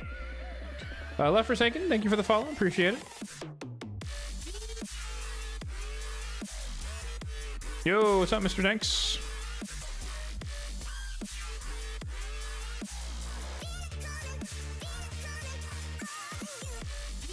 Alright. Yeah, 430-ish. Same speed. This is just like...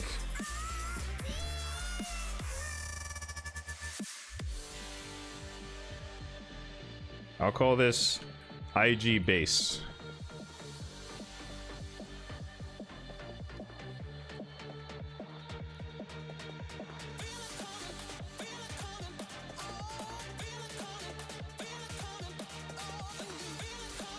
Don't use this.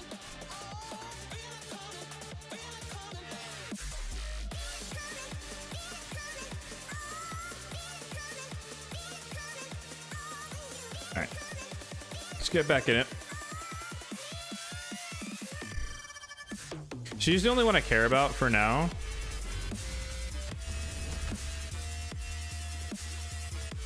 Oh, I didn't really think about... She needs some accuracy to land her stuff for... on the waves. But she also ignores a good amount of resistance. Oh my goodness. I guess we're back on affinity. That's what happened there. Ooh, we gotta be careful here. Glorias be scary.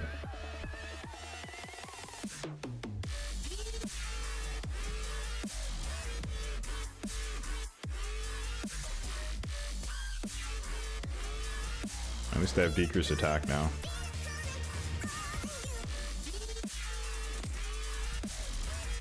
Woo! Oh, clutch heal.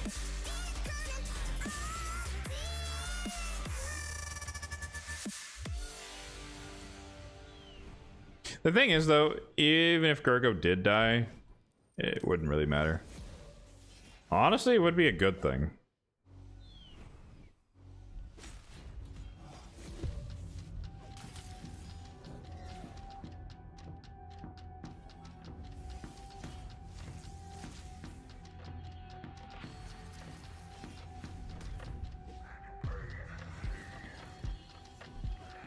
Yeah, one of the major downsides as well to Well, Brimstone that's not 5-star plus is really pointless in Ice Golem because he could just cleanse it off.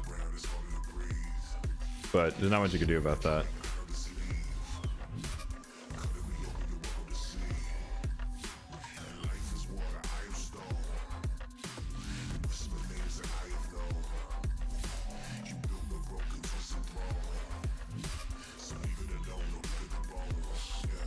But yeah, just for comparison, obviously I made a video on my channel probably a couple weeks ago now talking about how I built Sersha, even though I changed her build after the video, but I digress. But my Artak is actually in Reflux now. So he primarily, like, Sersha's now the primary HP burner on that team. And then Artak's job is to primarily just activate with the A2.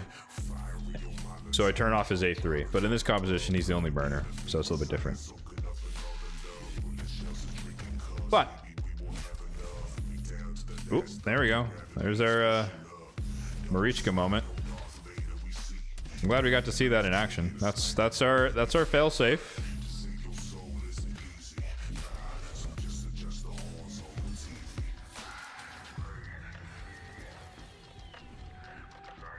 I didn't think we'd get that to happen on stage 5, which that's really low, but that's what it's there for. But anyways, but yeah, so like you could experiment. Obviously, if you're more optimizing your Artak to be able to have the accuracy to do Amius consistently, you're a bit constrained as far as also getting enough resistance for hard mode dungeons, which you need like 450. So 450 resistance plus 500 and no, I think Amius isn't Amius like 475, but still, for 500-ish accuracy plus 450 resistance is really tough.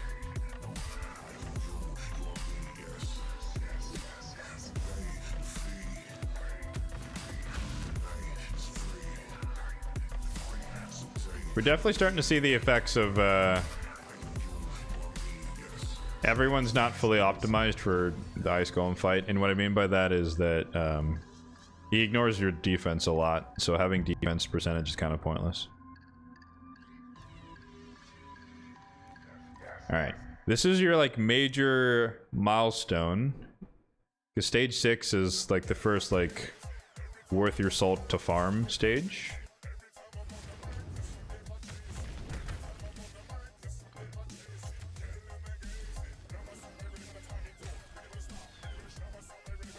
Ah, enemy Gurgo. Enemy Gurgo be freezing.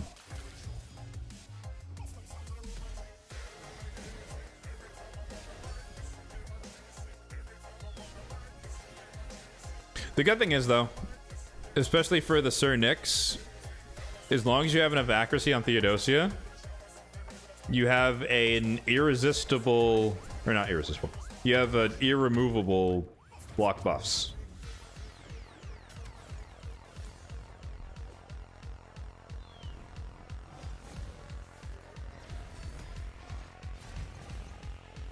But yeah, in moments like this is where the Elva would come in handy.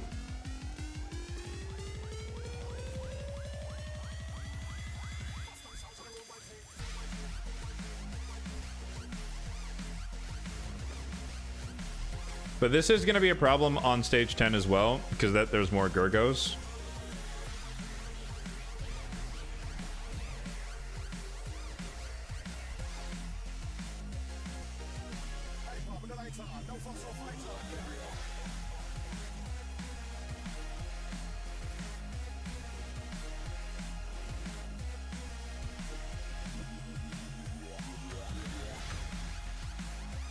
But we might... I still think that for the purpose of this composition, we are better off... We're better off with the Duchess over an Elva because Gurgo is going to die.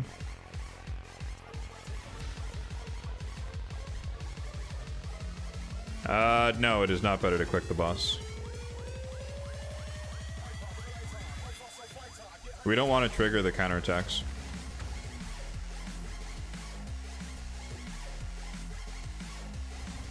Honestly, though, the Gurgo slot is really optional.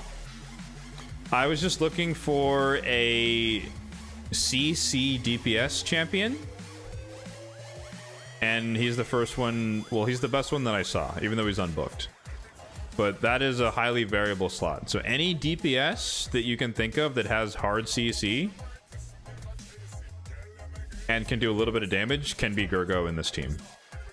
Because our wave damage is not raw damage, it's the burn and poisons.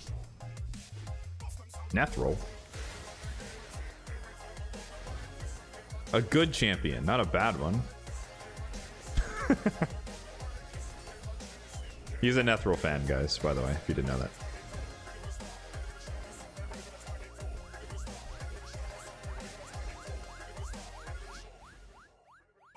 But yeah, so that slot's, you know, and obviously anyone who's tankier would be a little bit better.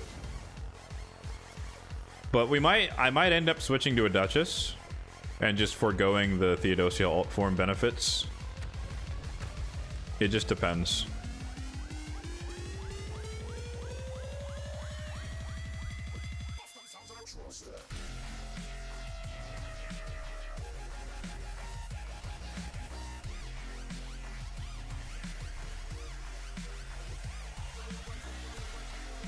Also, this is actually my first time playing on an account that has a Marichka.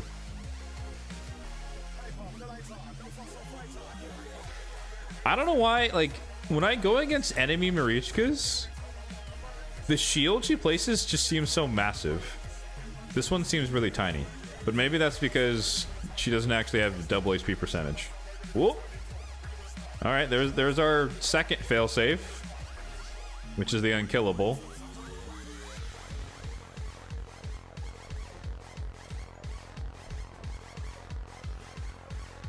That's the other thing, like, you know, I built this team to be, like, you don't have to worry about this failing when you walk away, randomly. Like, we have redundancies of support to keep the team alive.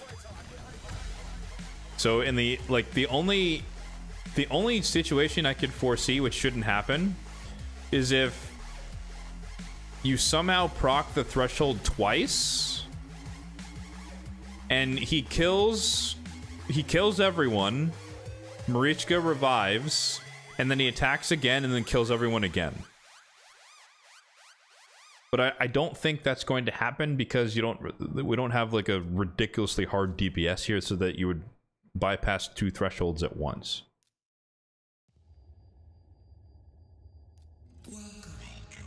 I think that I have seen that happen, and that has happened to me on my team, but I don't think this is the team that would occur on.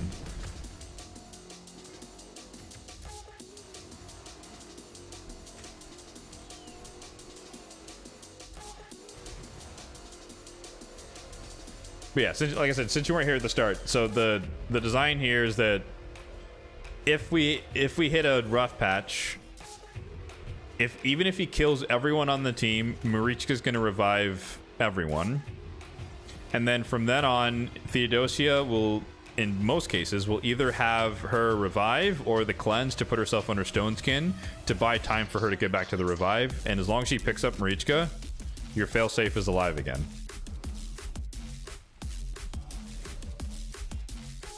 And then, in the meantime, like I said, Theodosia will be under Stone Skin a lot of the time, especially with lasting gifts. Plus, if anyone dies at any other point, you have unkillable.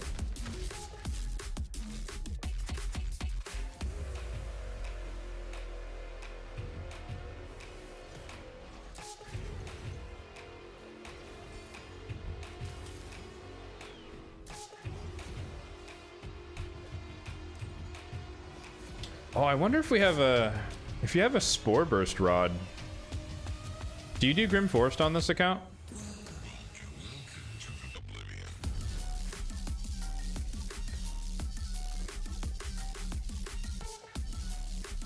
Woo wee!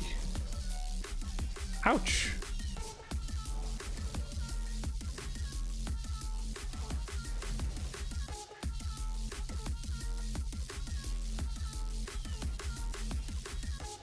Alright, well, we can't pick him up till we get to the last wave.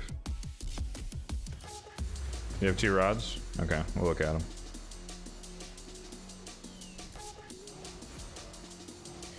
The main reason Stock died there is because he's the target because of the affinities, and he weak hit a couple of times, so he didn't actually land the he didn't land the poisons. I still don't know why she prioritizes the protection over the revive. I think that's a weird AI decision, but it is what it is.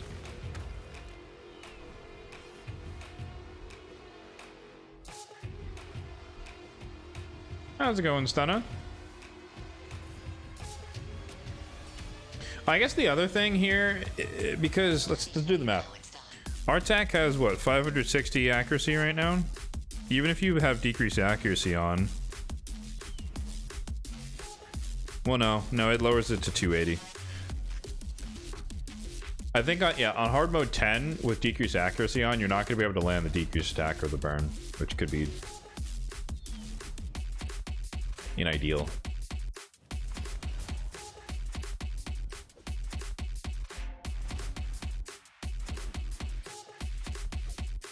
Okay, Gergo starting to get resisted. Running some Fire Knight, completing stuff for the fusion. Right on. Oh, when the boss says this is gonna hurt. Unless Theodosia with the clutch. Theodosia with the clutch. Hey! Theodosia with the clutch. Nice.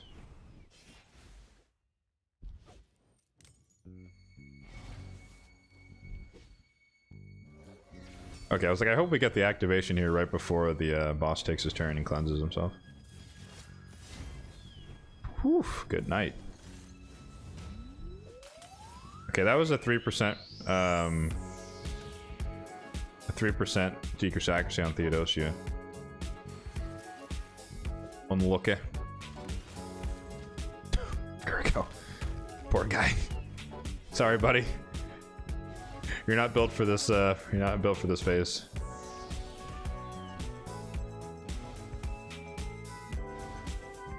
Four-man and Fire Knight? On hard mode? Or, normal mode?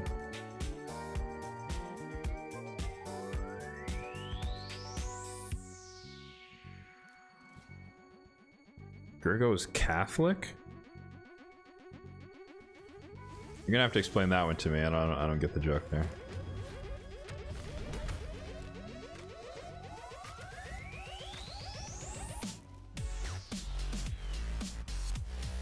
Not hard mode, just normal. Okay, I was gonna say like hard mode 4-man. Like, damn, all right, that's some.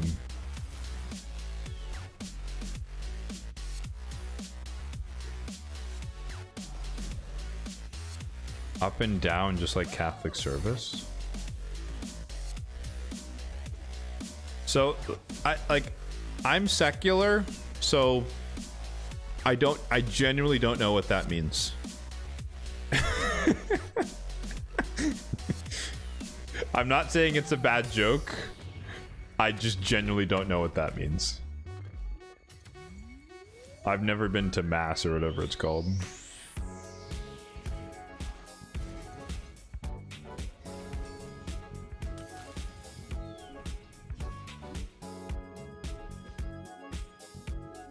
Technically, I was raised Protestant, to be fair.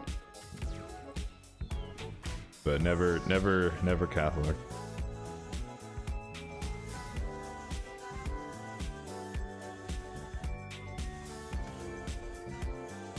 Ah, okay.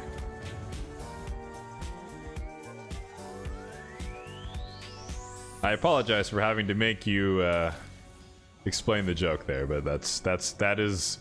I own up to my ignorance whenever I can. So that's just me being completely ignorant. I was like, I genuinely don't know what that means.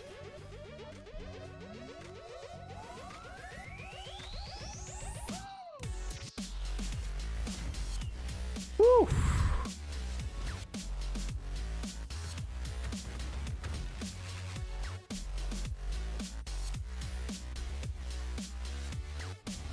Ow.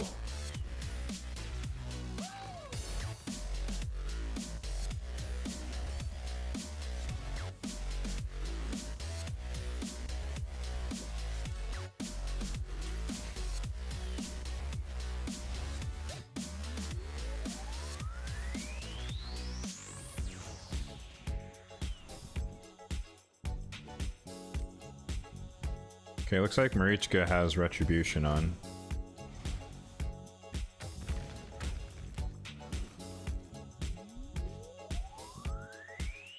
The other thing that might work if and slash when you replace stock with Sersha. I mean, there's a pros and cons of replacing because they're not really one-to-one, right? The poisons do help you do damage to the waves versus more burns is not necessarily more... There's not as much damage on the waves. But Sersha does maintain or bring the capability of the block buffs and the buff strip, so in case the Cernix and Gurgos go wild or whatever... Or the Cernix and Broadmoss go wild, you can always remove their buffs.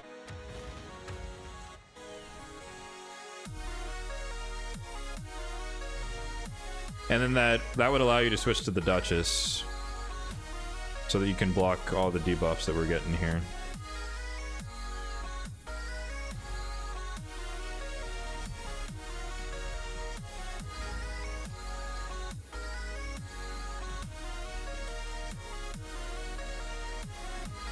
Marichka really does not like to cleanse, does she?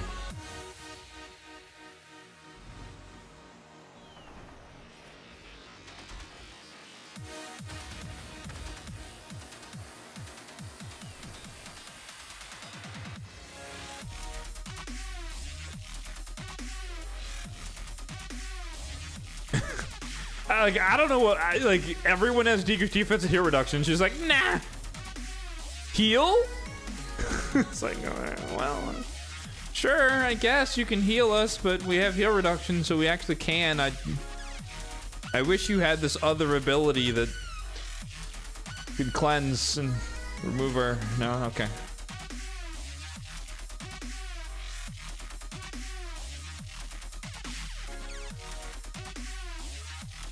Alright.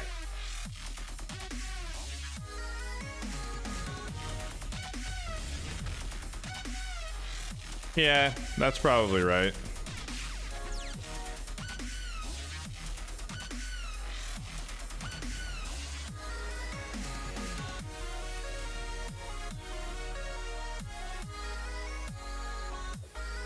But yeah, you see how much damage we were able to do with the poisons and the burns? So I guess for anyone who doesn't recall, for stock, he places more poisons when HP burn is out there. So because our attack goes first, we get, I think, 3 poisons instead of 2. Really? She still got frozen? Is that a 3%?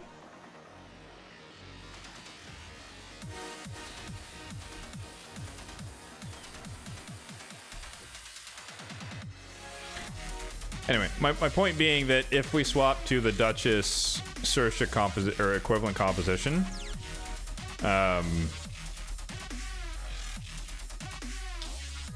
you have double burn activation, but you drop the poisons, so it might equate to slower waves. But it's one of those things where you have to make a trade-off between slower waves but faster boss, and that might be faster overall because you spend most of the time in this fight on the boss. So it might be a worthwhile trade. You'd have to do a little bit of A/B testing.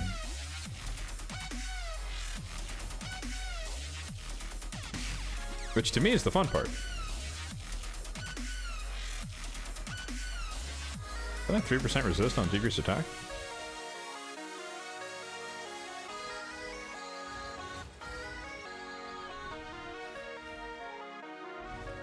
Yeah.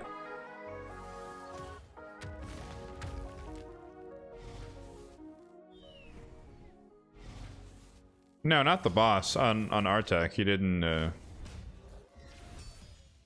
it. Whoa! All good. All good. Monka S.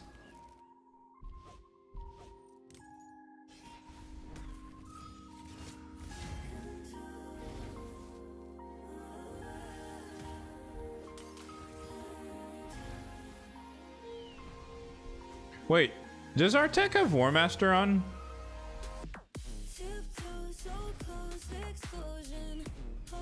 I feel like he does.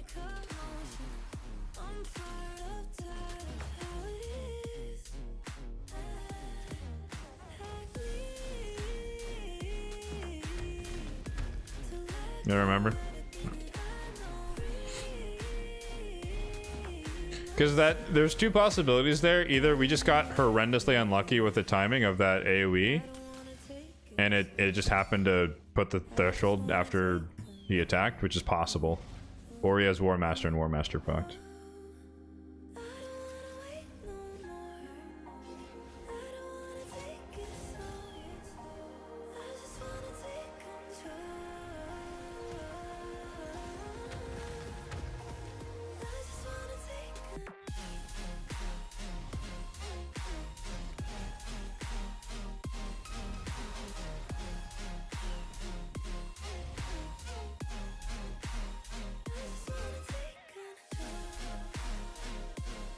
Hello, wow, very crazy. This is our takeover for the well, for today. Yeah, this is not my account.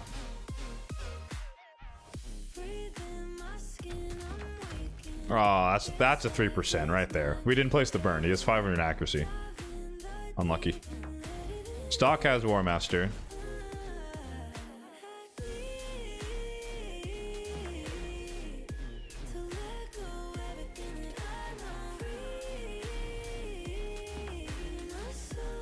Stock has War Master, which is another reason not to use him necessarily for this fight. Timing that cleanse is unfortunate. Yeah, well, I mean, unlucky here. This run's taking a little bit longer just because of bad RNG.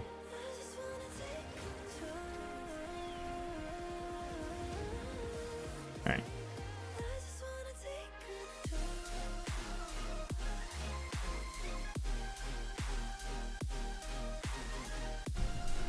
Now, this is the real test.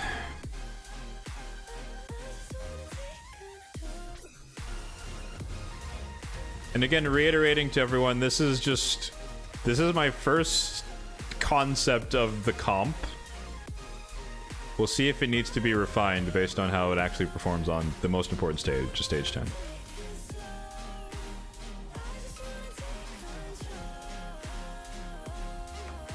But conceptually, it should be fine. It really just depends how much damage we do. How long it takes us to cycle through our abilities here. But in most cases, like we just saw, as long as we keep them frozen... Oh, that's unlucky. As long as we keep them frozen for the most part... we should be okay, but we're getting real lucky here. Marichka kind of screwed us with the ally attack on the Gurgo there.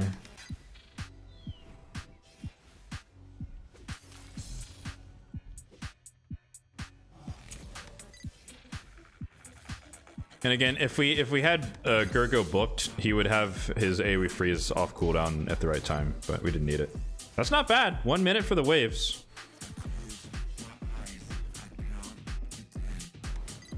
Now let's just see how much damage are we going to take. This is what really matters.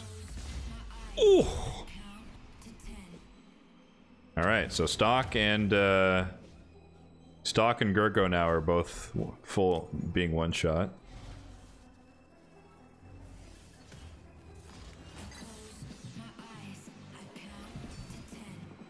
Is he a priority for books?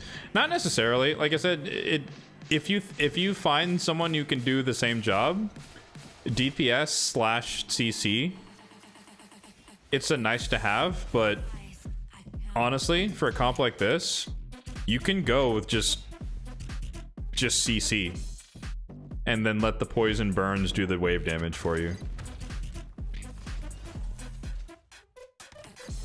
My first instinct was to go for a Seer one-shot wave thing, but you didn't have you don't have Donnie, sir.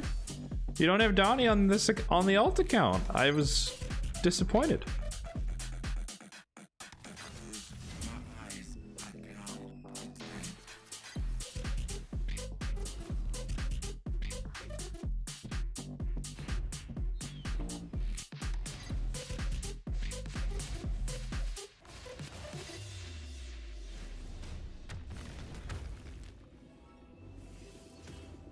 Screw the pooch with Donnie Bigger. Yeah, nah, it happens, man. It happens.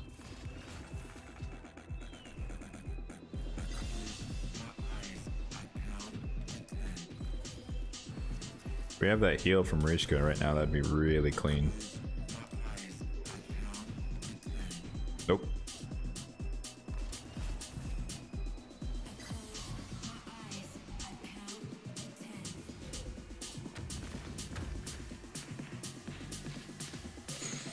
Ideally, you want to spec Eagle Eye onto Artak, not War Master. I would disagree. I would say ideally you want Oppressor. Extra turns on the HP burn placer and activator is really the way to go.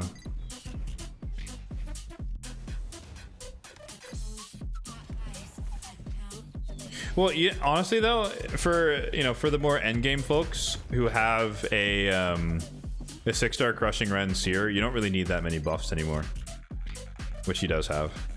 But we don't have the reset champion, which just means it's going to take her 4 turns to cycle back to another thing, which is not really worth the time. Yeah, there you go, man. Proof of concept. One team carried us all the way up and through. So, like I said,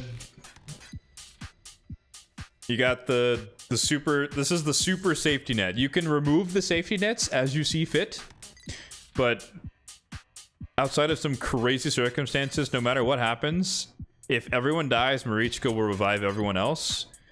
Theodosia will revive the rest of the team, including Marichka. Or she'll protect herself with Stone Skin until she can revive everyone else. So it's a win-win. I don't, unless just the most crazy, like, rare RNG thing, and at that point, if that happens, then you are doomed to fail that run, right? You know? But this is super safe. And then, yeah, Artak is obviously staying. Stock is variable. I do think Search is better, but you'll be slower on the waves, faster on the boss. Give or take. And then Gurgo is entirely replaceable. You can go less aggressive and go just pure CC, or you can try to fit in someone else who's maybe tankier. But just CC plus DPS. Decreased defense is optional. Obviously that makes him hit harder. But yeah, just out of curiosity,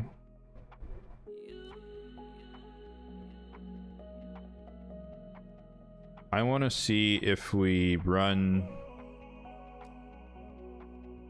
the same thing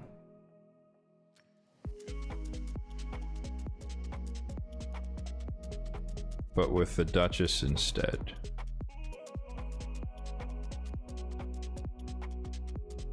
So Marichka would be in the lead this time.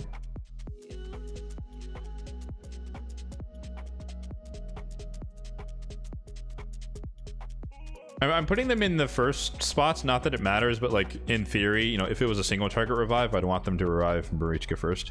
But, and again, I'll reiterate for anyone who's jumping in and out of the stream, the reason we're not picking like an Elva is because Gurgo and, as you saw, Stock regularly die, and so the failsafe doesn't work if Elva wastes the revive 1 turn before everyone dies on someone who's not important.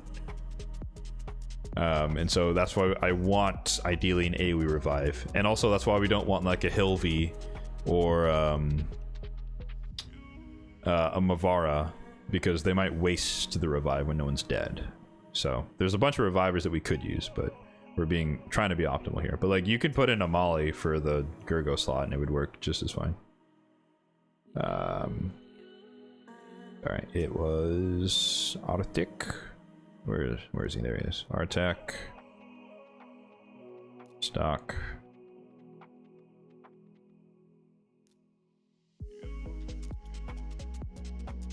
Actually, just to see, let's put in Molly instead.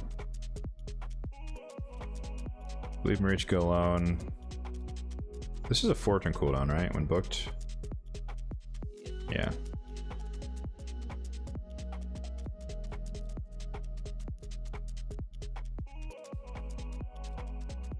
Ideally, this would be opener don't use, but that's probably not going to work. So I think we're going to have to put it as 1. And then we'll give her free reign.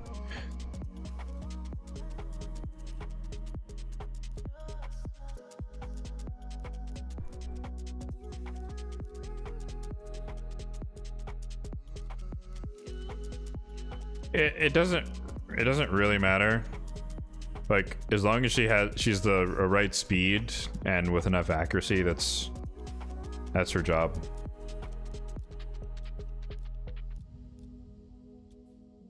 Like, and then you can't provoke them, so this doesn't do anything. So this is opener, don't use. This is 1. This is don't use.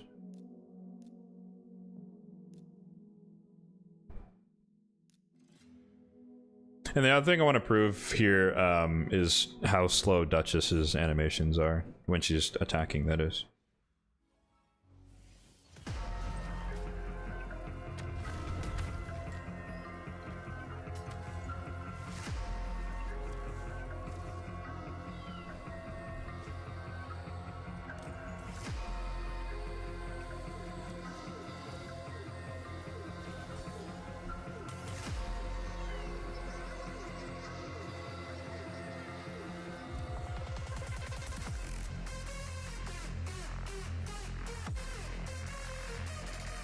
Damn.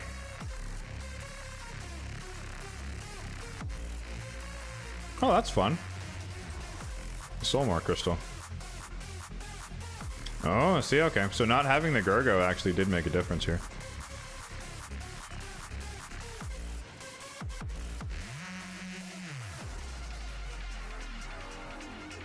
They also killed Molly, which got rid of the provoke.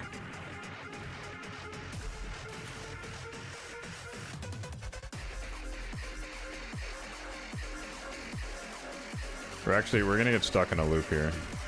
Oh, never mind, he didn't do it.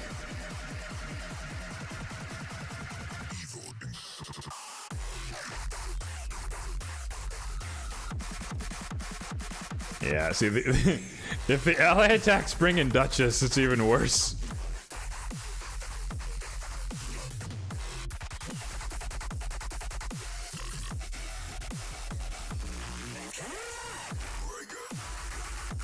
This is the downside of the, when you set opener don't use, and they actually don't have enough firepower to do the job.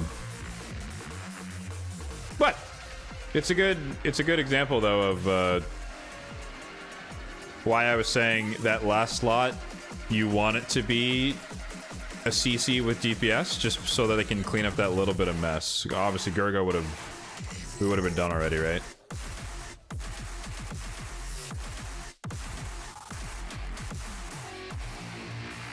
So it's good proof that it actually does matter a little bit. But this is the safer route. If you wanted to go pure CC, you're missing a little bit of damage. But also now that we're on wave 2, however, Molly's or not Molly. Or no, well yeah, Molly's actually gonna use her provoke again, and also Stock is going to use his poison again, so it's a little bit different.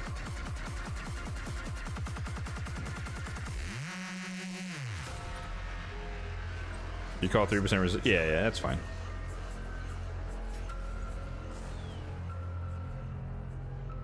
So we're not going to judge this run on time just because that first wave was unlucky. We're just comparing for efficacy here.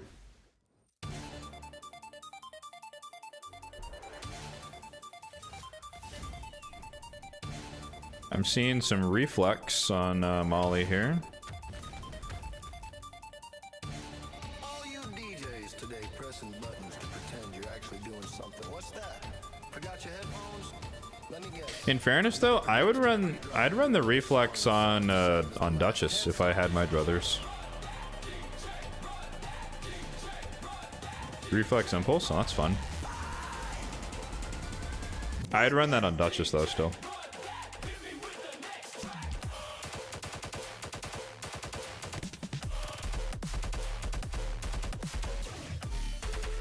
Nightmare Hydra.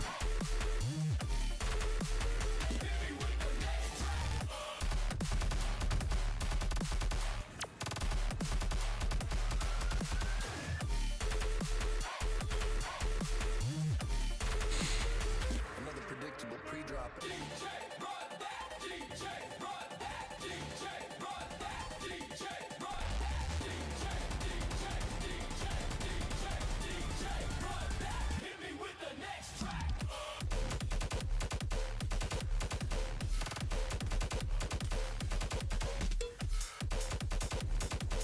All right, this is what we want to see. Oh, no, she healed. I mean, the heal is fair game, albeit unfortunate for what I was trying to... I want to see people die, hopefully. Just to see what happens. Because my main concern about the, again, the Duchess versus Theodosia, animation time aside, is... Are they going... If she revive... Or when she revives them, are they going to live? Oh, Mishka almost died there.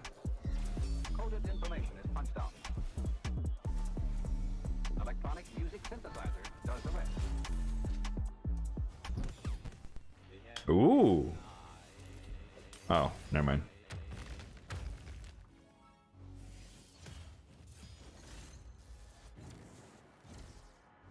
I was gonna say that could be an interesting scenario where if you trigger the passive after you revive, Marichka's the last one who dies. Yeah, well, I wouldn't say it's redundant. It actually really that was important that she revived right then. Like, obviously the minions are dead, but there could be a scenario where Marichka dies on her own and Duchess revived everyone else except Marichka. Which could be a failure scenario. So that's another tick for Theodosia versus Duchess. But again, ignoring the time, but that, like, I think you guys get the idea. The concept works. So it's up to you how you want to play it. This is like dialing back the damage, going a little bit more safe. Obviously we have 3 revivers now, but if you want to go pure control, we still have the double poison burn explosion DPS thing going on.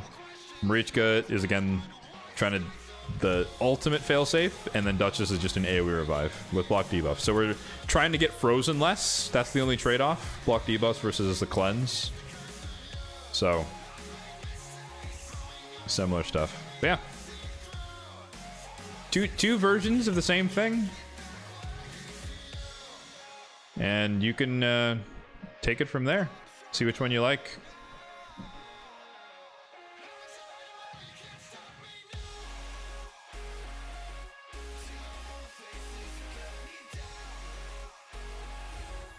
Alrighty. Let's hop off. Hop back on the main for a bit. Chillax.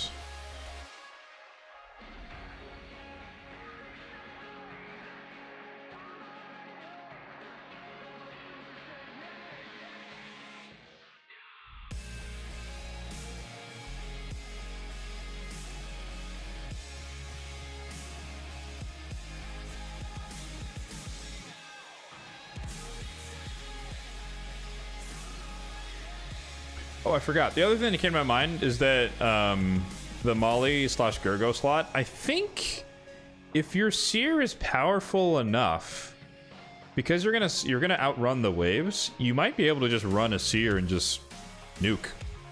See what happens. So that's another alternative. Just kill a wave 1 or kill wave 2 or whichever sequence is a little bit more optimal. I guess wave 1. You just wouldn't be able to CC wave 2 when you got there, so that might be a problem.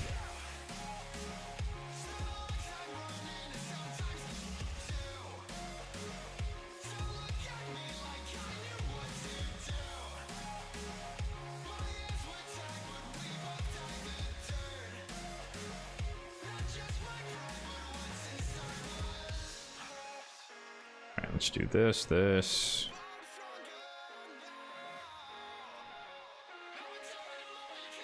Also, you guys haven't seen it much, but I have been having an absolute blast with Varkos. He is ridiculously fun to use. It's an awkward waiting game, but if and when he does prop... Oh. Case in point. GG's. If and when he does proc the ally attack and blocks revive, it is extremely satisfying. Whoa! Got a raid!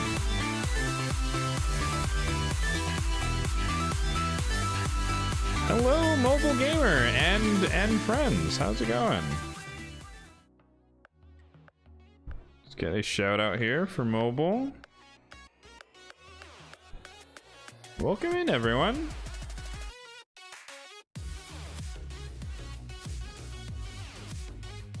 Well, you guys just missed out. We just wrapped up our takeover. Helping out a clanmate work on his Ice Golem team. Oh, good night. Good night.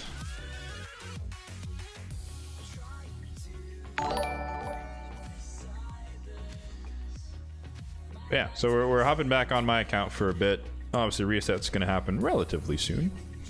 So we're trying to make sure I don't miss out on my reset stuffs. Wave's back. Need to build yours? Absolutely. I'm biased, but I love block revive. And it is a little sketchy, just like, you know, hoping and praying that you get the passive to proc, but it happens less often than you want it to, but it happens often enough to be effective. That's what I'll say. It's in a healthy spot where it's not like every turn he's just joining in and killing everyone. That'd be a bit broken, but it's often enough in most cases. Any opinion on Tin Man gear? I assume that means you pulled him. Congrats. From what I've seen, I think he's predominantly PvE champion, right? So I imagine that 6-piece Merciless is the way to go. I don't know if I'm gonna be able to do everything in 15 minutes here. Alright, let's claim all these.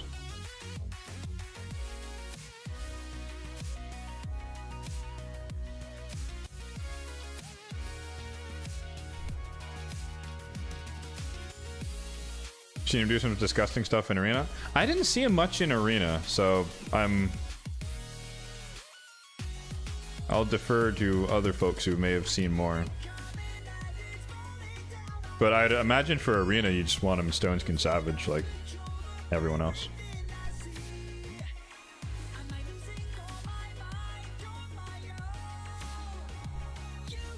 I only watched scratches. I didn't watch ashes. I'm a little behind my normal routine when it comes to content watching.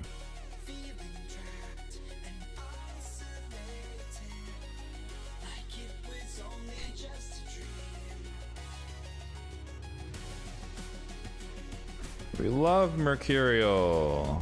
We love Mercurial.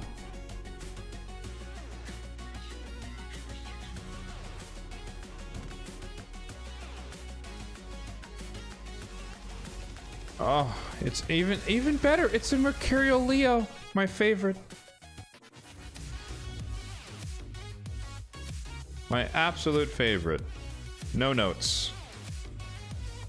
Are you also in a Wand of Submission? Because that would just put a giant smile on my face. Okay, it's an aspect. Good.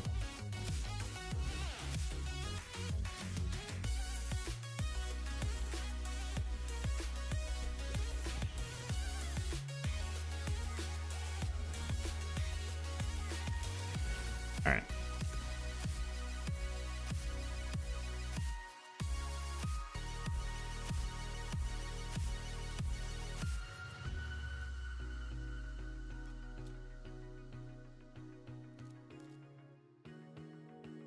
Minutes. I'll try and push it to the end, but most likely, I mean, it would be in my best interest to just use this before it expires, but it's gonna expire anyways, but regardless. All right, 10 minutes, and we gotta run something here.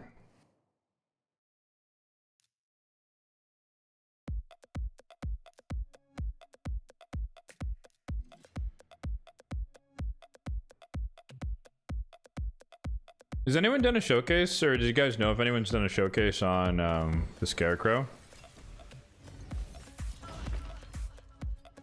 I imagine it's a lot less exciting. For obvious reasons.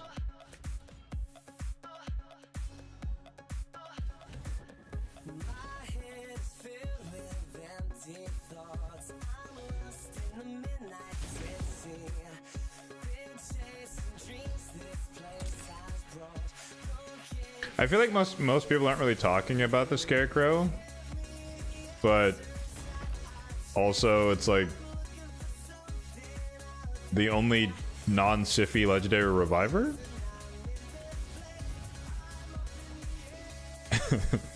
You know, I feel like there should be a little bit of hype around that, right, for all the faction wars enjoyers. But the downside is I don't believe he has a bunch of healing in his kit, so it's a little give and a take.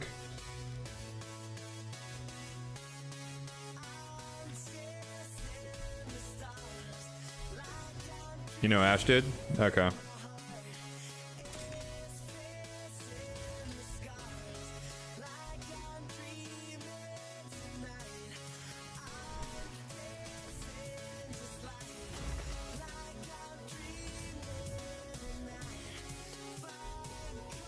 These are my Lizardman lack of DPS struggles. But it's okay. Because you know what's gonna happen tonight, guys, when I pull when I pull my Prism Shard? We're gonna get Teox. And all of my DPS Lizardman problems are gonna be solved. Just like that. I can feel it.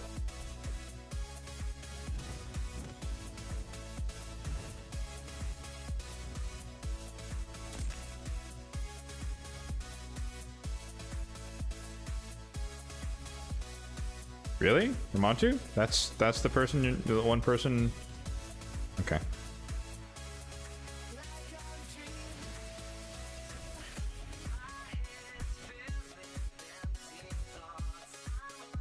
Resisted. Love it.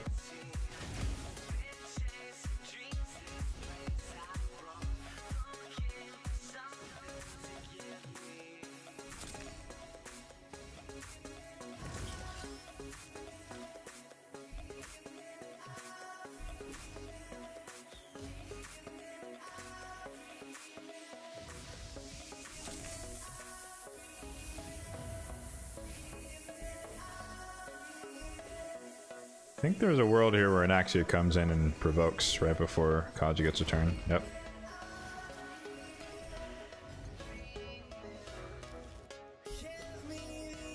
Actually, is there a Lizardman that has increased attack?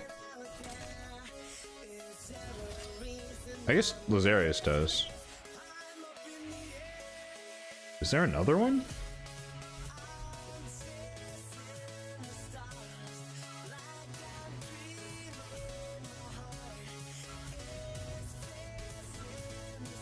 Fact crypto limited to just that faction for the enemy too. That would be very. That would be too trivial.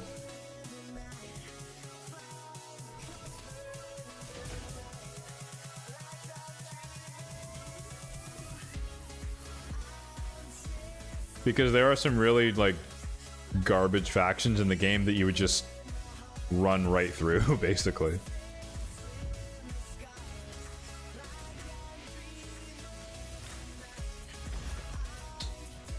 Unfortunate timing there.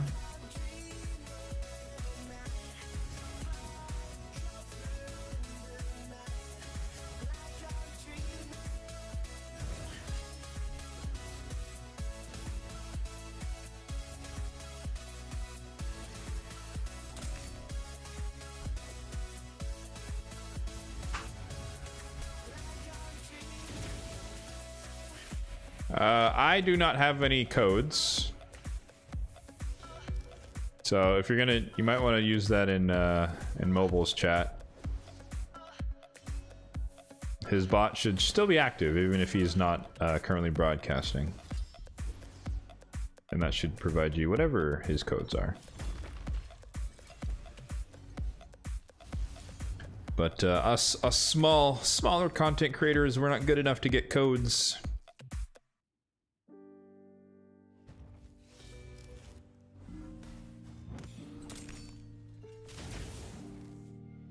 They can make some ways to Toxicity Rotos ones. The thing is, those used to be bad a long time ago, and now they're really not anymore, relative to those of us in the end game. Let me preface that.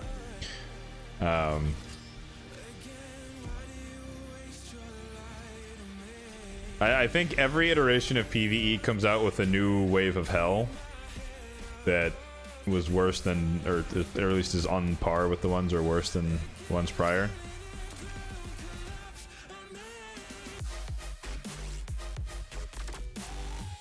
Like, to me now, Siphirotis isn't that bad. Only because the Rotuses aren't, like, guaranteed to crit or anything like that. So most of the time they don't even hit that hard. But if they start to steal your XP and snowball, then it can get a little scary. But for the most part, they're not really going to kill you. Versus a Jingwan preventing the entire wave and hard one Fact Force from being controlled is a really big problem. When, like, your primary mode of defense against waves is CC, and they put in the one champion who is immune and automatically cleanses it, it's a bit rough. And then I also think they did people dirty on the lower levels of hard mode faction wars as well, where there's like every wave has an Elva Autumnborn. It's like, that's just cruel, man. Like, also, you need to kill enemies with 5 debuffs, so you're trying to kill them as slowly as possible while they have debuffs. But there's an Elva there to ready to cleanse and block debuffs. It's just like, bruh.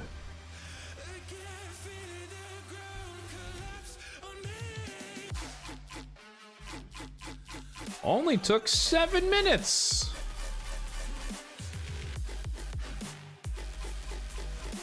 Alright, we still got time.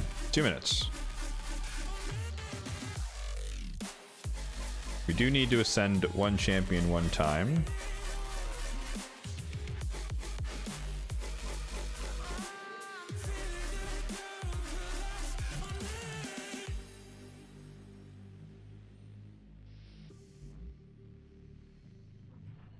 I actually don't know which rare I want to ascend, come to think of it. Let's see. I guess we could start towards the next Relic Keeper. So maybe we just ascend to Sorceress.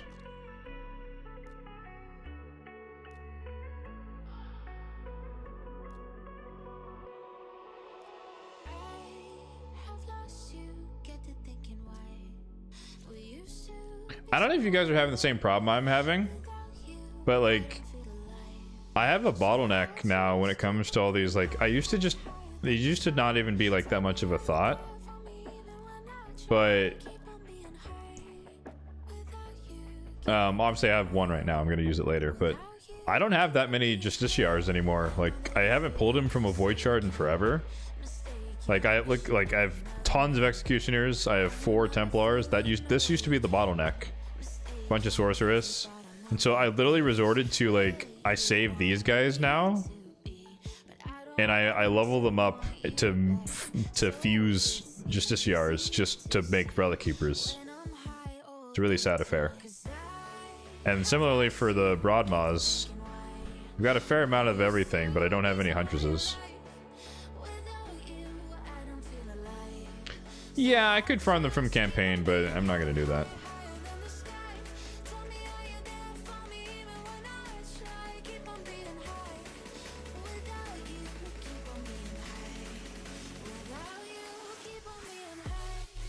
I'm not that desperate.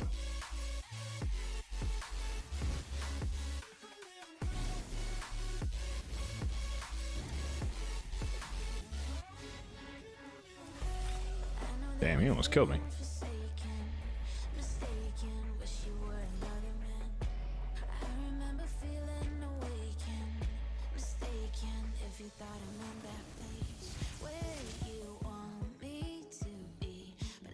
Damn.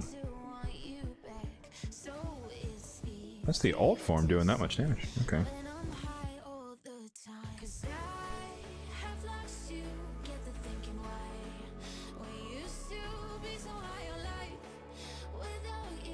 Contra's the one you're missing. So it for a while it used to be the other guy, the Bloodhorn or whatever, and then I got a massive influx of Bloodhorns, and then now it's flip-flopped the other way. All right, we got 1 minute, so we're not going to risk it. We're going to collect this, be inefficient.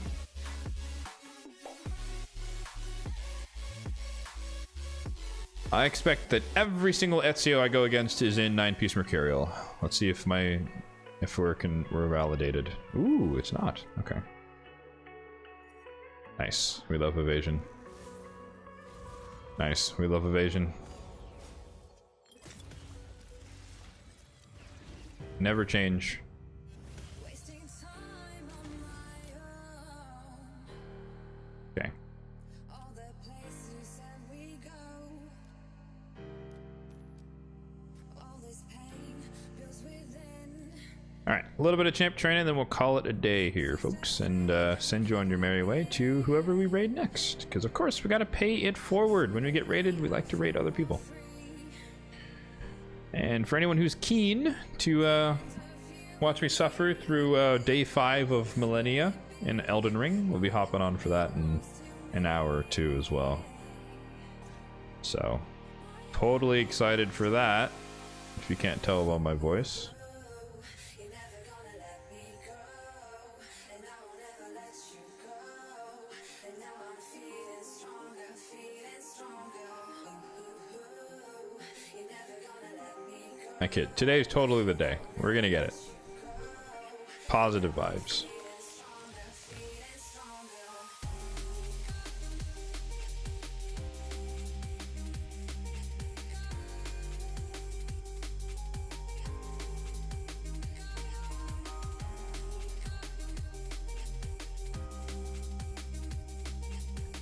But yeah, how's the fusion going for everyone so far? I assume most people are fans of the Lion. I've not really gotten a good sense of community sentiment. I think it's overall positive.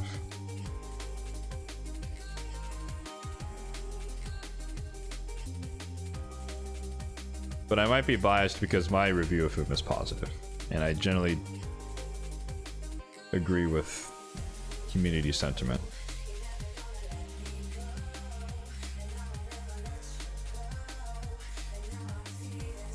Looks strong, yeah. Agreed.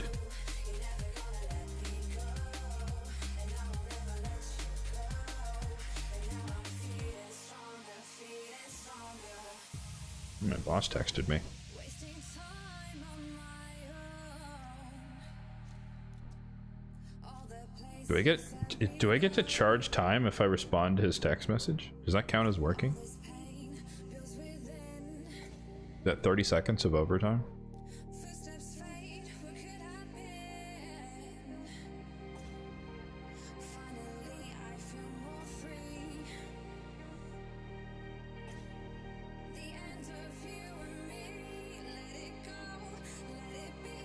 My heart belongs to me. I must say, this, the champion chase is, like, it's not unlike what I expected, but it's kind of cheap.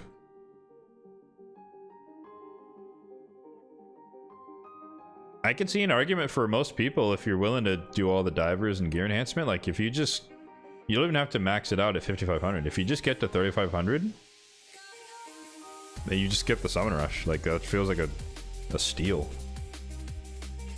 in terms of opportunity cost. Especially because the chase, you get to use, you know, fragment summons, remnant summons, prism summons, mystery shards. Some people probably will use ancient shards, primals as well.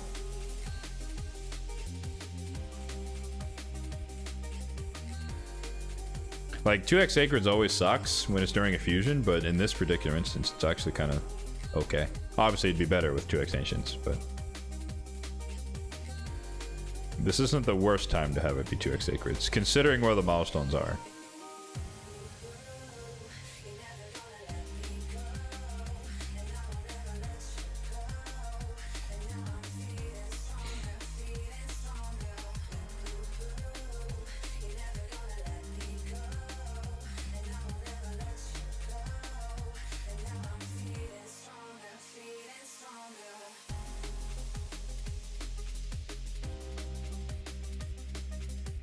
Still undecided if you want to pull any sacreds. So I considered not pulling any myself, but I'm fresh off of Mercy from the Sacred Pogo we just had. Pull one, get one, for anyone who doesn't know what Pogo means.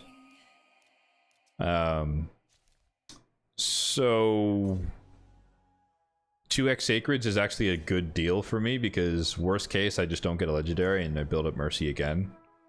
Best case, I get a legendary and I reset Mercy again. So like it's kind of a win-win. And it's, the odds are just higher. But if I hit the absolute jackpot and I pull, you know, a handful of Sacreds and I happen to hit the 10x and get the 10-man early, then I just save a bunch of resources in the future for whatever his guaranteed event's gonna be. So in my situation, it's a good gamble just for a really small chance to see what happens. Because by the time I have to worry about the guaranteed events, I will have made up for, you know, 4, 5, 6 sacred spent, in theory.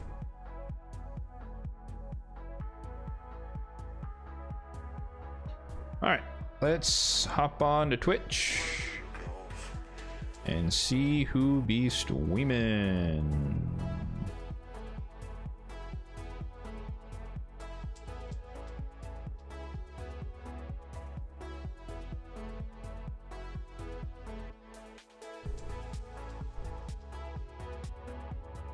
See, we got... Oh, Pogo just went live. I haven't rated him in a minute.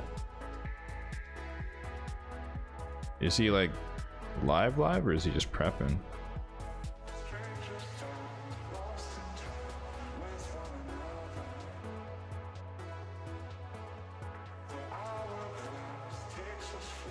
Oh, he's live. Bet. All right, let's get that raid started.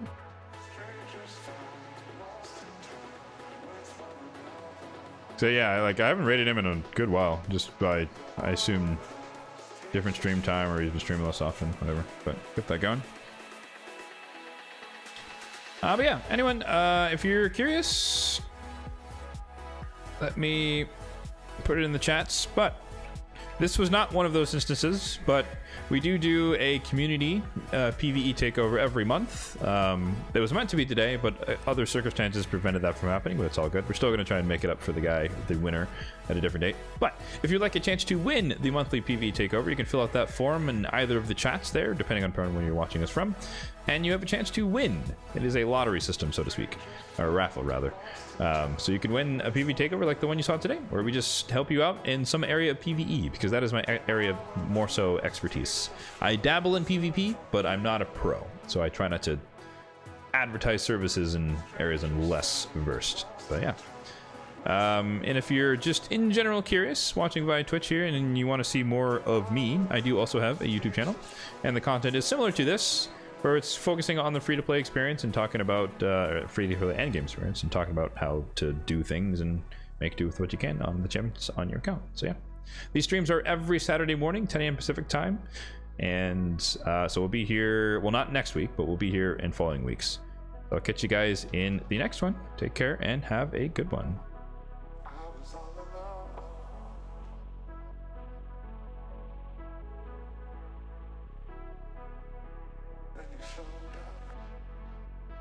Under my umbrella.